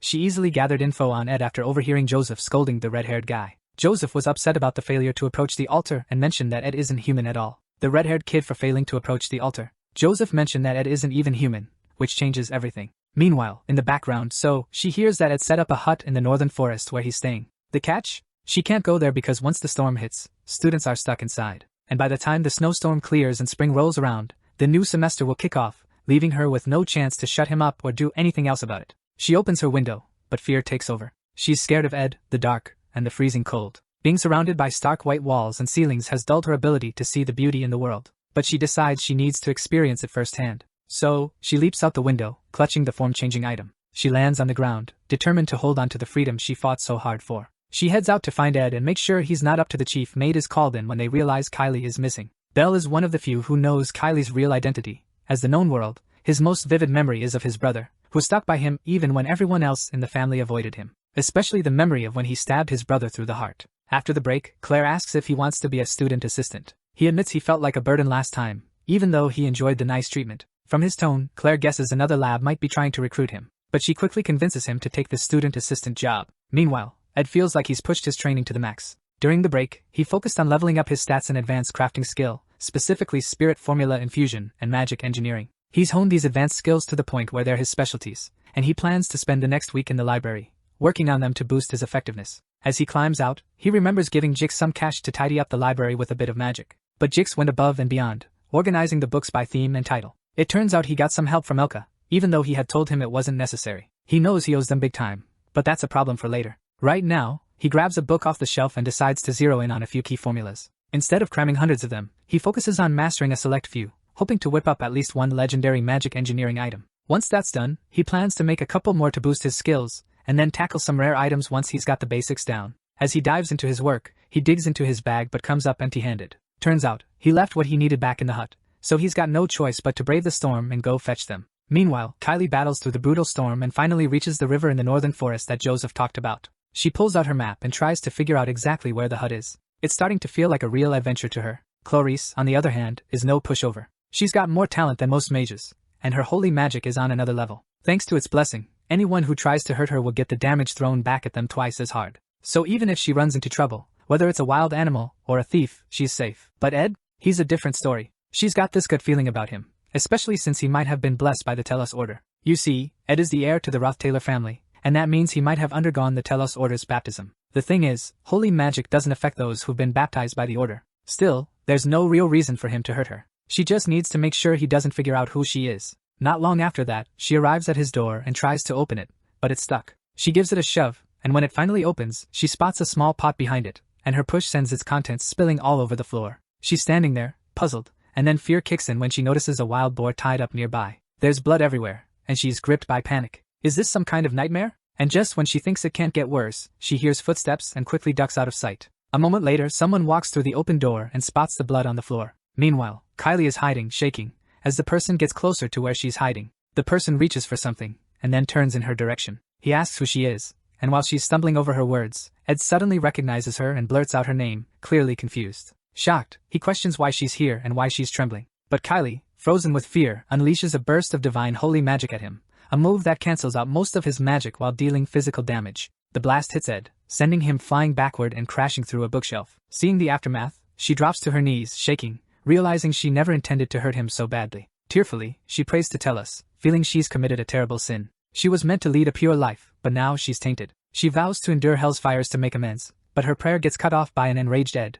who storms over and demands to know if she's messing with him. The shock hits her so hard that the spirit inside her seems to abandon her, and she faints right there. Meanwhile, over at Ophilis Hall, the head maid is called in when they realize Kylie has vanished. Belle is among the select few who know Kylie's real identity, as the rumors among students swirl about beast corpses. But Belle, the authorities decided that the person in charge should be informed. If the public found out the Saintess vanished in a snowstorm, there'd be chaos. They must keep it under wraps, so Belle stays composed to handle it quietly, especially since the Saintess is blessed with holy magic. To keep the hall running smoothly, Belle chooses to search for the Saintess on her own. Before she leaves, a maid mentions that someone last spotted Kylie heading toward the northern forest. With this info, Belle figures out that Kylie is heading into Ed's territory. And Ed, well, he's got this weird charm with women. Plus, it's a snowstorm, and a guy and a girl stuck together, depending on each other until help arrives, spells trouble. It's not an ideal scenario. The thought of it makes Belle uneasy, so she hurries out, knowing she has to find them ASAP. The Saintess is in danger. There's a shady guy in the forest, rumored to be carrying around the bloodied bodies of beasts.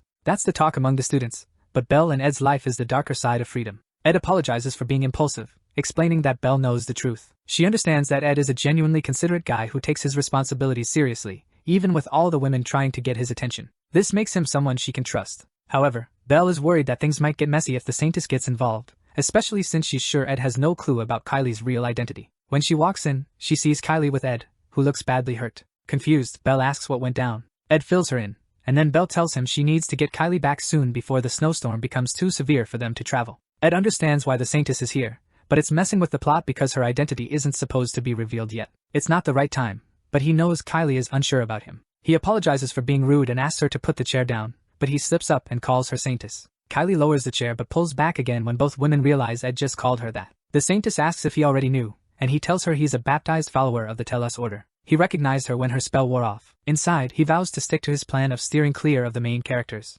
But now, Saintess Clarice might throw a curveball, so he figures it's best to let her know he's onto her. This way, she won't be on edge. He explains that he gets why she hid her identity. She's probably tired of living without limits. Before she can respond, he asks what she thinks about his life in the forest. She thinks it over and concludes that Ed isn't really living freely. It's more like he's just surviving. There's a light and dark side to everything, and Ed's life is the shadowy side of freedom. Ed apologizes for being blunt, saying he spoke up because he figured no one else would. Not long after, he asks them he spoke up because he felt no one else would say it to her. Soon after, he asks them and they can't refuse since she controls a monopoly. Belle decides to take the Saintess back to the hall. As they walk, the Saintess dreams of having some tasty soup in a cozy room, while Ed is stuck dealing with the smell of blood and the brutal storm. She never thought the person who faced off against the students at the altar would live such a life. He shattered her idea of freedom, yet she still respects him. As they're leaving, Belle notices the Saintess glancing back and wonders if she's also fallen for Ed, but she's unsure. Not long after, spring arrives, and the Laplace bakery opens its doors again. Laurel meets Ed there and grabs a seat without reservations because she supplies them with goods, and they can't say no since she controls the market.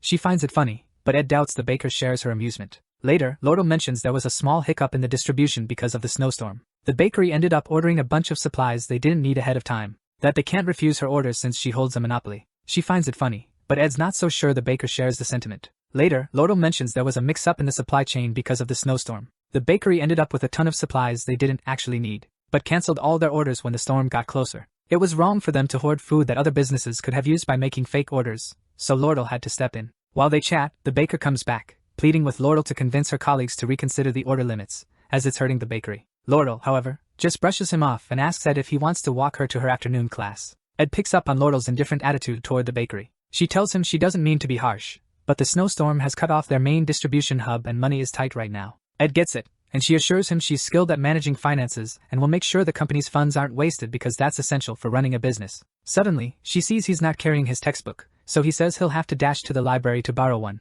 But hey, running's good exercise. Then she asks why he doesn't just buy one. After thinking it over, she realizes textbooks aren't exactly cheap for most students, so she asks him about the cost. As she reaches for her purse, Ed tells her it's not needed. He appreciates the gesture, but it's unnecessary. Then she brings up the upcoming student council election, mentioning she won't run because her focus is on the trading company. Still, she hopes someone who likes her will become the student council president, so she suggests Ed should run for the position, promising her support. Ed declines, so Laurel asks if his sister is running, especially since she doesn't want to cozy up to Princess Phinia if she wins. But it's tough for Tanya to win, even with all the top students backing her because the gap between her and the princess is just too big. Hearing this, Ed realizes Laurel has a point. It seems more logical for the princess to take the presidency. Tanya, meanwhile, tries almost anything to gather votes, no matter how desperate, but she can't bridge the gap and will eventually lose by a landslide. Out of the blue, Laurel asks if Ed supports the princess. He admits he's more inclined toward Tanya. That response makes Laurel happy because most people admire Princess Phinia is worried he might be just like the others. She lowers her head and asks if he knows she has feelings for him, admitting she almost got jealous. She gently places her hand on his chest, unsure if it has any effect since Ed stays silent. Still, she rests her head against his chest, suggesting they check his heartbeat. Ed immediately pushes her away. Laurel asks if she did something wrong. Ed tells her she didn't, but he's not planning on dating anyone until after graduation. Hearing this, Laurel wonders if he plans to date once he's graduated, but he doesn't answer. She feels happy to have learned something new, thinking graduation isn't too far away, and she's eager to see if he can keep turning her down. As she talks, Ed stays quiet, contemplating how graduating safely is no small feat the main character has to defeat the final boss at the story's end to bring peace and earn his graduation. Clarice, the symbol of the So, the royal family symbol, Phinia, needs to back our main guy to take down the final boss, the Sacred Lance Dragon. Basically, Taylor's gotta level up and make some friends. The class placements are set, and Clarice is doing a good job keeping her identity under wraps. Even though he feels bad for Tanya, Phinia is on track to become the council president, which should help things get back to normal. With Phinia as council president, the storyline should stabilize, letting him chill a bit.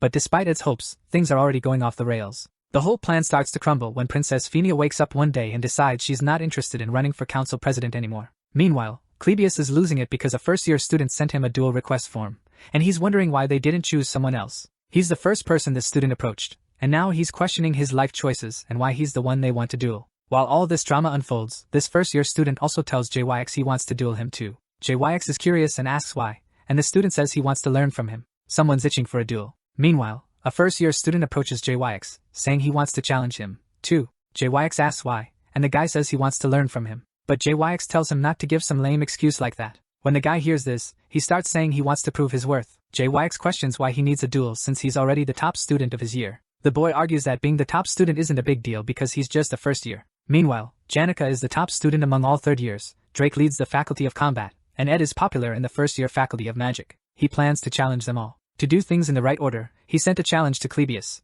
the top student of the second-year faculty of combat, but Clebius seems to be dodging it. The guy wants to beat him, then face Elvira, the top of the faculty of alchemy, before dueling JYX. JYX is curious why he's next since he's not a top student. The guy explains that the top student of the second-year faculty of magic, Lucy, that's why he picked JYX. Curious, JYX tells the kid he's being self-centered, and the first thing he needs to learn in Sylvania is that he's not always right. The guy tells JYX he doesn't think beating him will be easy, but JYX says he won't even get the chance to fight him, Janica, or Ed, because he won't even manage to defeat Clebius. That comment irritates the first-year student, but JYX advises him to get a grip on reality if he wants to stand a chance. Not long after, JYX steps outside and bumps into Ed, who thanks him for the help at the library. JYX quickly fills him in about Wade, the first-year student who's challenging all the top students to duels. Interestingly, Ed already knows that Wade Calamore's challenges are set to run from Act 3, Episode 3, to Episode 5. In Episode 3, Wade, a talented swordsman and the son of the commander of the Northern Border Territories, from Act 3, Episode 3 to Episode 5, we meet Wade, a top-notch swordsman and the son of the Northern Border Territories commander, easily becomes the top student of the year. Not satisfied, he challenges his seniors and, in the end, defeats them all effortlessly, even JYX. JYX was already tired before the fight, so it wasn't exactly fair, but a loss is a loss. Wade's unstoppable streak finally gets halted by Taylor, who has improved over the year. JYX suggests to Ed that they check out Wade at the first-year welcome party that night, but Ed declines because he already knows what Wade looks like. As Ed walks away, he feels the school's refreshing vibe boosting his energy. Meanwhile, JYX wonders if he should have mentioned something else he's noticed. Since he's in the same grade as Phinia and sees her often, he's noticed she's been looking pretty down lately, but whenever Ed's name comes up in conversation, she always pays attention. Later, JYX deliberately calls out Edward, emphasizing the Ed part to see if it gets a reaction. He notices the princess suddenly turning to look at him, but JYX figures he can fill Ed in later, especially after he digs a bit deeper into the situation. Since it's springtime, the northern forest starts to warm up beautifully. Lucy, lounging on the hut's roof, shoos away some pesky butterflies while Janica praises Ed's progress during their lesson. She mentions that he should be ready to form a contract with a mid-rank spirit now, and adds that it's amazing he's reached this level in just a year. Janica's in full teacher mode, so to keep up the vibe, Ed jokes that it's all thanks to having such an awesome teacher. Taken aback, she says normally he'd have to trek through mountains and valleys to find a spirit with compatible mana flow. When Ed argues that he didn't consider mana flow when he bonded with Marilda, Janica points out it's because he's naturally in tune with fire and wind elements. She suggests he explore a spirit outside of wind or fire, and he realizes she's got a point since discovering another element would help him handle different situations more easily. When Ed realizes finding this spirit is going to be tough, Janica mentions that most people see finding their mid-rank spirit as a matter of fate. Still, she assists him by guiding him to focus his mana into his eyes, letting him see the array of mid-rank spirits she picked out for him. As he observes them, he questions how Janica isn't distracted by all these spirits. She replies that they like her, and she's always chatting with them. But Ed's task is to choose one, so the spirits step up to introduce themselves one by one. While Ed is checking them out, he notices Mug evaluating them too and wonders why Mug's judging when he's just a low-rank spirit.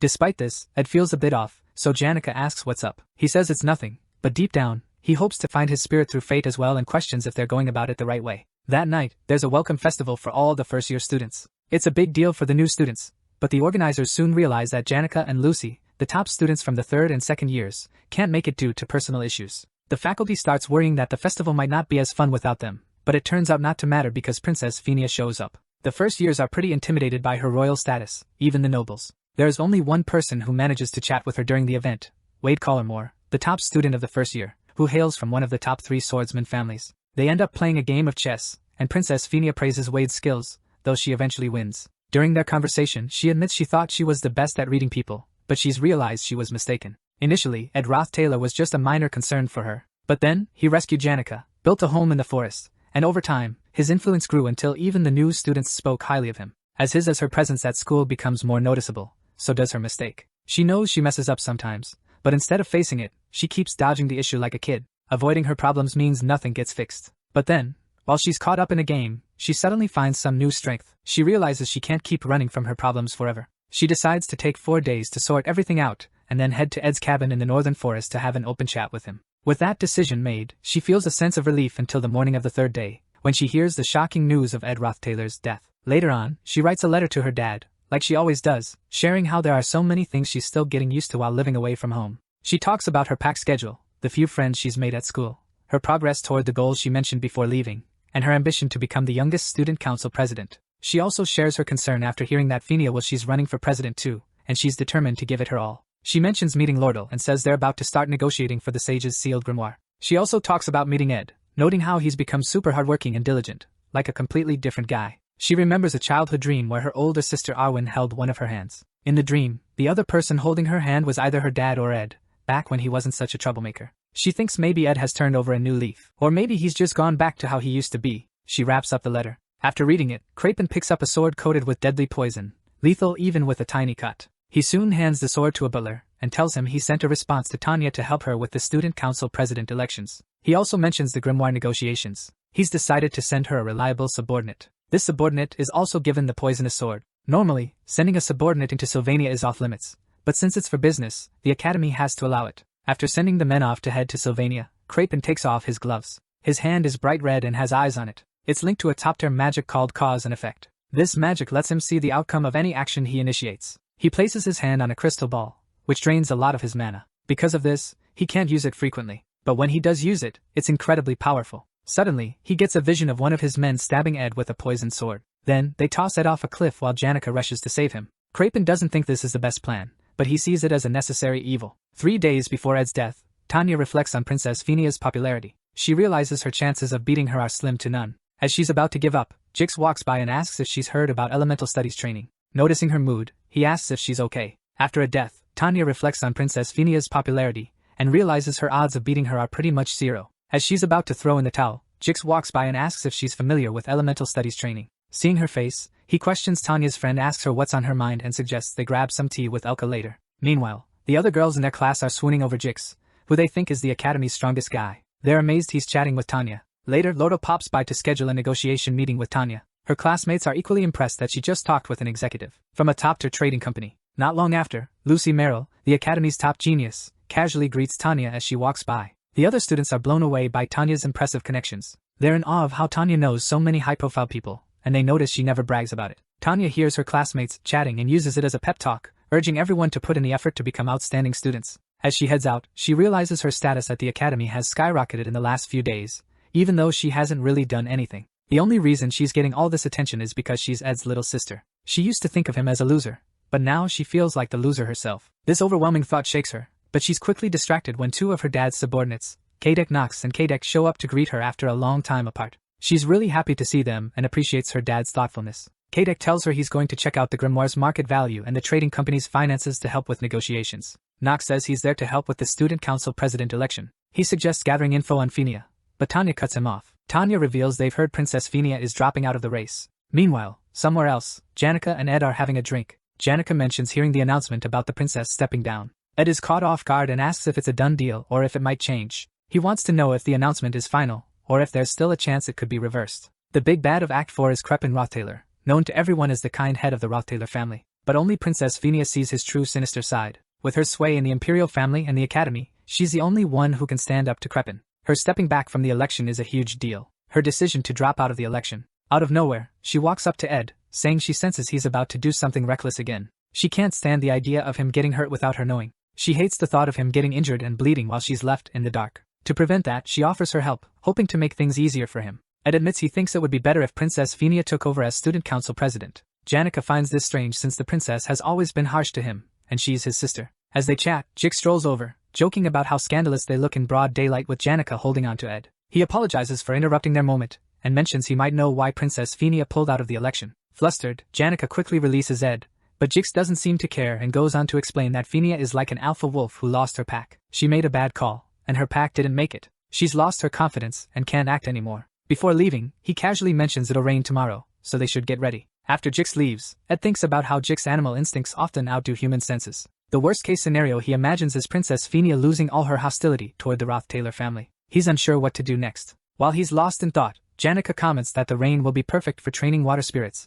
and suggests they head to the northern cliff tomorrow to train a mid-rank spirit. Her words make Ed smile, and he decides to focus on what they can manage for now. Meanwhile, Lucy, chilling on a rooftop, as usual, he wonders if it's really going to rain. Suddenly, something clicks for her, so she jumps down to start a fire. Later, Ed heads home, figuring the rain will make it tough to go out, so he hopes it clears up soon. Not long after, the rain starts, putting out Lucy's fire. The next day, the rain keeps pouring as Ed and Janica make their way to the northern cliff to train a water spirit. Mug, cozy in Ed's coat, is thrilled. Decides to visit the coast, even though it's deserted and pretty far away. Mug thinks it was a smart move to make a deal with the mid-ranking water spirit. This spirit, named Laisha, seems like a solid choice. While they're chatting, two guys show up. Ed is quick to point his mana arrow at them, but Kadek greets him, saying it's an honor to see him again. These two are the mid-bosses from Act 4's final chapter, the ones behind the darkness in the Rothtailor family. They're veterans who've been part of the Rothtailor family's history forever, and they're Crepin's right-hand men. Even though Ed should be glad to see them, he's not feeling it. When Kadek calls him young master, Ed says he's grateful for still being called that,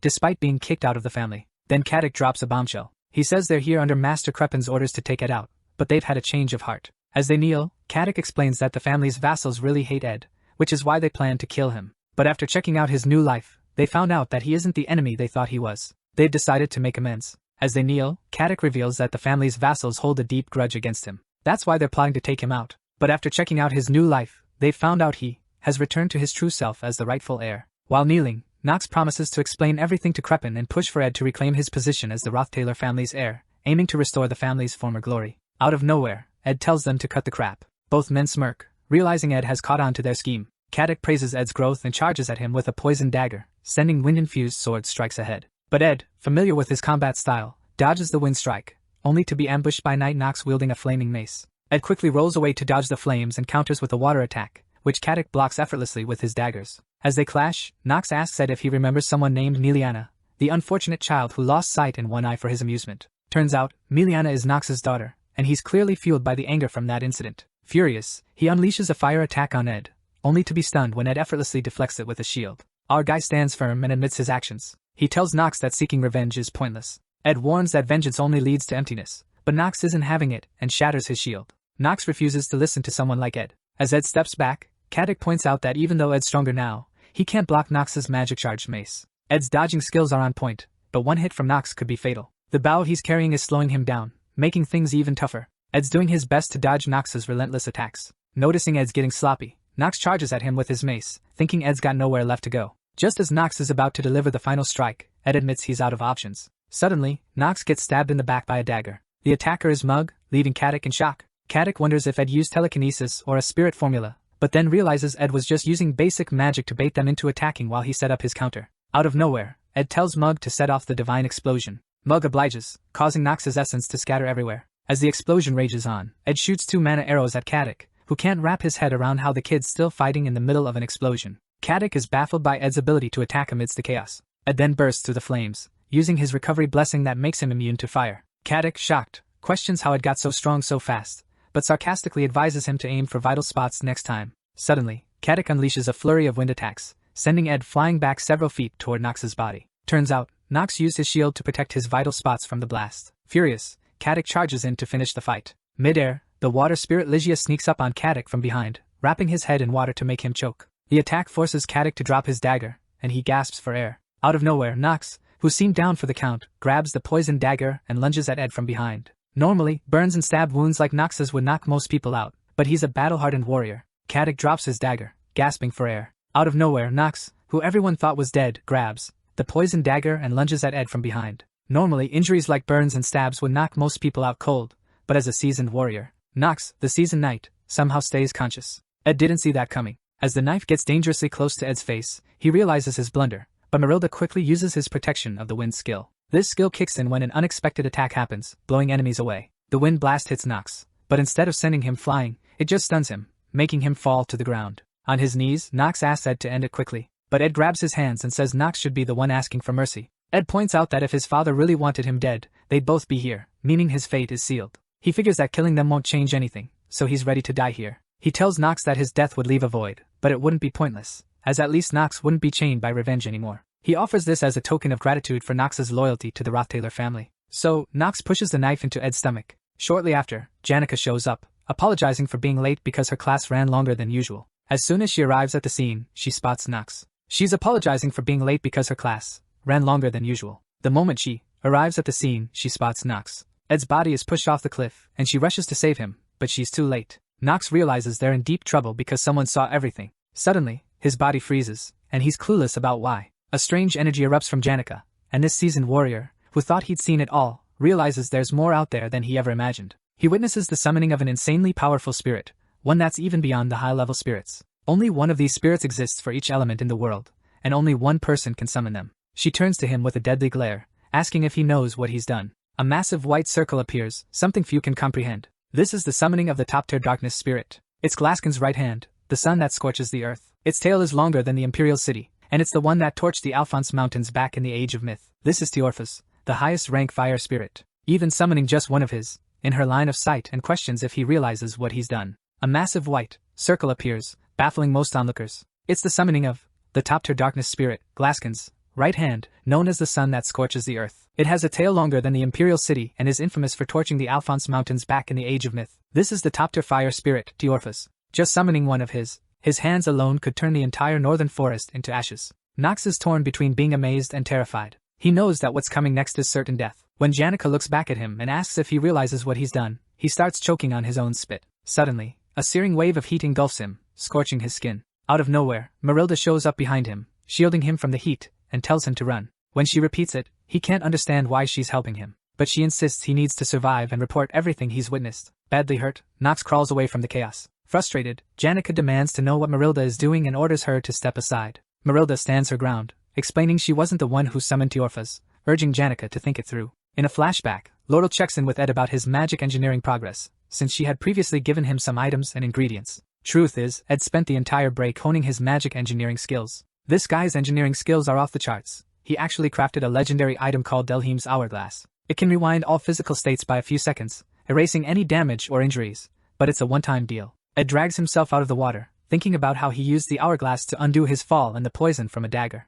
It only rewound time a bit, so his earlier injuries are still there, and now the salt water is making him hypothermic. He called Marilda because things look sketchy at the cliff, but he's too messed up to know what happened. This legendary item wasn't supposed to show up until later, and he never thought he'd need it so soon. All his hard work feels wasted now. At least he's still breathing. But man, Crepin's cause and effect magic is a real pain. Even if Ed beats Caddick and Nox and makes it out alive, Crepin could just keep using his massive mana reserves to find a future where Ed loses. Cause and effect determination spells is a huge hassle. Even if he manages to beat Caddick and Nox and survive, Crepin could keep using his vast mana reserves to find a future where he actually has to die. That's why he needed to fake his death once, so Crepin would think he's gone for good. He figures the academy only lets the subordinates in to help Tanya with her election and snag the grimoire. After that they're out. Meanwhile, he has to live like he's dead. He can manage, but the problem is his body isn't cooperating. While he's lying there, a fire spirit from Janica spots Ed, which gives him some relief. Before he can say a word, Janica leaps onto him, hugging him tight and knocking him down. Overjoyed, Ed says sorry to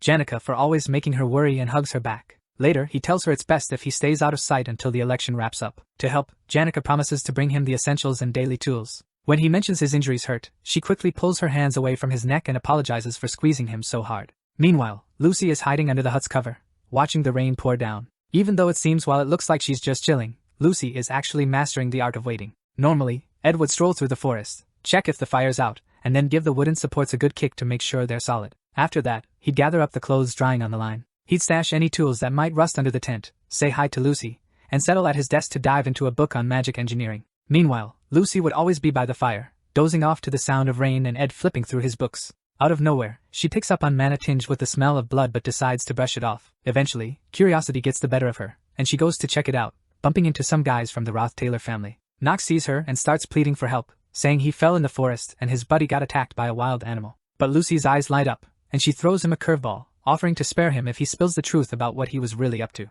Meanwhile, Nox is baffled when Lucy's eyes suddenly light up, and she offers to spare him if he spills the truth about what he was doing. Meanwhile, Lucy's body erupts with energy, and she vanishes in an instant. Janica urgently tells the guard they need to catch Lucy before she escapes. Some guards stumble upon the seal of a deadly poison dagger, a super rare find that you might only see once in a lifetime. The lead guard sighs, saying these kinds of reports always happen on his watch. He can't help but notice that incidents like this always seem to pop up during his shift. But from the marks on the dagger, he figures out it was used to kill someone, with the body likely at the bottom of a cliff, finding it will be tough, especially once the rain lets up. He turns to Janica, who explains she was on her way to meet Ed for some spirit sorcery practice.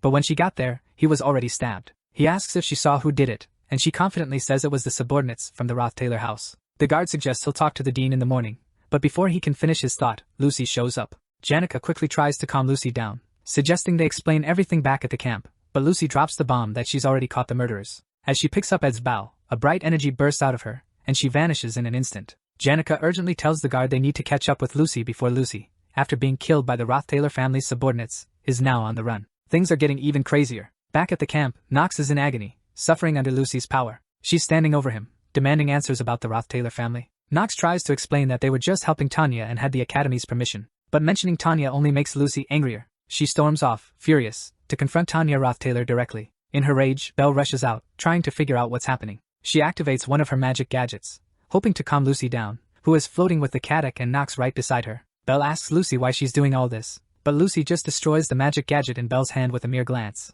demanding they bring Tanya to her. Meanwhile, another massive explosion rocks the area, and Wade praises Elvira for putting up a good fight, even though he defeated her. She calls him arrogant for beating the second years, but Wade says he still needs to take down JYX to finish his plan of defeating all the second years. JYX, standing nearby, is shocked that Wade manages to defeat Elvira, the top alchemy student, even though he's more into one-on-one combat. He's the heir to the famous Kalarmor swordsman family. Some people watching are whispering that he might actually take down JYX too. Just as they're about to start their fight, a sudden explosion rocks the building. Turns out, it's Lucy, and she's in a full-on rage. They all rush toward the noise to see what's going on, but when they get there, Jix realizes they're too late. He sees Belle and the others turn to stone. They're actually trapped in a time prison, thanks to some time-based magic. And Lucy, being a genius, can witness this complex magic, which someone spent a lifetime researching, and replicated after just one glance. Still fuming, she demands they bring Tanya to her, and one of the maids signals for the students to follow her quickly. The maid explains they're at a loss. But if Lucy's right, it seems Ed Roth-Taylor was killed by his own family's subordinates.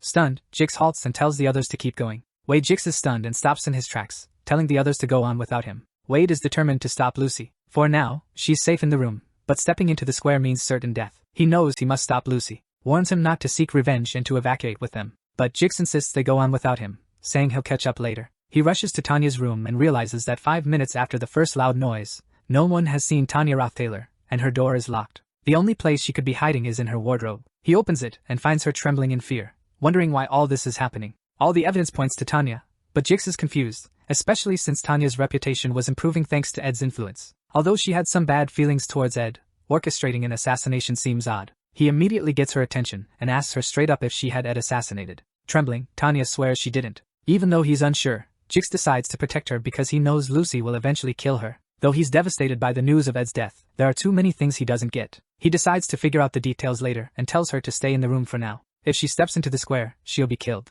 He has to stop Lucy because he plans to make a break for the academy building once his legs are good to go. He watches as she approaches Lucy, ready to take her down until the academy staff intervenes. He knows Ed wouldn't have wanted her to get her hands dirty. Out of nowhere, Wade shows up and tells Jix he needs to hit his goal, no matter what. Wade demands Jix's hand over Tanya, not taking no for an answer. Meanwhile, Lucy is on a rampage, tearing up the hostel, while Clibius leaps into the square. He lands right next to another frozen statue. It's Dorothy, one of the top third-year alchemy students. Clibius is shocked that even a top student got caught up in this mess. Then he spots Lucy eyeing him from above. He bolts, thinking about how there's never any peace in his life. He didn't come to Sylvania to meet his end like this. Suddenly, he trips over a stone and face plants. He curses again, frustrated with the whole situation. While he's down, Elvira walks up and asks what he's doing. She tells him that only the top students can handle Lucy right now. They need to hold on for 30 minutes until the academy staff arrives. She advises him to head to the academy building once he's back on his feet. He watches her head toward Lucy, ready to hold her off until help arrives. A bunch of academy workers launch various attacks at Lucy, but nothing seems to faze her.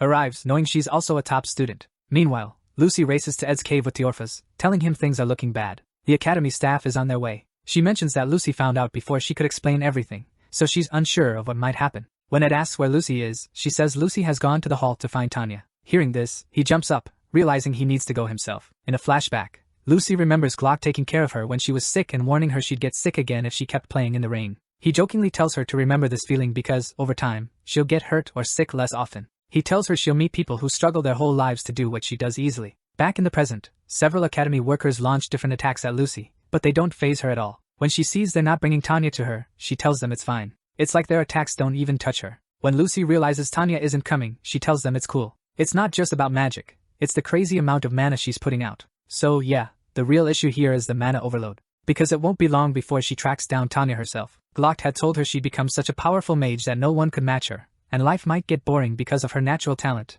even feeling pointless. Meanwhile, as Lucy approaches the workers, they all freeze like statues in the time prison. She remembers Glock saying that everything, even pain, would eventually fade into a distant memory, but she thinks he's just an old liar because she's definitely feeling pain right now. As she moves forward, she triggers a trap that sets off a massive explosion. Once the smoke clears, Lucy stands unharmed, while Elvira, who thought the trap was a solid plan, regrets that Lucy's casting speed is insanely fast. With a simple wave of her hand, Lucy commands Elvira to move, and a powerful force sweeps the poor girl away. As she's being tossed aside, she realizes Lucy's speed isn't due to a specific type of magic, but because of the sheer amount of mana she's putting out. So, in the end, the real issue was mana. She managed to soften the blow from his sword by using a shield. Turns out, it's Clibius. Clibius steps in, telling Lucy there's no way he's letting her through, because a mage's power is tied to their mana level. But then, Elvira tells her that alchemists can actually understand mana and turn it into something non-magical, like magic engineering gadgets or special reagents. Lucy is amazed as Elvira pours this thing called a red quartz reagent onto the ground, right onto all the magic engineering items she set up, to harness Lucy's mana and power up the devices. Elvira explains that if she boosts all these gadgets at once, all the mana in the area will vanish. Even though it means ruining all the magic engineering items she's dedicated her life to creating, she's determined to do it to help the students and maids escape. Suddenly, Elvira activates everything, but Lucy just stands there, not moving a muscle. Then, Elvira gets a warning that the mana level has exceeded the tool's capacity. Shocked, she watches as each engineering gadget blows up around Lucy. Figuring out the mana needed to overload all these magic engineering items is theoretically doable, but it's wild. But no one bothers because it's not worth any academic credit, and nobody has that much mana. If someone like that existed, you wouldn't be able to stop them anyway. It only took 3 minutes to capture the head maid Bleal, the top alchemy student in the 4th year, Dorothy, 14 elite maids, and Elvira, the top alchemy student in the 2nd year. Lucy walks by Elvira, who's badly hurt, but Elvira grabs her leg and asks if Lucy thinks she won't regret it if she keeps going. She points out that Lucy could have easily blown the entire hall away with all that mana, but since she hasn't, it probably means she believes Ed wouldn't want her to. Still, Lucy presses on, saying she'll figure it out after meeting Tanya. As she's speaking, a mysterious figure with a sword approaches her in the shadows, but Lucy senses him and softens the blow of his sword by shielding herself. It's Clibius, who tells Lucy he's not letting her pass. He charges at her with a wild grin, absolutely sure of his victory. Ed tells Lucy he's not going to let her get ahead of him. They even call her a mother fairy. In response, Lucy conjures a small explosion in her hands. She releases it towards Clibius. Capturing Clibius, the top combat student in the 2nd year, took just 1 moment. Meanwhile, Wade tells JYX he must reach his goal, no matter what, and demands Tanya. He charges in to strike JYX with his sword. JYX dodges the attack swiftly and counters with his own sword. Wade is shocked. JYX is skilled in the island family's swordsmanship, a style from a beast that once roamed the northern grasslands. This beast became civilized after staying at the island estate. As their duel continues, Wade realizes this is genuine swordsmanship experience, though it's not complete. He spots a weakness in JYX's center of gravity and prepares for another attack. With a crazed grin, he's sure he's got this. Just as he's about to hit JYX from the side, a bright green light, known as the wind blade, appears. It deflects Wade's sword, giving JYX the chance to knock him down. As Wade is and he charges with a wild grin, convinced Wade thinks he's got this in the bag. Just as he's about to strike JYX from the side, a bright green light, known as the wind blade, suddenly appears and deflects Wade's attack. This gives JYX the chance to knock Wade to the ground.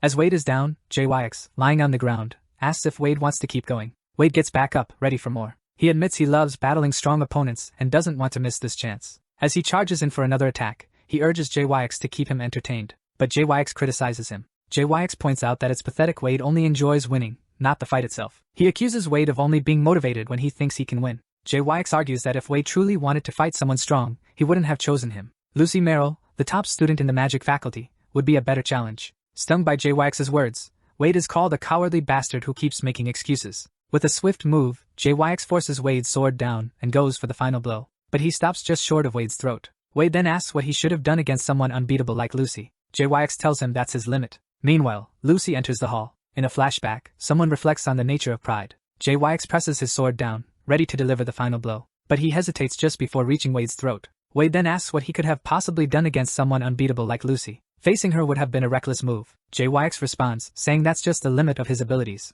Meanwhile, Lucy strides into the hall. In a flashback, someone reflects on how pride can be multiplied by 100, leading to a massive explosion. As she does this, the biggest downfall for warriors is charging into battle recklessly. This guy warns against those who rush in without thinking, acting all high and mighty. He respects those who risk their lives and thinks Clebius would be smarter if he embraced fear instead. Behind Lucy, Clebius is still tagging along, even though he's literally dripping blood. In a flashback, someone tells Clebius that living in fear will eventually paralyze him, but it'll also help him escape when needed. Even if his body shakes, his grip on the sword will be steady, and he'll understand that losing is part of the game. That'll be his driving force. Suddenly, Clebius is enveloped in a red aura and turns into the sword demon. Elvira, watching from nearby, is stunned by the monster Clebius becomes. But Lucy doesn't even flinch. She grabs Ed's bow and shoots a fire arrow. She uses a mid-level fire spell called Flame Pillar and then multiplies it by 100, creating a massive explosion. As she does this, the scene unfolds with dramatic intensity. A monster emerges. But when Lucy raises her hands into the air, she remembers her promise not to kill anyone.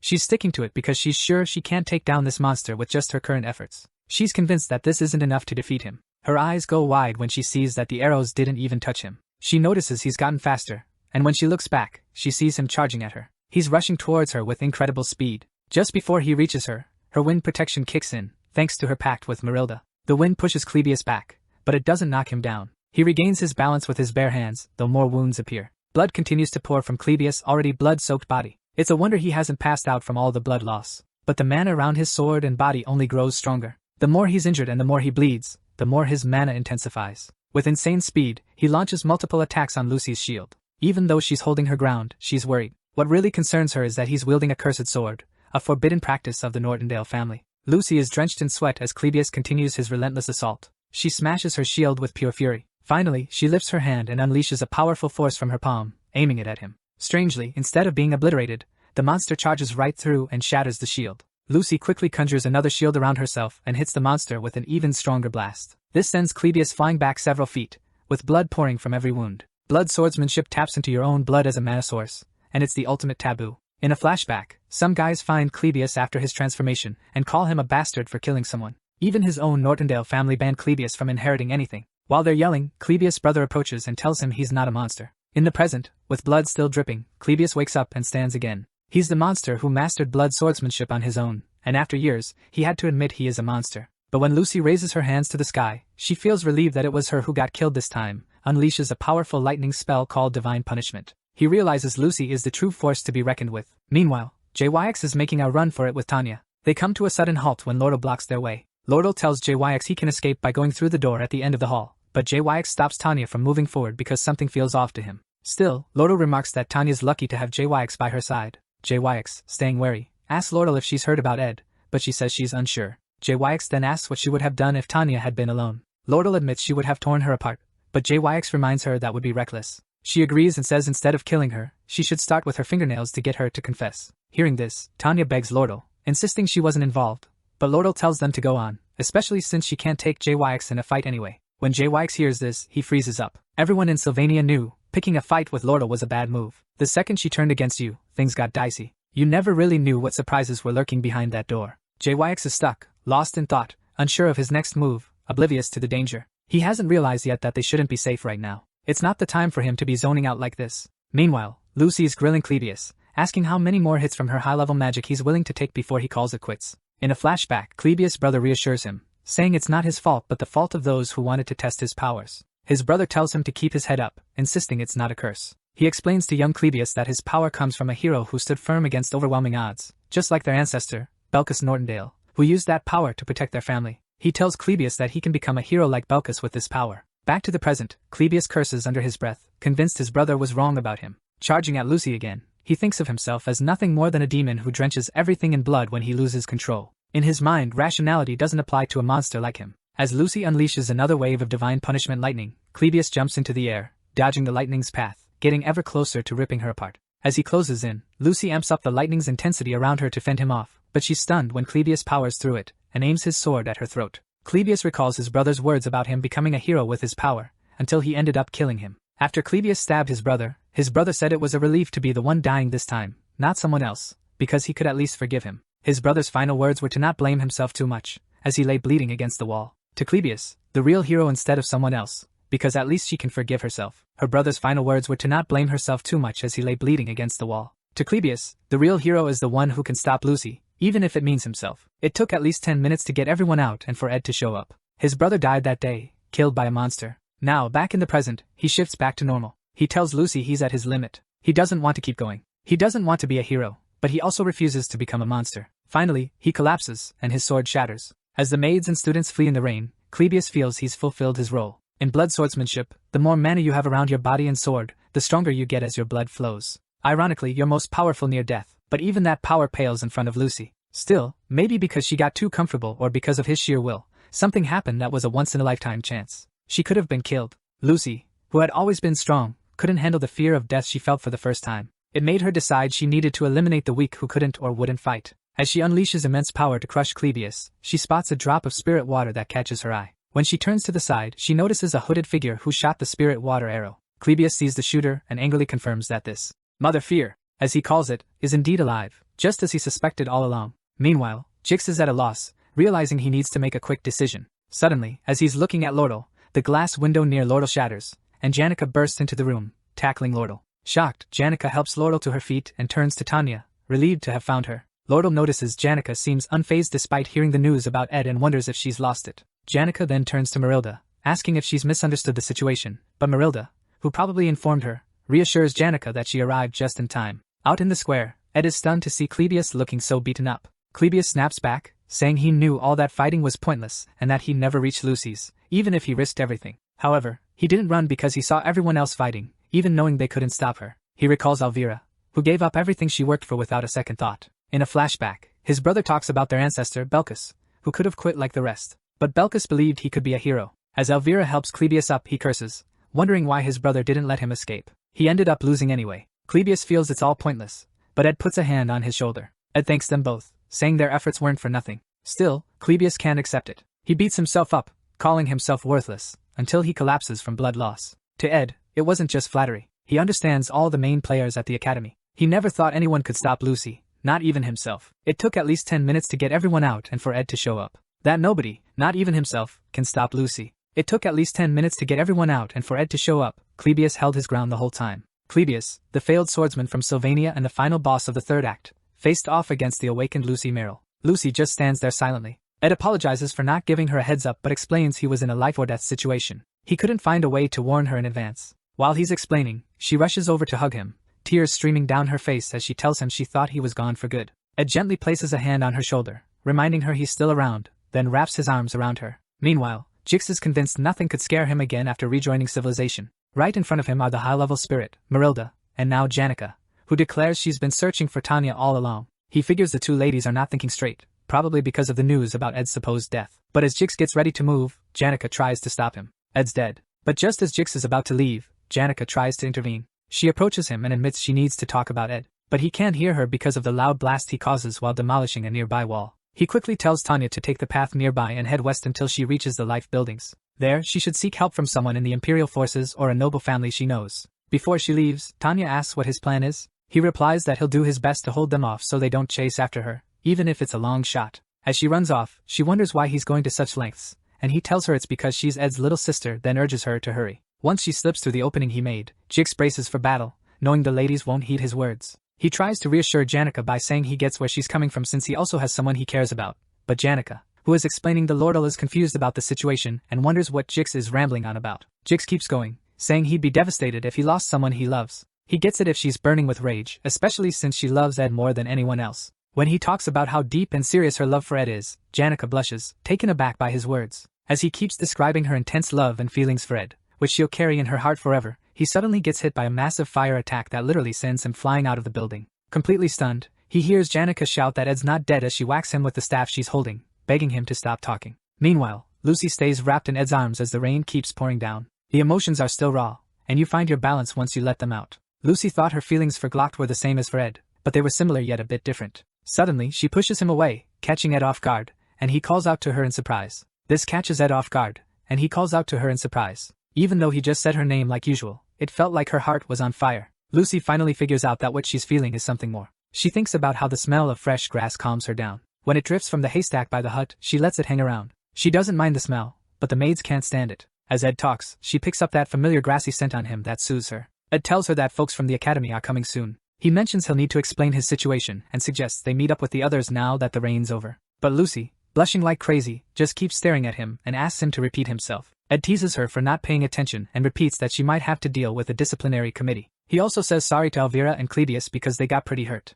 Plus, Elvira lost all her engineering gear. Lucy is shocked because, in her view, Elvira was the one who started it. Meanwhile, Elvira and Clebius are in bad shape after getting seriously injured. Elvira lost all her engineering gear, which surprises Lucy because Elvira had been the one to confront her first. So, Clebe's gone and cut himself to lose all that blood. Sure, the magic she used seems harsh from their point of view, but she believes she tried hard not to kill them. Lucy feels she put in a lot of effort to avoid any fatalities. When Ed sees her crying because he mentioned she need to apologize, he just sighs and tells her he'll handle it since he's partly to blame too. She doesn't catch any of that, but Ed's sigh hits her hard. She feels like Ed's treating her like she's pathetic, like she's hated, and that he's let down by her. To keep him from feeling disappointed, she quickly offers to apologize, and Ed praises her for being smart. The scent drifts by her again, and Ed suggests they get moving since she's not injured. Meanwhile, Lucy, who's totally smitten, can't stop staring at Ed's face. When she catches that grassy scent, if she lets her guard down for even a second, she struggles to breathe and gets chills all over. She's puzzled by this because she used to think of Ed as just the guy who took care of her perfect nap spot at camp, and who fed. Lucy remembers Elvira as the one who took care of her favorite nap spot at camp and made sure she was fed. He sat with her, letting her sleep peacefully. She realizes they've spent most of the year together, and now she's captivated by his scent. Meanwhile, Ed decides to go find Janica, but Lucy suddenly grabs him from behind. With tears in her eyes, she asks if he really has to leave now. Ed, however, seems clueless about what's happening. At the central entrance of Ophelis Hall, Janica scolds Jix for talking too much, and Ed arrives with Lucy. He suddenly spots Lorda looking away and asks her about it. She's clearly blushing, so she clears her throat and turns around to acknowledge that Ed is safe. He quickly apologizes for worrying her, but Lordal insists she wasn't worried. She figured he wasn't the type to die easily, especially since he had Delheim's hourglass, which he had asked her for. As she explains how merchants always stay calm and rational, Jix looks puzzled, and she turns to him to confirm how calm she was. Since he's scared of Lordal, turns to see Ed is actually okay. He quickly apologizes for worrying her, but Lordal insists she wasn't concerned. She figured he wasn't the type to go down easily. After all, he had Delheim's hourglass, which he had asked her for. She goes on about how merchants always stay cool and collected. Jix looks at her, puzzled, and she reassures him of her calm demeanor. He's a bit freaked out by her confidence. Jix claims she didn't feel a thing emotionally, but when Tanya shoots him a look, he covers up her own emotional slip. Then, Lordal steps in to adjust Ed's collar, saying she never thought he was dead. She admits seeing him calms her nerves. Lordal confesses she was a bit anxious, then suddenly grabs Ed by the collar, trying to pull him closer as payback for her anxiety. Ed, though, is baffled by her logic. Before anything happens, Lucy jumps in between them, shoving Lordal aside, her face flushed with jealousy. Everyone freezes for a second, and Jix just stares at the scene, utterly confused. Lordal is fuming, upset that Lucy ruined her moment. Meanwhile, Ed gently places a hand on Lucy's head, asking her what's up. He tries to explain that Lordal was just worried, so there's no need for the shove. But he misses the fact that Lucy's about to explode, literally steaming with smoke coming off her head. Out of nowhere, Janica pulls Lucy away. Ed gently places a hand on Lucy's head, asking what's up. He mentions Lordal was just expressing concern and there's no reason to push her away. But he doesn't realize Lucy's about to explode from how he's touching her. Her head is literally smoking, and Janica suddenly pulls Lucy away. Ed can't reach them and complains they're way too close. But Lucy isn't having it and shoves her away. Now, all three women are facing off, and Ed's got this weird feeling like something's about to go down. He's just standing there stunned. Jix is hanging back, watching the whole thing with a lot of interest. The women are locked in this intense stare down. Jix is practically buzzing, waiting for something to happen. But then Elvira steps in and says they don't have time for this drama. Ed jumps in, agreeing with Elvira, because the academy folks are about to show up. He tells them he's planning to keep his survival a secret and explains why. Lucy eventually apologizes to Clebius and Elvira, then decides to help Tanya, who had bolted earlier. Jix regrets letting Tanya run off, and they all come up with a story to explain what went down. Lucy snaps everyone out of their frozen state. Meanwhile, Nox and Katic are still tied up, and Ed just vanishes from the scene. He's alive and explains his reasons. Eventually, Lucy apologizes to Clebius. Elvira decides to help Tanya, who had run off. Jix regrets letting Tanya go, and they agree on a story about what happened. Lucy eventually unfreezes everyone. Meanwhile, Nox and Katic are still tied up, and Ed vanishes. Clebius needs to get back to the academy before anyone realizes he's still kicking. Soon after, he's totally shocked. He's amazed that all his injuries are gone and can't figure out how. When he looks up, he spots Elvira and freaks out, thinking he's a goner. He was sure he was bleeding out just a second ago. Elvira cuts him off, saying the academy staff is on their way. He needs to testify that he stopped Lucy. Just before, Lucy had bowed in apology and healed him up. Lordo promised to secretly fund Ed, and Elvira is still puzzled by the wild things Ed told Clebius. Ed had some intense words for Clebius while he was beating himself up. After Elvira pulls him aside to rest, Clebius figures Ed must have been the one to stop Lucy. He beats himself up for not being able to take on Ed again. As he talks, Elvira reflects on how Clebius is the most fascinating part of this whole mess. The most intriguing thing she's learned from all this is Clebius himself. When he grumbles about how life sucks and expects her to snap at him, she just agrees, saying life really does suck. They both take a moment to gaze up at the night sky. Meanwhile, Tanya is in a panic. She's sprinting through the mud, slipping as she goes. Tanya scrambles back to her feet, pushing herself to keep moving. She's convinced Lucy is right on her heels. But here's the twist. No one's actually chasing Tanya. Her plan is to find a safe spot and uncover the truth about Ed's death to clear her name. Tears stream down her face as she races through the woods, desperate not to get caught. Yet, there's no one pursuing her. Later, a guard arrives at the scene of Ed's murder and reports that the investigation is almost wrapped up. They use something called thoughtography magic to analyze the scene and reenact what happened, which lines up with Janica's story. It looks like some Rothtaylor family goons stabbed Ed, making him fall off the cliff. These guys, who seem guilty, are locked up in the academy's basement, and their punishment is set to be transferred to the royal palace. Principal Abba listens intently to the guard's report, and confirms Ed's death is basically a done deal. He wants to organize the facts for an official report to the royal palace, helping wrap up the investigation. The impact of a student's death is bigger than anyone thought. Lucy freaked out when she heard, causing a scene. Students had to be evacuated in the middle of the night. Obvious Ed meant a lot to many people, and reports say Lucy was eventually calmed down by Clebius. Abba is impressed by Clebius's strength, and thinks the academy should give him some recognition. As for Lucy, they're setting up a disciplinary committee hearing, led by the academy's vice principal, Rachel. During the hearing, Elvira and Clebius are brought in to testify. The damage to Ophelis Hall isn't small, but it's nothing compared to the last time Ophelis Hall got trashed. Lucy might have gotten off easier if she had shown any regret. Other schools and the royal family see Sylvania as the top academy because it produced the rare genius mage, Lucy, and the academy loves to brag about that. So, expulsion isn't on the table, and they don't want any disciplinary records either. But Lucy's attitude is really getting on Vice Principal Rachel's nerves, even though she's trying to go easy on her. Eventually, Rachel decides to strip Lucy of her scholarship eligibility, suspend her for a few days, ban her from student facilities for 70 days, drop her practical exam score by 2 ranks, and kick her out of Ophelis Hall. It sounds rough, but Lucy doesn't care much about the scholarship since the Glock Scholarship Association already covers her tuition. Even with her grades dropping 2 ranks, she's still way ahead of Jix, who's in second place. Plus, she barely uses the school's facilities, so those restrictions don't really bother her. Lucy is just about to sign the punishment agreement when Belle jumps in. As a witness, Belle argues that kicking Lucy out of Ophelis Hall isn't going to teach her a lesson or make her think about what she did. As Belle starts talking, Lucy is desperately trying to get the vice principal to hand her the document so she can sign it fast. But Belle insists that expelling Lucy being sent to Ophelis Hall is more of a reward than a punishment. So, Belle suggests confining her to the dorms for a probation period. Lucy begs the vice principal to just suspend her from school, but Belle reassures Rachel that the maids will keep watch around the clock to make sure Lucy doesn't escape. In the end, Rachel gives her a 30-day probation. Hearing this, Lucy breaks down in tears, finally starting to reflect on what she's done. As she pleads, Belle promises her that she'll personally ensure Lucy can't leave. Later, Janica heads to a cave to tell Ed about Lucy's probation. Ed thinks the punishment is too light, but he figures Lucy must feel like she's dying inside. Meanwhile, Janica gets ready to make her favorite beef stew. Ed is surprised she insists on doing his laundry, helping with spirit classes, schoolwork, and cooking. The student council president elections are coming up, but Ed has 3 big worries. First, Phineas seems to have lost interest in running for president. Second, Tanya, who was supposed to be Phineas' competition, is missing. Third, the Rothtailor subordinates Phineas seems to have lost her motivation to run for president.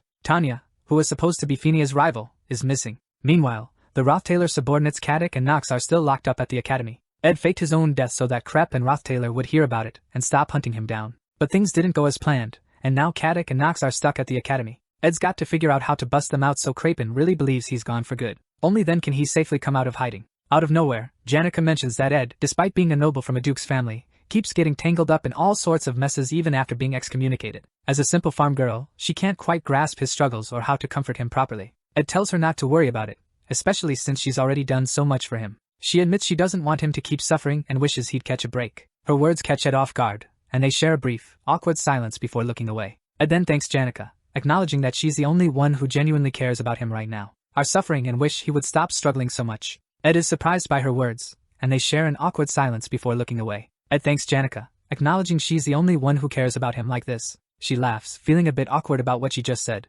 Anyway, their main focus now is tracking down Tanya. Ed says he has a gut feeling about where she might be. In the failed Swordsman of Sylvania game, Tanya Rothtailor was always depicted as a proud, fearless, and strong girl. Having seen her strength up close, he's sure Tanya's okay and somewhere out there, confidently plotting her next move. Meanwhile, Tanya is crying in front of Princess Fenya, trying to convince her she never ordered anyone to kill her brother. Before Tanya showed up, Fenya had already heard about Ed's death and had cleared her schedule to deal with her mixed feelings about him. She had wanted to talk to him, and with just one more day, she might have had the chance. But she was too late. If she'd acted sooner, things might have turned out differently. But her pride held her back. The goal she had chased since enrolling, the presidency of the student council, now seems pointless. Although the position doesn't hold much power compared to the royal family, the student council position seems less appealing now. Although it holds little power compared to the royal family, that position would have given her real power in Sylvania, making sure she didn't end up like the third prince, who just leaned on his royal connections. She wanted to earn the presidency through her own efforts, aiming to confront the dark side of the Rothtailor family. But now, she's questioning if she even deserves any power at all. As she breaks down in tears, Claire shows up at the door with Tanya, who had been on the run. Fenya doesn't have the full picture yet, but the Academy's initial findings suggest that Ed might have been taken out by Rothtailor's own people. With Ed out of the picture, Tanya is the last Rothtailor standing on Archon Island. Unsure if the princess will trust her, Tanya tearfully insists she didn't kill her brother. Fenya hugs her, feeling her pain, and realizes she needs to learn from past mistakes. She asks Tanya to spill everything, so she doesn't jump to conclusions about the Rothtailor family. After hearing Tanya's side, Fenya chooses to trust her and vows to help her stay hidden until things settle down. She promises to help her hide until things settle down. Tanya is overflowing with gratitude and thanks her repeatedly. Fenya, on the other hand, is surprised by Tanya's gentle demeanor. She was expecting a fierce political adversary. Instead, she meets a girl with a tender heart. As they're chatting, Claire walks in to tell the princess she has a visitor. To Fenya, it means her real competition in the election has just shown up. When she opens the door, it's Lordle, who nonchalantly mentions that, despite Ed's tragic passing, the Academy's plans need to move forward. The princess, now cautious, asks why Lordle is seeking her out. Lordle, with a smile, says she wants to know why Fenya is hiding Tanya. Over at Ophelis Hall, Lucy is in bed, wishing for the end, with 29 days left on her probation. This is happening 3 hours before Lordle and Princess Fenya's meeting. Meanwhile, Leisha and Ed are in a sparring session. Leisha lands a solid hit, but Ed bites down on the knife and turns her form into a splash of water. Moments later, she reforms and attacks from multiple angles, but he still holds his ground. Shortly after, Mug praises Ed's amazing reflexes, directions, but he still manages to hold his ground. Not long after, Mug praises Ed for his amazing reflexes. Ed is genuinely touched by the time and effort she's putting in. Meanwhile, Leisha suggests they wrap it up for today, impressed by his close combat skills, especially for a mage. She notes that he must have been training for quite some time. Ed responds, saying it's because she's such a great sparring partner. He mentions that Mug is too small for training, and Marilda is a bit too intense. Leisha chimes in, suggesting that training with Marilda could be more beneficial. But Ed jokes that battling a wolf the size of a house might just be the end of him. Leisha then explains that high-ranked spirits can change their forms at will, which is why Marilda can easily roam all over Archon Island. After their workout, Ed notices that his stats hardly improve once they hit 15. Beyond that point, he needs to meet special conditions, like completing hidden quests. As Ed Rothtailor, he's nearing his limits, so he's thinking about acquiring a special ability once he achieves his long-term goal of mastering mid-rank magic. You can't just sit back and stop improving. Out of nowhere, Loda walks into the cave and gets all flustered seeing him with his shirt open. She jokes about enjoying the view and steps closer to help him out, mentioning he should find some time to chill. Ed says he's relaxed because others, especially Janica, take care of his needs. He feels pretty sorted since most of his needs are covered by others, particularly Janica. Loda figures out he's been training with spirits. She notices the spirits are watching everything unfold, so she wraps her hands around his arm. That's when Mug starts yelling about some emergency. Loda laughs it off, and Ed asks what she's up to. She says she's planning to meet Princess Phinia soon because she sees some opportunities before the election kicks off. She explains that letting the two knights, Kadek and Nox, go would be simple, but it comes with a cost, so she'd like to collect the deposit now. Ed's confused about what she's getting at, so he asks if he can give her a hug. She's surprised at first, but then decides to go with it. When he pulls her in close, she blushes instantly, pushes him back with her hands on his chest, and begs him to hold on a second. Ed, confused by her reaction, asks what's up, and she admits it feels way different than she imagined. She questions why he's not dressed, pointing out that he should realize she's already on edge emotionally and should show some consideration. He replies that he was just doing what she wanted. She hugs him again, saying he was supposed to take it slow. Eventually, she admits she came to get an early answer to her request for him to support her when the election kicks off. Ed embraces her and suspects she's plotting something about the elections. With her head still resting on his chest, she shares that she expects to have many enemies soon, but if the whole school turns against her, she hopes he'll still be on her side. Later, at the royal dorm reserved for Princess Phinia, Lordle tells her she's there to find out why Tanya is being hidden. Lordle had overheard Jix talking about it. Tanya decides to seek help from the imperial or royal family. She figures Tanya would probably be here. The princess wants to know why Lordle is searching for Tanya in the first place. Lordle says she has some business with Tanya. Lordle points out that Tanya acts weak around those she can't challenge, but is ruthless to those weaker than her. The princess notes that the Rothtailor family is powerful enough to make even the royal family wary. Lordle realizes that getting Tanya won't be easy with the princess backing her. To counter this, Lordle decides to run for student council president, aiming to become both the president and the association leader, which would force Tanya to confront her. After Lordle leaves, Phinia tells Tanya she can't keep hiding. The Rothtailor Knights have been arrested, and all routes off Archon Island are controlled by Lordle. Because of Lordle's obvious feelings for Ed, Phinia suggests that Lordle probably thinks Tanya is the culprit, which makes things risky. Suddenly, Princess Phinia asks Tanya is revealed as the culprit, which makes things pretty risky. Out of nowhere, Princess Phinia asks Tanya wonders if she might have been the one who killed Ed, since she didn't do it herself. Finally, Tanya admits that she was the one responsible for Ed's death, leaving Phinia stunned. She explains that Kadek and Nox arrived in Sylvania claiming they were there to help her, but it was all under orders from their patriarch, Crepin Rothtailor, who didn't care about Ed. Tanya suspects it happened because she mentioned Ed in her letter, leading her to believe she inadvertently caused Ed's terrible fate. Princess Phinia reassures Tanya that she hasn't committed any crimes and asks about her next steps.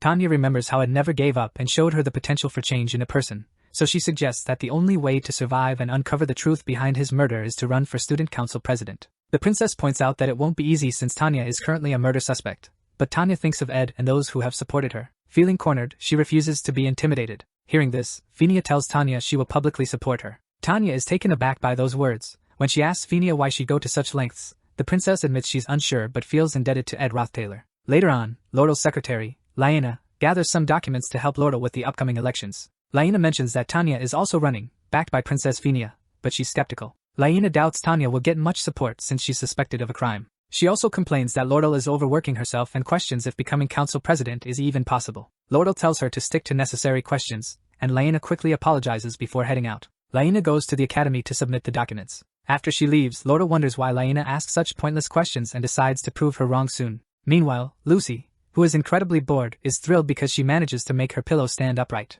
But eventually, the pillow falls, and so does her excitement. She asks a maid nearby how many days are left, and the maid tells her there are still 27 days to go. Suddenly, the maid recalls that the disciplinary action was passed yesterday and took effect. Celebrates because she figures out how to make her pillow stand upright. But eventually, the pillow flops over, and so does her excitement. She asks a maid nearby how many days she has left, and the maid replies there are still 27 days to go. Suddenly, the maid recalls that the disciplinary action was issued just yesterday and it's taking forever to process because the academy's swamped. So, they have to start the countdown over. That means she's back to having 29 days left, which almost gives Lucy a heart attack. Meanwhile, over in the academy prison, Kadek is mulling over how Duke Crepin was right. Ed's got insane battle skills, even without full training. This makes him a future threat to the Rothtailor family. Nox chimes in, saying it's not just Ed's skills that stand out. There's also the spirit sorcerer who summoned a spirit willing to burn all her mana and a mage who was dead set on revenge. Since Ed's connected with people like that, his potential is off the charts. Even though they knew Ed, the Rothtailor family's delinquent heir, was a bad dude,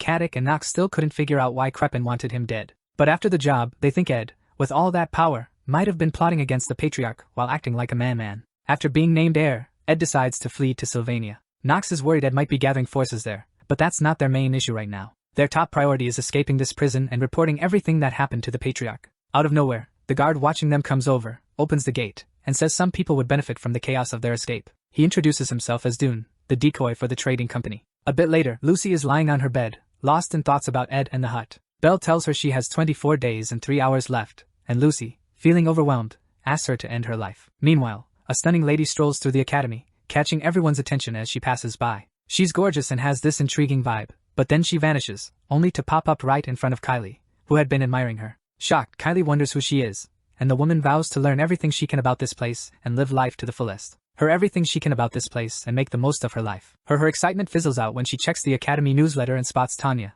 who she thought was still in hiding after the incident. She's surprised to learn Tanya is running for student council president but relieved she's okay. The real shocker is finding out that Ed, a third-year student, is dead. She immediately suspects the Roth-Taylor family's subordinates are behind it. She can't shake off what she witnessed at Ed's hut and the things he told her. The tough part is hearing that Tanya, her first friend, is somehow involved in the murder. Although Kylie trusts Tanya, the academy's opinion of her is going downhill, especially after the Roth-Taylor Knights' escape. The atmosphere at the academy is pretty grim after Ed's death. Meanwhile, Principal Abel notices the mountain of paperwork related to Ed's case and is eager to pass it on. He decides to give the task to a professor familiar with the people involved in the incident. When Abel asks if there's anyone like that, the job, as usual, lands on Assistant Professor Claire's desk. Professor has had interactions with the people involved in the incident. When Abel asks if there's anyone like that, the task, as usual, falls to Assistant Professor Claire. While slogging through the endless paperwork, she brings up Ed's death, mentioning how unpredictable life can be. Clebius gives a brief response. Claire notices that Anise has also gone quiet. Anise, looking at the profile she created for Ed, feels tears welling up in her eyes and a deep ache in her heart.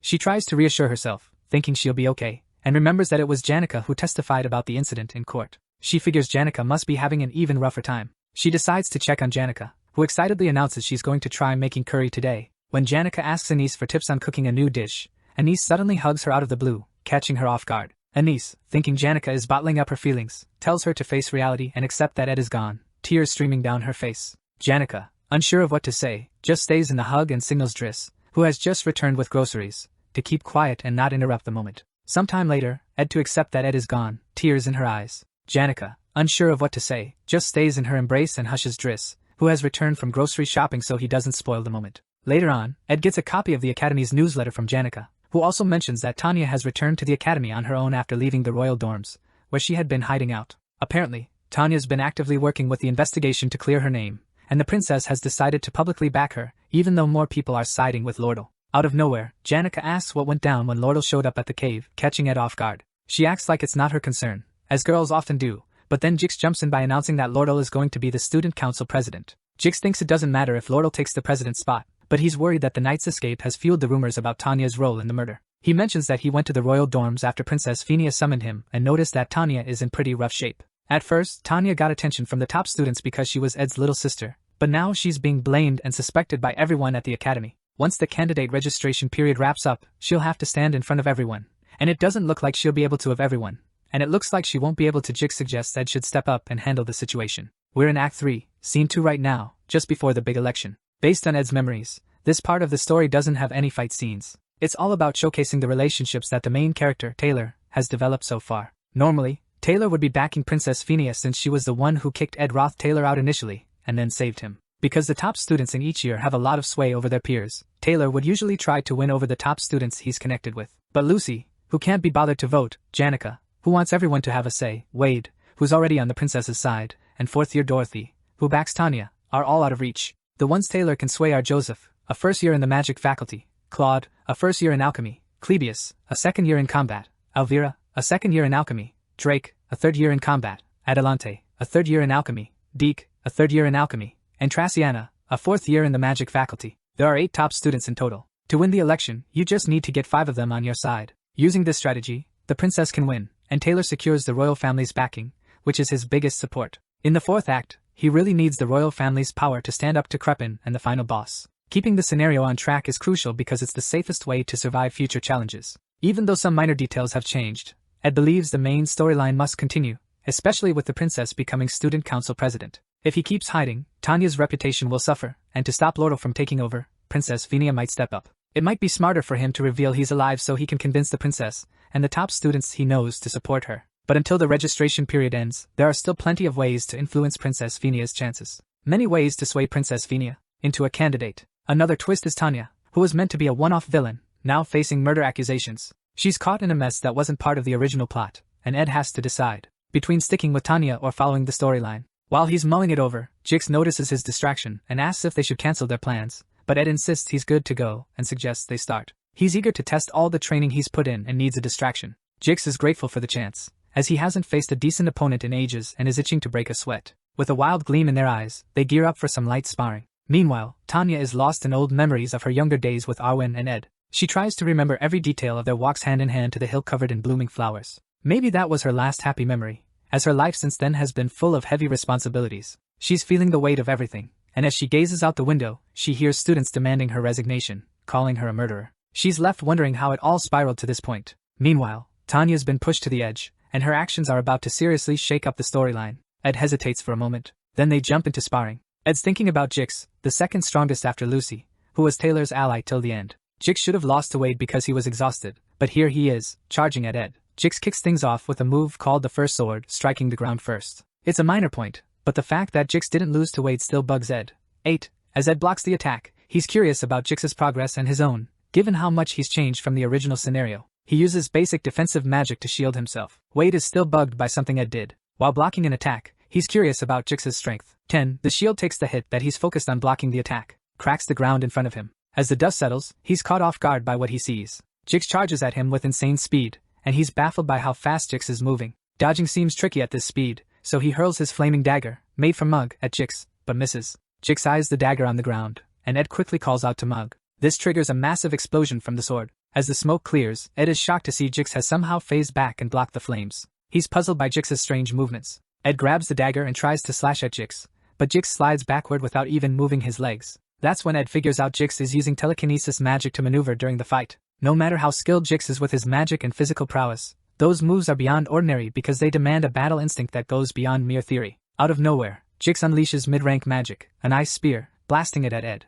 Ed realizes Jix isn't holding back at all. He wonders if Jix expects him to dodge, but he's just barely managing to. It's obvious to him that this move is just a distraction to trigger some epic magic. Ed remarks that he thought this was just a friendly sparring match, and Jix nods, saying he thought the same but then decided to up the stakes. Suddenly, Jix unleashes a high-level spell called Advanced Mana Armament. With a sly grin, Jix starts explaining. Practice should mimic real combat, so he unleashes a massive explosion that even Janica, who's cooking far away, notices. She starts worrying if Ed will be okay with the curry she left on the stove and decides to speed things up. Meanwhile, Jix quickly moves in to shatter Ed's shield right after the blast. He smashes his axe against the shield until it finally cracks. As the force sends Ed stumbling back, he swiftly readies a water spirit arrow and fires off 3 shots at Jix. But the arrows are deflected by an energy field surrounding Jix because his mana armament creates gear around him using his mana. Most mages don't have the ability to arm themselves like this, so there's usually no need for such high-level magic. But as the Jix is the only mage who can wield any weapon without restrictions, pretty wild, right? That's his unique magic. Meanwhile, Ed's busy launching arrows from every direction. Suddenly, Jix vanishes from sight, using telekinesis to sneak up behind him. With 2 weapons ready to strike, Jix closes in on Ed. Ed spins around, totally caught off guard, realizing he can't predict Jix's telekinetic moves. Just as Jix is about to land a hit, Ed's wind blessing kicks in, thanks to his pact with Marilda, sending Jix flying back and cutting him just enough to draw some blood. Jix manages to land on his feet, but he's shocked to find one of Ed's water arrows stuck in him. He wonders when Ed shot that arrow, but Ed's already activating a spirit formula called Manifest Waterhead. This move turns a water droplet on the ground into Laisha's form, and she leaps straight at Jix. Jix quickly slices through the first form with his blade, but as he turns away, he spots Ed just inches away, ready to unleash mid-rank magic, Particle Explosion. Ed sends the explosive energy barreling toward Jix. Afterward, Ed realizes just how strong Jix really is. Especially now that he's mastered mana armament, Taylor's crew is ready to take on any enemy. With this new skill, their team won't have any trouble facing opponents. As he's lost in thought, something wild happens. Jix suddenly rockets back into the air. He tells Ed not to let his guard down because he's about to get serious. With a fierce look and explosive energy, Jix smirks, showing off an advanced mana armament called Convergence. Ed immediately focuses his energy to match the power Jix is throwing his way.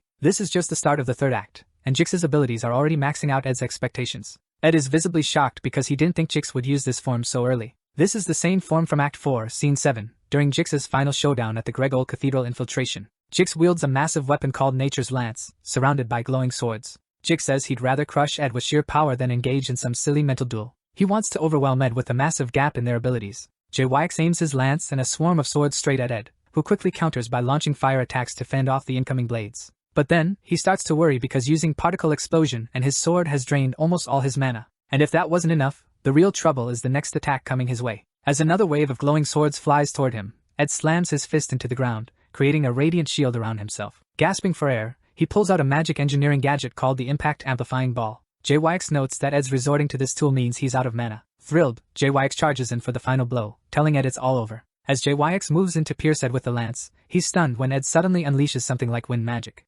JYX can't believe Ed can still do that without mana, but Ed explains he's going all out because JYX is doing the same. The tool Ed's using is a legendary magic engineering item, Glassed Phoenix Gold Ring. Since he's unable to afford the ring, which means he can't use mana for a bit, he decides to use just a tiny bit of mana. He tries to keep the mana usage minimal while still showing its power. Just as he's about to hit JYX with a blast, a spirit tells him he's finally managed to summon her without needing the altar of substitution or help from Lucy or Janika's mana. The spirit praises him for making such a powerful strike, revealing herself as Marilda in human form, something that was impossible before. Summoning her used to require a huge amount of mana. A few days later, at the academy, Lordo gives her campaign speech. The crowd goes nuts with excitement. Dune, standing with Laena, can't figure out why there are 4 candidates when the winner seems obvious. The crowd starts chanting Lordo's name, impressed by her sincerity and leadership skills in the trading company. Laena asks Dune what he'll do if Lordo wins, and he says it means no one at Sylvania Academy can stop the company leader. As Lordo confidently leaves the stage, she bumps into Tanya.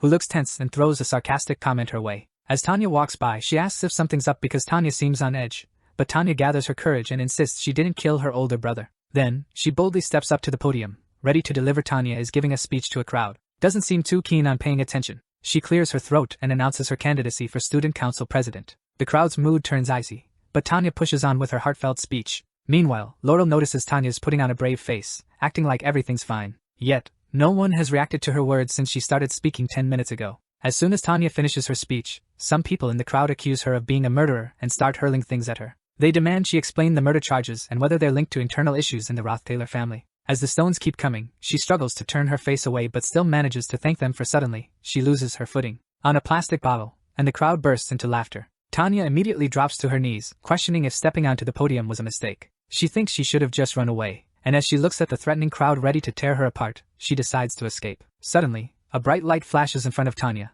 pushing the hostile students back. It's Marilda, arriving with Ed on her back. As Marilda frightens the students away, Ed reaches out to the now sobbing Tanya, telling her he has a lot to explain, but he needs to handle this mess first. A few days before Ed showed up on the podium, Marilda visited Ed in her human form. She praises his improved magic power efficiency but points out it's still not enough. Marilda then uses a spirit formula called Updraft, which lifts everything around into the air and restricts movement. Instantly, Jix is tossed into the air. Ed figures that Jix's growth at this stage is significant. He also realizes he hasn't used a large amount of magic power with the guys completely drained. He's thrown every magic trick in the book at this, plus Marilda's insane secret move. With all that, it looks like he's about to snag the win. Meanwhile, Marilda's grumbling about being summoned in this weird form. She's got a tiny mouth, no fur, and no tail, which is seriously cramping her style. Suddenly, she senses Jix sneaking up behind her, but moving around like this is a nightmare. She's stuck and can't do anything before Jix gets his sword right up to Ed's throat. Ed quickly throws in the towel, and Jix makes his sword vanish. Jix is blown away by how much Ed has leveled up in just a year.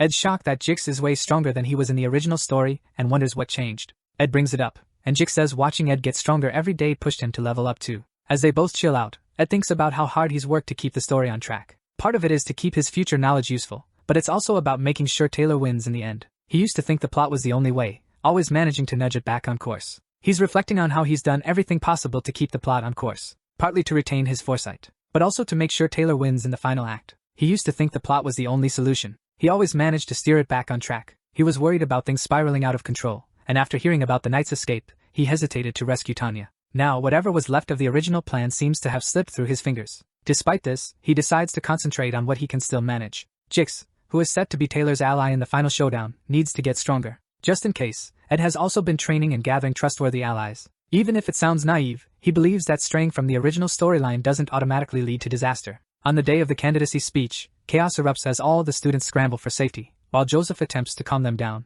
having encountered the high-ranking spirit before. Right in front of everyone, Ed pulls back his hood, revealing he's alive. He steps up to the microphone, introduces himself, and declares he wasn't killed by Tanya, whom he supports more than anyone else. As he speaks, Laura walks away with a knowing smirk. Since Tanya already has the support of Lucy and Princess Phinia, they still need the votes from Clebius, Elvira, Jix, Joseph, and Wade. However, winning them over shouldn't be too much of a challenge. At Phinia, they still need votes from Clebius, Elvira, Jix, Joseph, and Wade, but winning them over shouldn't be too hard. Once Ed clears the air, he finally feels a sense of relief. Not long after, he makes his way to the school's security office to explain how he used Elheim's hourglass to survive. He hid out alone in a cave until Janica rescued him, and then he rushed back to protect Tanya. The security leader goes over everything Ed has said to verify the details, and Ed confirms them. By now, he's got dark circles under his eyes from being grilled by almost 20 people. He's hoping the investigation is wrapping up, but starts to doubt it when he's summoned to meet the principal. Ed steps into Principal Abel's office, and the principal remarks that Ed must have had a tough time after reading all the investigation reports.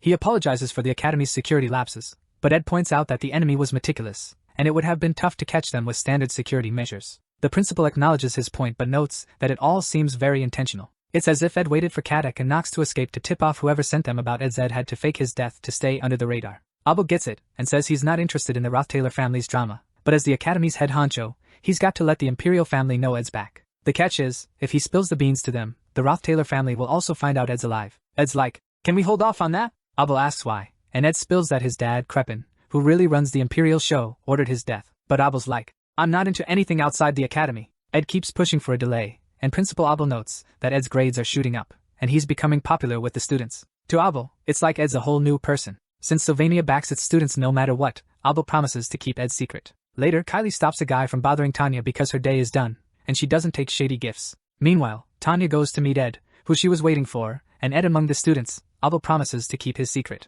Later, Kylie stops a boy from bothering Tanya because her day is done. She doesn't accept inappropriate gifts. Meanwhile, Tanya meets Ed, who she was expecting. He congratulates her because he heard she's almost guaranteed to win the election. However, Tanya says she can't relax just yet, even though her innocence was proven, and she got a massive number of votes.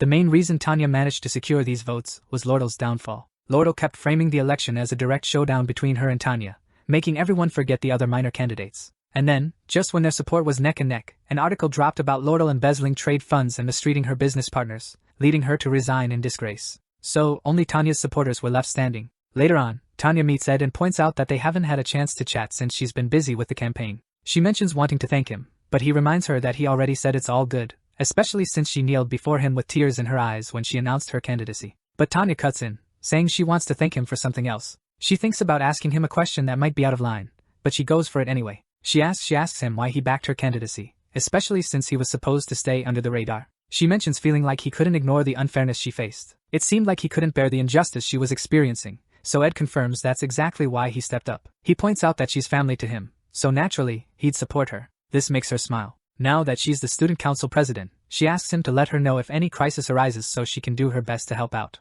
As Tanya walks away, Ed watches her with a smile, but his thoughts are soon interrupted by Lordle, who playfully teases him about the heartfelt words he shared with Tanya. Ed wonders how much she overheard and asks her how she's handling the recent rumors about her. She sits beside him and happily says it's all part of the plan. The key to Tanya's win was an article about Lordle, and Lordle's company intentionally leaked this scandal to boost Tanya, creating a rivalry with Tanya for the presidency and everything else. The article that secured Tanya's win was about Lordle, and Lordle's company intentionally leaked this scandal to help Tanya. It's setting up a rivalry with Tanya for the presidency and everything else. Lordle. All Tanya did was push her way into becoming president. Lordle spilled the beans about her plan to Ed when she visited the cave. His duel with Jix cleared up any doubts he had. He saved Tanya because she's family, but also saw her potential. The fourth act is on the horizon. Ed's already on the outs with the family, but Tanya's on the inside, making her the perfect link for diversion tactics and intel gathering. Lordle notes her reputation at the academy is getting worse, and Tanya doesn't seem to think much of her, so she leaves it to Ed. He points out her habit of manipulating everyone around her, but she laughs it off as part of the job. Ed checks if she's really okay,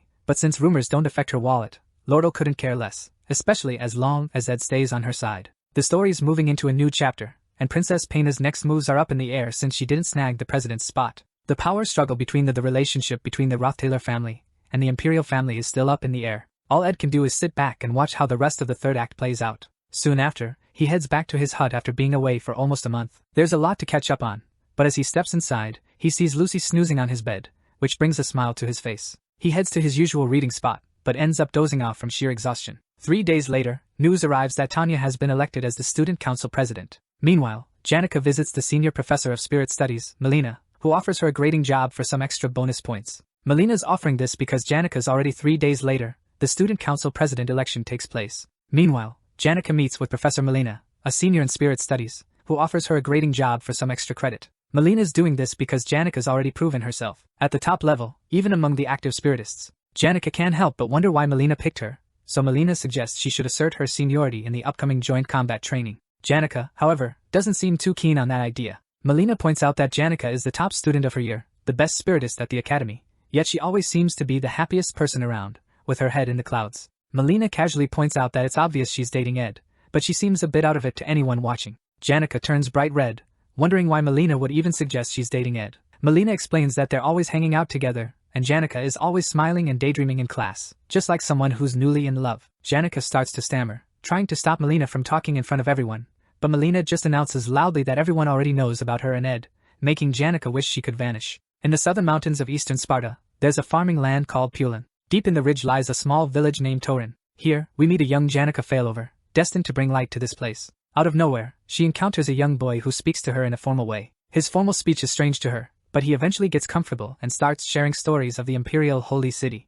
Janica stays cheerful and is adored by everyone. Eventually, the boy works up the courage to confess his feelings. The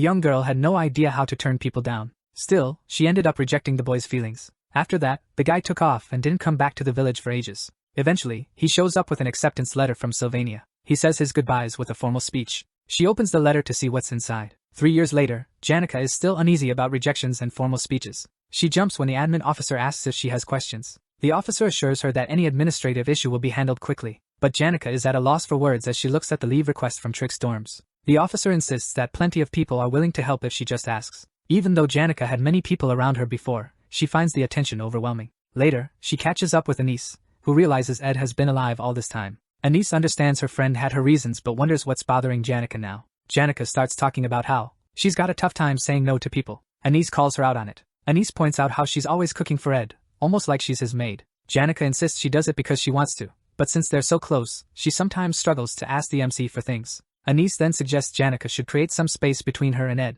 Since they're so aware of each other, she thinks it might help. But Anise is concerned they might drift too far apart because of this. Meanwhile, Janica appreciates the advice and decides to head out. Anise tries to stop her, but it's too late. In the end, Anise worries she might have messed things up. Meanwhile, our MC has unlocked a ton of crafting formulas. The one he's after is the thunderstruck 1,000-year-old wooden cane. The formula's pretty straightforward, but the cane packs a serious punch. Ed needs a branch from a tree that's over 1,000 years old and has been hit by lightning. He can easily find an old tree in the weir in the northern forest, but the real challenge is finding thunder. Suddenly, his focus shifts to Lucy, and he decides it's time to wake her up. As soon as she opens her eyes and spots him, she bolts up a tree. Our guy asks why she's so startled, and Lucy tells him to explain himself. He chooses to hold off on sharing his thoughts for now. Later, Janica shows up at the camp. Ed notices she's running late, but she shrugs it off, saying there's no real reason for it. He offers her some tea, and she accepts, all while pondering how to keep some distance between them. That evening, she praises him for his improved skills with spirits, especially with Mug. Suddenly, our MC freezes when he spots Belle, who informs him that Rachel is asking for Lucy. He apologizes for worrying her with the news of his supposed death, but she's just relieved to see he's okay. As they share a moment, the protagonist tells the maid he'll keep speaking to her formally. She tries to convince him otherwise, but Ed stands firm. Meanwhile, Janica is. As they lock eyes, the protagonist checks to see if he's alright. He tells the maid he'll keep speaking to her formally. She tries to convince him otherwise, but Ed stands his ground. Meanwhile, Janica is taken aback by Belle's frustration. This reminds her of a boy from the past. The maid comments that she's happy Janica is doing well too. As she leaves with Lucy, Janica says goodbye. Afterward, our hero's girlfriend suggests they start speaking formally. She explains it's better to communicate with mutual respect. She tugs on his shirt, and the MC nervously agrees. Then, Janica calls him Sir Ed. This surprises him, leaving him speechless. Meanwhile, Janica feels embarrassed too. 3 minutes later, they attempt to chat by the campfire, but Janica dismisses it. The vibe is super awkward, and Ed is clueless about what to do. While she stays silent, he brainstorms ways to break the tension. Suddenly, she stands up, realizing her curfew is nearly up. Janica thanks the MC and quickly heads back to her place. Dormitory, leaving our boy totally speechless. A wave of fear hits Ed as he realizes he has to keep up this formal talk with Janica. Later, we catch Ed reading a book in the forest when Marilda asks if he's still using that formal speech with Janica, but he doesn't get why she's asking since she saw everything. Marilda then says she just wants to know if anything interesting happened at the academy. Ed explains things are still awkward between him and Janica, so he's worried something might be up with her. Marilda teases him about being concerned for Janica, and he admits it. He quickly changes the subject and asks if he can snap some branches off the tree. The spirit tells him he doesn't need her permission for a few branches. Even though the tree's named after her, Marilda says she's protecting the forest for an old friend who named the tree. She then mentions how getting her human form wasn't easy. Usually, spirits takes on animal forms because it's just easier. She then asks the hero if he can guess the form she copied. Since she can read his mind, she tells him her human form is pretty much his ideal type. Ed is stunned to realize this is his taste in women, but Marilda admits she was just messing with him. The spirit explains she can't just mimic anyone, as transformation magic is tough. The form she uses belongs to a child she met back when Arkan Island was empty. Hearing the girl's description, it finally dawns on Ed. The girl is the same one who founded the school and is actually Sylvania. As night approaches, our hero is chilling by his campfire when Janica shows up. He offers her some apples while trying to keep things formal. As she takes a seat, he asks her to pass her plate, and she does. While munching on the apples, Janica is still unsure about handling the awkward vibe. With her head down, she decides to ask Ed something unusual, but she stops him and asks him to listen before he says anything. While the main guy keeps peeling his apples, she throws out the idea of moving in with him at the camp. Hearing that, he accidentally cuts himself with the knife. Janica panics as his blood starts dripping everywhere. Later, the main guy wraps up his finger and takes a moment to gather his thoughts. Then, he tells Janica she's incredibly kind and genuine. He admits he really likes her a lot. As he keeps praising her sweet nature, she hides her face, clearly embarrassed. She asks for a second to catch her breath. Ed shares his concerns about them living together, but she reassures him that she's happy as long as she's with him. They both end up looking at each other, blushing, and can't find the words to say. Ed stands up and slowly walks over to her, thinking about her sudden suggestion to move in. He then sits next to her and asks if she's having a rough time. He tries to make sense of this sudden request. The girl gazes at the sky and reminisces about having her own room. From the start, living in the usual settings where she couldn't escape everyone's eyes was tough. Ed gets how challenging this has been for her. Janica then shares her wish to escape to the camp if she could. Even though it might be a hassle for him, she just wanted to ask. Still, the MC notes that whether it's a hassle for him doesn't matter. He plans to make his own request next time. Since they'll be around each other for a while, he suggests she stay in a second hut. With tears in her eyes, she hugs him tightly and thanks him. At that moment, he notices she's dropped the formal speech. Ed pats her head, offering comfort for now. The next day, the MC wakes up to get ready for lessons. Out of nowhere, he hears this massive rumble outside. Curious, he opens the door and sees Tarkin and a bunch of spirits who have come to build the hut. Tarkin shares how they partied hard in the spirit world last night. Now, they've decided to set up Janica's hut right across from Ed's place. While the spirits argue about the perfect spot for the hut, Mug arrives and insists they need to wrap up the construction in 10 days. Tarkin's not thrilled and snaps at Mug, saying he's got it easy compared to the old days. With no other option, Mug agrees to get it done in a week. After that,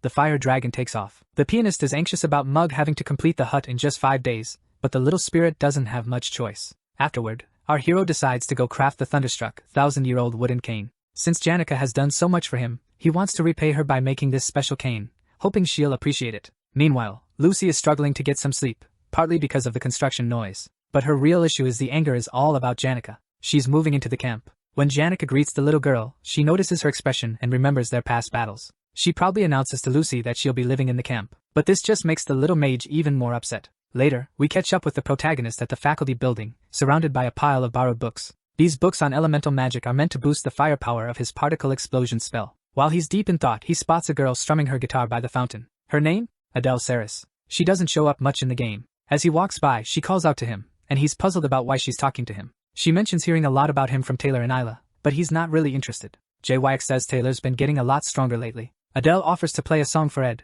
but he turns her down. As he leaves, she mentions that if he ever rises to the patriarch's throne, he'll have to kill the person he respects the most. Adele suggests playing a song for Ed. Ed turns her down, and as he walks away, she warns him that if he wants to become the patriarch, he'll have to take down the person he respects most. Two of the top-ranked spirits, Teorphas and the protagonist is taken aback by this unexpected prophecy, but he's not too worried since her predictions aren't always spot on. Still, he's a bit uneasy because Adele's supposed to die in a third-act scenario. Our guy heads back to camp, not exactly thrilled with how things are going. He's planning to make 2 canes, one for himself and one for Janica, but Lucy insists she'll only zap one of them with lightning. Seeing her stubbornness, he decides to make just one for Janica, which only annoys the little girl more. Hearing Ed talk about Janica makes Lucy want to tear her hair out. Out of the blue, she agrees to zap both canes. But there's a catch. Ed has to go somewhere with her. Word is that Archmage Glocht was famous for his groundbreaking research. He also had 2 top-tier spirits, Teorphas, and after the old mage retired, he poured his life savings into education. Eventually, he turned Sylvania Academy into the world's top educational institution. As our hero strolls around, after the old mage retired, he poured his life savings into the education sector. He ended up transforming Sylvania Academy into the world's top educational institution. As our hero strolls around the grounds, he gets more and more pumped about it. Ed's cabin door swings open, and Lucy steps out. On campus with Lucy, people start giving him strange looks. It's rumored that Glocht first met Lucy at a monastery in the majestic Romelin Mountains. The old mage was blown away by the little girl's magical skills. So, he dedicated his last days to refining this rare talent he'd discovered. Unfortunately, his later years were rough. Not only did his wife pass away, but all his colleagues were gone too. That's why he isolated himself in a mountain hut. There, Lucy brought him comfort and became someone who could carry on his legacy. Thanks to this, the Archmage was able to pass away peacefully. Lucy then tells Ed that this is how her journey started, but she insists it's over now. Ed learns from his history lesson that the old man hailed from the lawless Cohelton area, but Lucy corrects him, saying that's just where the Archmage spent his younger years. According to her, Glock's real hometown is Archon Island. She mentions the old man always worried about the academy,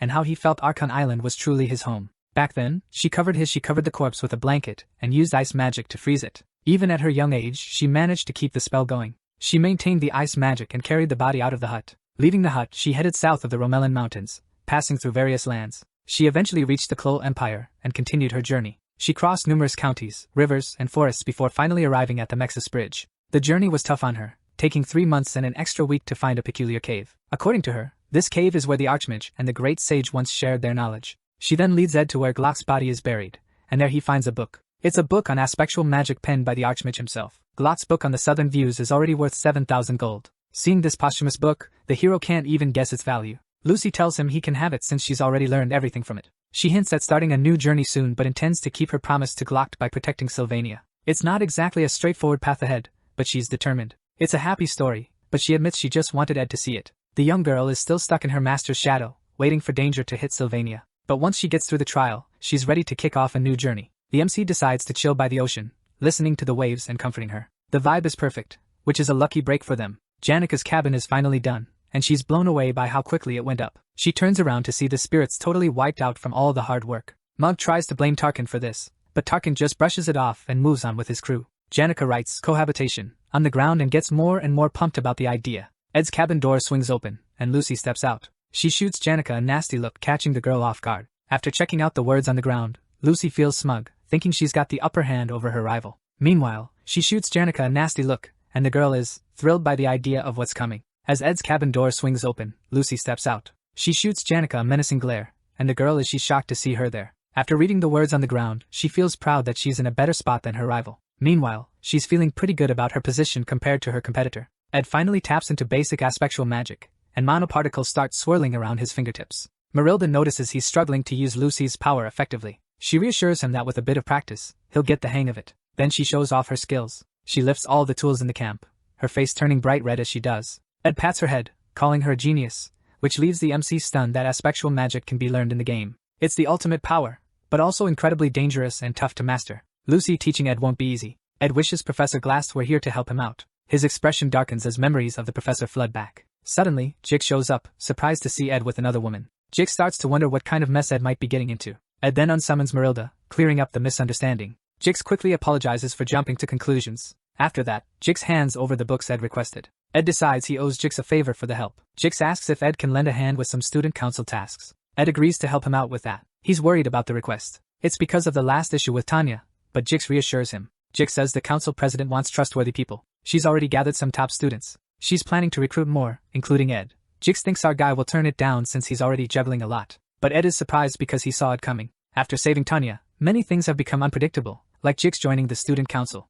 The joint combat training is coming up soon, right before the third act's big finale. During this event, there's a scenario where Claude loses the final battle. Ed recalls it as a bad ending, but it's out of his control now. At this point, everything feels uncertain to him. Later, we spot a massive carriage called the Wheeled Palace, rolling along, heavily guarded by elite knights. Up on the palace roof, sit two figures, Archbishop Verdio and the Holy Pope Eldine. These two big shots are heading to Sylvania is coming soon. With Verdio and Eldine visiting, Tanya is is under pressure to ensure everything is ready on time. Meanwhile, other students are pitching in to help her with the paperwork. She notices the dignitaries are concerned about Saint Tess Clarice, and even the Holy Pope is eager to meet Adele. At the same time, the real Saint Tess is preparing to make her debut in front of the students. Unfortunately, the Pope's visit clashes with the combat training she was excited about. Clarice would rather stay put than head back to the Holy Imperial capital. Plus, she hasn't had the chance to meet Adele because the girl is always on the move. On top of that, Saint Tess has had some cool adventures and now has her own stories to share. Of course, she can't mention the incident with Lucy and Ed to the Archbishop, as Verdio would make her leave the academy. She struggles to say no to the Archbishop because he's always been like a mentor to her.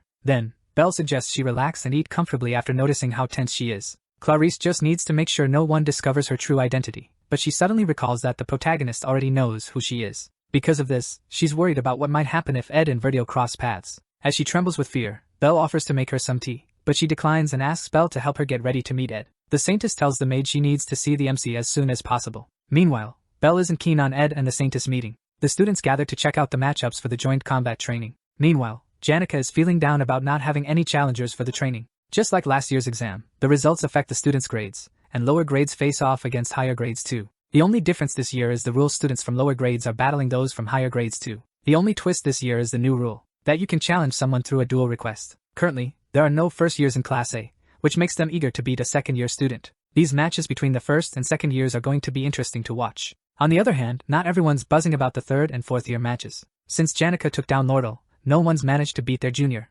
Janica spots Ed engrossed in the book Lucy gave him, and he insists it's crucial. She's feeling a bit envious, and Ed's puzzled by her expression. Suddenly, the knights make way for the Saintess to pass through. Our guy gets anxious when he spots the chariot, thinking it's odd for Clarice to show up. As she steps out, he wonders if the Pope's visit got postponed. Both he and Janica are stunned as Clarice approaches him, eager to meet. After a quick greeting, the Saintess asks for a brief chat with our main dude. Meanwhile, Janica nervously introduces herself to the Saintess. Ed thinks her reaction makes sense since the Saintess is no ordinary person, but he can't wrap his head around the fact that the girl in front of him is actually Kylie Ekne. Clarice then mentions that Eldine is currently visiting Trix Hall. Ed gets suspicious about why Clarice is visiting him. She mentions that Vertigo is so sharp, it feels like he can read minds. She explains that there are rumors about the Archbishop having the ability to read thoughts. As Ed listens, he finally figures out why she's really there. She's worried that Vertigo might discover Ed knows who she really is. He reassures her that there's no chance he'll meet the Archbishop. Since he's involved in the joint combat training, he's unlikely to ever cross paths with Vertigo. Hearing this, the Saintess feels relieved.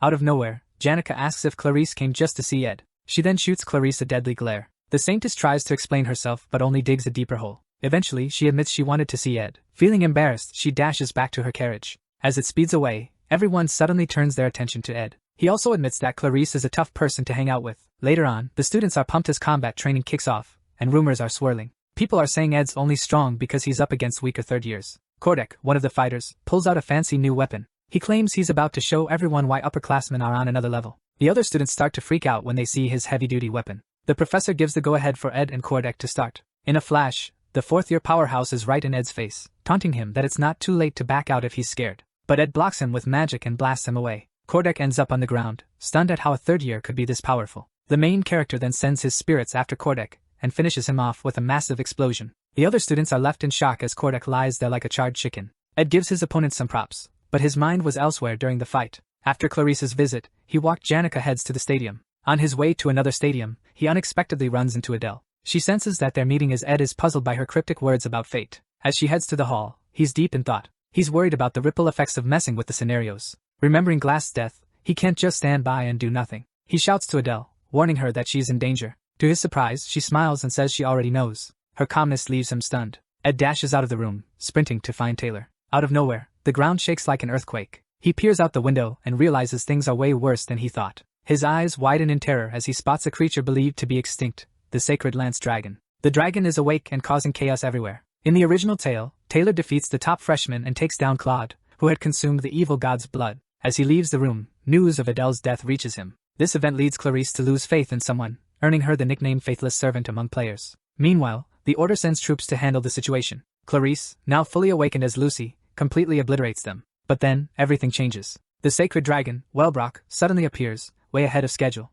This dragon isn't supposed to show up until the end of the main storyline. Ed is baffled, trying to figure out what's happening. Meanwhile, the dragon's causing chaos. With just one step, its foot unleashes massive destruction. As it moves forward, the shockwave is overwhelming. Students are in full panic mode, desperately fleeing as the protagonist struggles to stand. He looks around and sees half the dormitory turn to ashes. After that, he bolts forward, crashing through a window. He powers up his magic ring, fully aware this might be his last chance to use magic. He channels everything he has to summon Marilda, urging her to run as fast as she can. Over at Trix Hall, the knights are trying to get the Saintess to safety. She insists they gather everyone else as they offer to escort her to her carriage. Suddenly, sharp objects burst through the window, impaling the knights in an instant. Clarice quickly shields herself, and as the Clarice braces herself, and as the dust settles, you can see what's left behind. She looks terrified, staring at the scales. As she steps out, she wonders who could have made such a monstrous creature. The knight who survived tells Marv to get the carriage ready, but Marv informs them the carriage is wrecked and offers a horse instead. Clarice learns the horse will take her off Arkan Island.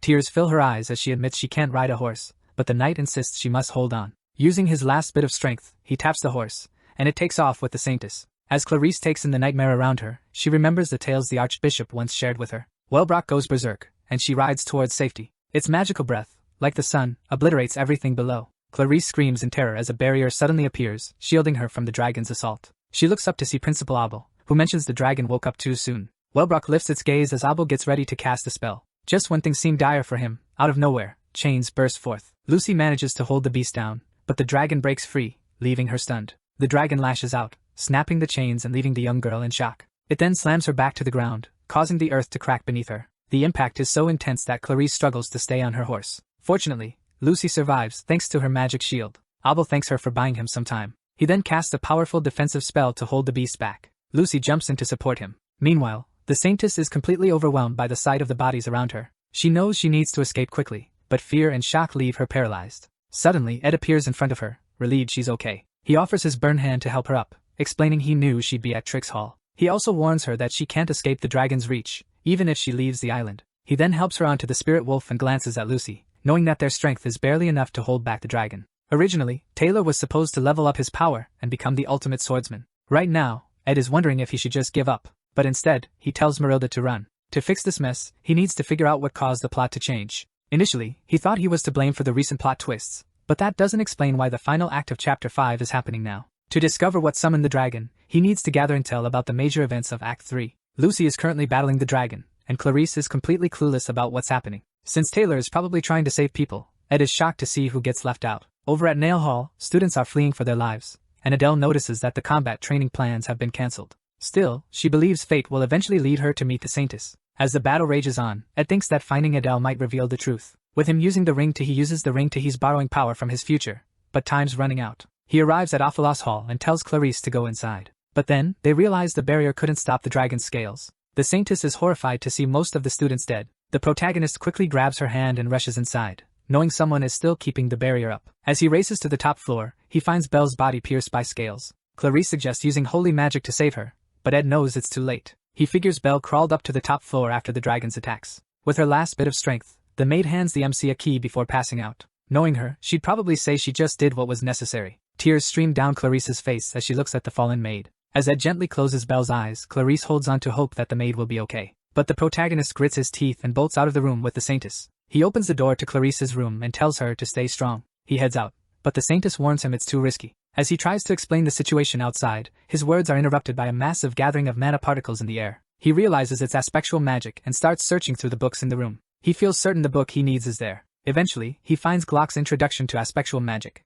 As he evaluates the situation, he notices the aspectual magic being used is unlike anything he's encountered before. Meanwhile, the sacred lance dragon unleashes fire on Abel's shield, and Abel is barely holding on. As the flames approach Ed's location, he finally understands why things feel so strange. Clarice asks if he's figured something out just as the dragon's flames burst through the window, filling the room with a blinding light. The entire room is obliterated in a massive explosion, and as the dust settles, almost nothing remains of the building. The Saintess opens her eyes to see Ed standing over her, impaled by an iron rod. Despite his injuries, he's barely holding on. The entire room blows up in a massive explosion, and as the dust settles, there's almost nothing left out of the building. The Saintess opens her eyes to see Ed standing over her with an iron rod piercing his body. He's barely holding on. He tells her to reach out if she ever needs help. Tears well up in her eyes as she gazes at him. Suddenly, he starts rattling off some numbers, but the Saintess urges him to conserve his energy while she attempts to heal him. Unfortunately, her efforts fall short, and he collapses onto her shoulder. The magical aura outside begins to expand. Meanwhile, Clarice cries out, questioning why everyone had to die this way. She clings tightly to Ed, pleading and apologizing for everything that happened. Suddenly, her eyes snap open, and she finds herself back at the moment she first met Ed and Janica. The students around are puzzled about why Clarice approached them. Amidst the confusion, Ed asks the Saintess why she came to see him. She suddenly leaps over the table and tears his shirt open, leaving him embarrassed. She doesn't find any injuries and wonders how that's possible. Janica quickly calls her out for her behavior. Clarice sits back down, breathing heavily, questioning if everything she just went through was a dream or a hallucination. She doubts it's possible after noticing the bloodstains on her hand. That's when it hits her, she's traveled back in time. After that realization, she heads to Trix Hall to wait for the Holy Pope. While she's waiting, the Sacred Lance Dragon attacks, causing chaos and many deaths. Right now, she's staring at her hand, completely overwhelmed by disbelief and fear. As Ed calls out, she quickly grabs his hand and drags him along. He tries to tell her she needs to meet Eldine as he gets pushed into the carriage. Meanwhile, Clarice urgently insists they must rush to Mexus Bridge. As they speed off, the other students are left baffled by the sudden turn of events. Janica even wonders if the Saintess is running away with her love. Meanwhile, the protagonist warns Clarice that her actions will stir up trouble. She then explains that a dragon will soon attack the island, leading to everyone's demise. Clarice reveals she's already died once, and has now returned to the past. Back then, Ed was about to tell her something important before being crushed by debris. However, she is about to tell her something before the rubble crushes him. But he reminds her that he told her to reach out for help, no matter the situation. Hearing this, our hero is left speechless. As they approach the bridge, they have to wait for the inspection team. Ed suggests they should turn back and meet the Pope, but she starts repeating the numbers he mentioned back then. Ed is completely taken aback by this. The carriage driver notices how packed it is and tries to tell the Saintess that this will take a while, but Ed insists they push through quickly because it's an emergency. He attempts to emphasize that everyone will be at risk if they don't break through. The coachman then tells them to hang on as he forces his way through the crowd. Our hero decides to trust Clarice after she recites numbers that no one else in this world would know. Those numbers were his military service ID before he ended up here. As they speed away, Ed starts piecing together why the Saintess decided to flee. Time must have been rewound. So, it turns out some spooky magic is definitely at play here. While he's still got faith in the Saintess, Clarice jumps in. She asks if she can rest her head on his chest for a bit. Meanwhile, Ed's piecing together that this magic should be way beyond human capability. Suddenly, out of nowhere, Wellbrock stands up and lets out a massive roar. Clarice screams in terror as Wellbrock rises, but hey, they manage to escape this time. But guess what? The same nightmare keeps haunting her. She looks back at Ed, who calls out to her. She's horrified to see him skewered by the dragon's scales. Through her tears, she tries to heal him. She apologizes for failing him again. Once more, our guy's sacrificed himself for her. All she can do is apologize, but Ed reassures her. He tells her not to cry, promising that he'll be there to help her again. With those last words, he passes away. Clarice starts blaming her blessing. She wishes Ed had her blessing instead. Longing to turn back time, she suddenly finds herself at their first meeting. Holds back her tears, saying she's sure he'll come to her aid again. After those last words, he passes away. Clarice starts to curse her blessing, wishing Ed had it instead of her. Longing to go back in time once more, she suddenly finds herself at her first meeting with our protagonist shows up again. He asks why she's here. She rushes over and hugs him, tears streaming down her face. This time, she promises to save him. She quickly pushes him into the carriage again. She tells the driver to head east. After filling Ed in on the situation, they decide to find somewhere to hide. But the dragon's attacks still find them,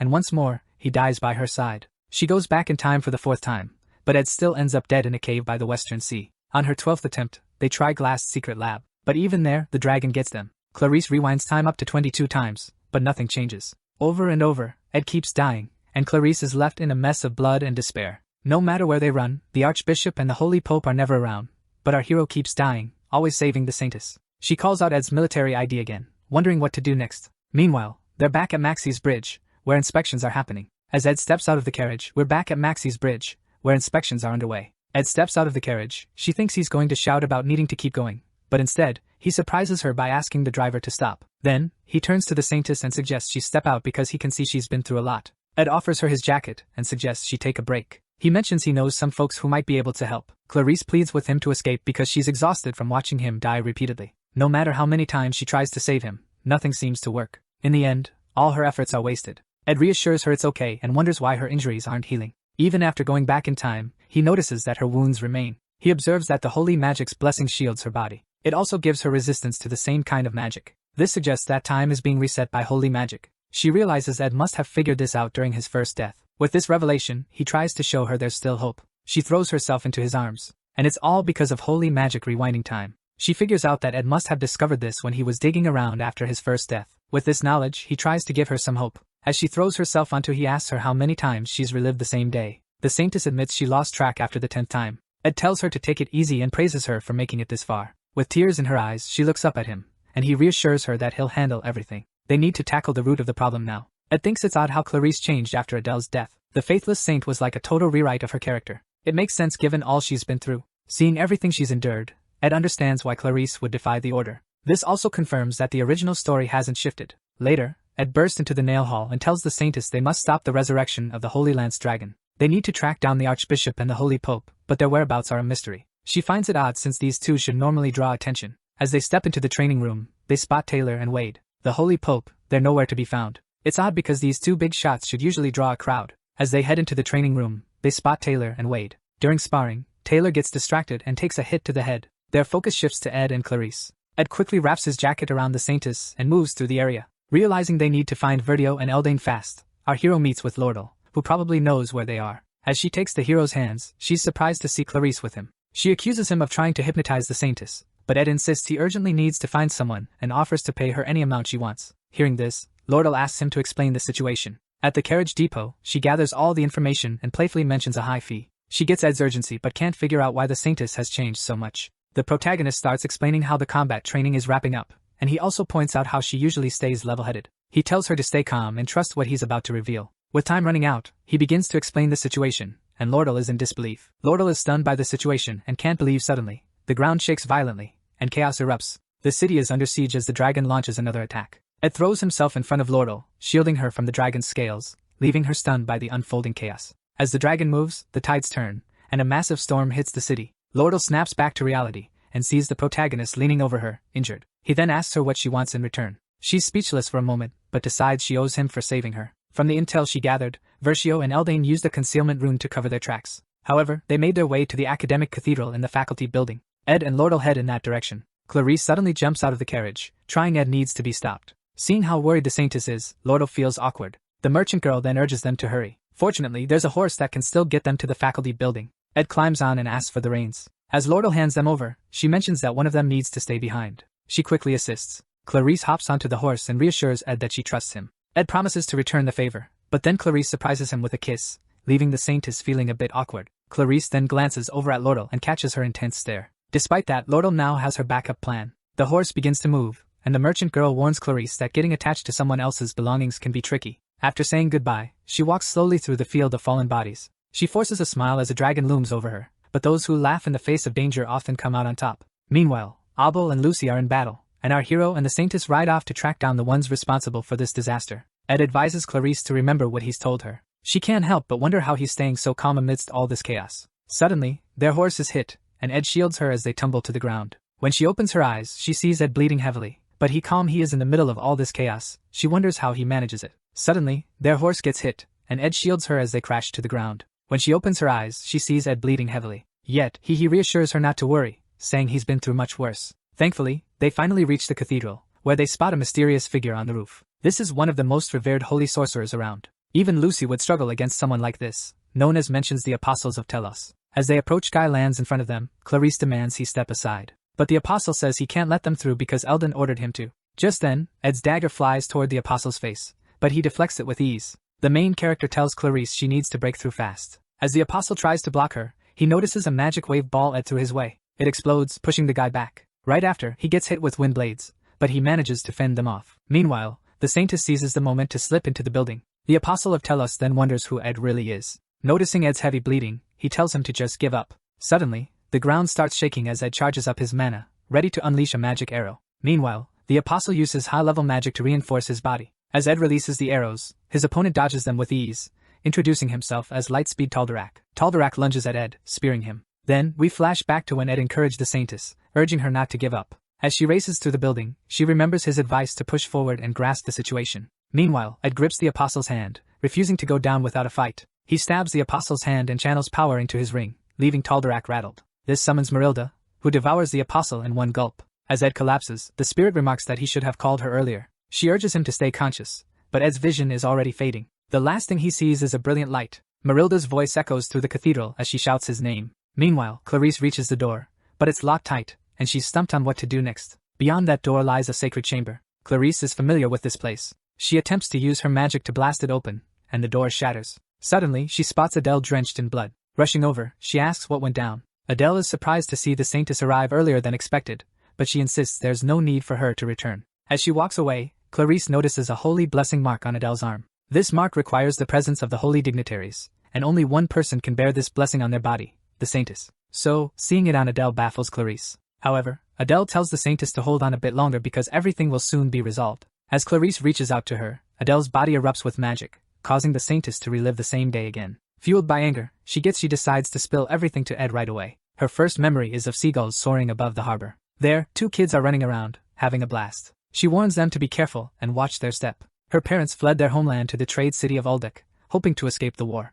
Unfortunately, they were still exploited and tricked, barely scraping by for a piece of bread each day. One day, while she's enjoying a meal, her dad tells her he'll be back soon after handling something. As he walks away, he keeps glancing back at his daughter. Meanwhile, the once delicious sandwich Adele had now tastes like nothing to her. After that, she becomes an orphan. She ends up at Deldero's orphanage, working alongside other kids. Thankfully, they get some rest and support from the Telos Order. She also picks up the loot, which leads her to spend more time at the church. One day, Archbishop Versio is congratulated on his induction into the Holy Imperial Capital. As Versio expresses his gratitude, his robe the Holy Imperial Capital, Versio expresses his gratitude to everyone, but his robe suddenly, everything bursts into flames. As the fire spreads, Adele quickly puts it out with a bucket of water. The Archbishop is stunned to see her with buckets in hand. He asks how she knew the fire would start. She explains that she has dreams about the future. However, she can't see her own future. Hearing this, Versio grabs her hand and calls her the Saintess of Telos. Overnight, Adele finds herself dining on luxurious meals and earning the respect of high-ranking officials. Her new life is a stark contrast to her previous one in poverty. She receives baptisms from the Holy Pope, Verdio, and the greatest apostle. She also carries the blessing of holy magic on her body. This blessing makes her holy power even stronger. The only thing left is the baptism of the stigmata. For the first time, Adele can see her own future. Later, Verdio gets angry at her. She wants to quit being the saintess, thanking him for his care but expressing a desire to serve Tellus in other ways. Realizing he can't change her mind, the Archbishop acknowledges her unique ability to this is why she was chosen as the saintess. He shoots her a nasty look, realizing she can now glimpse her own future. Over the years, Adele stayed as the guardian of the holy flame. She would strum her lute through the night, and once she drifted off to sleep, her future would unfold before her eyes. In her visions, she sees the wild dragon, Wellbrock. Verdio decides to offer her as a sacrifice because his plans have spiraled out of control. While in the imperial capital, she overhears a lot of chatter. Thanks to Emperor Clow, the world was finding peace, but the Pope's influence was waning. Verdio, being a businessman, knew they needed to shake things up with fear and divine miracles. They plotted to summon the Holy Lance Dragon and have the Order take it down. For this, Verdio was on the hunt for a sacrifice, and Adele was the unlucky choice. Fast forward a few years, and she crosses paths with Clarice, who has an amazing talent for holy magic. Clarice asks Adele what she must do to lead a pure life. Adele pauses her music, pondering the question, reveals something. Turns out, Verdio was looking for a sacrifice, and it was none other than Adele. But years later, she crosses paths with Clarice, who has an amazing talent for holy magic. Clarice asks Adele what she needs to do to lead a pure life. Adele pauses her music, contemplating the question. Adele blames Clarice for becoming the saintess. Then, she starts singing to Clarice, urging her to escape in her thoughts. As they enjoy the night, Adele hopes Clarice will find a way to flee. She sings these songs, wishing Clarice would run. But the guilt always comes back to haunt her. One morning, she decides to escape to Sylvania Academy. As she walks through the blood-soaked grounds, the students are left speechless. Eventually, she realizes when and how the Holy Lance Dragon will revive. Heading to the chapel, she encounters Taldarak, who informs her that outsiders aren't allowed inside. She reveals her holy blessing mark and enters the chapel, where the apostles await. Inside, she spots a chest containing Wellbrock's fang. She tries to persuade Verdio and the apostles to stop,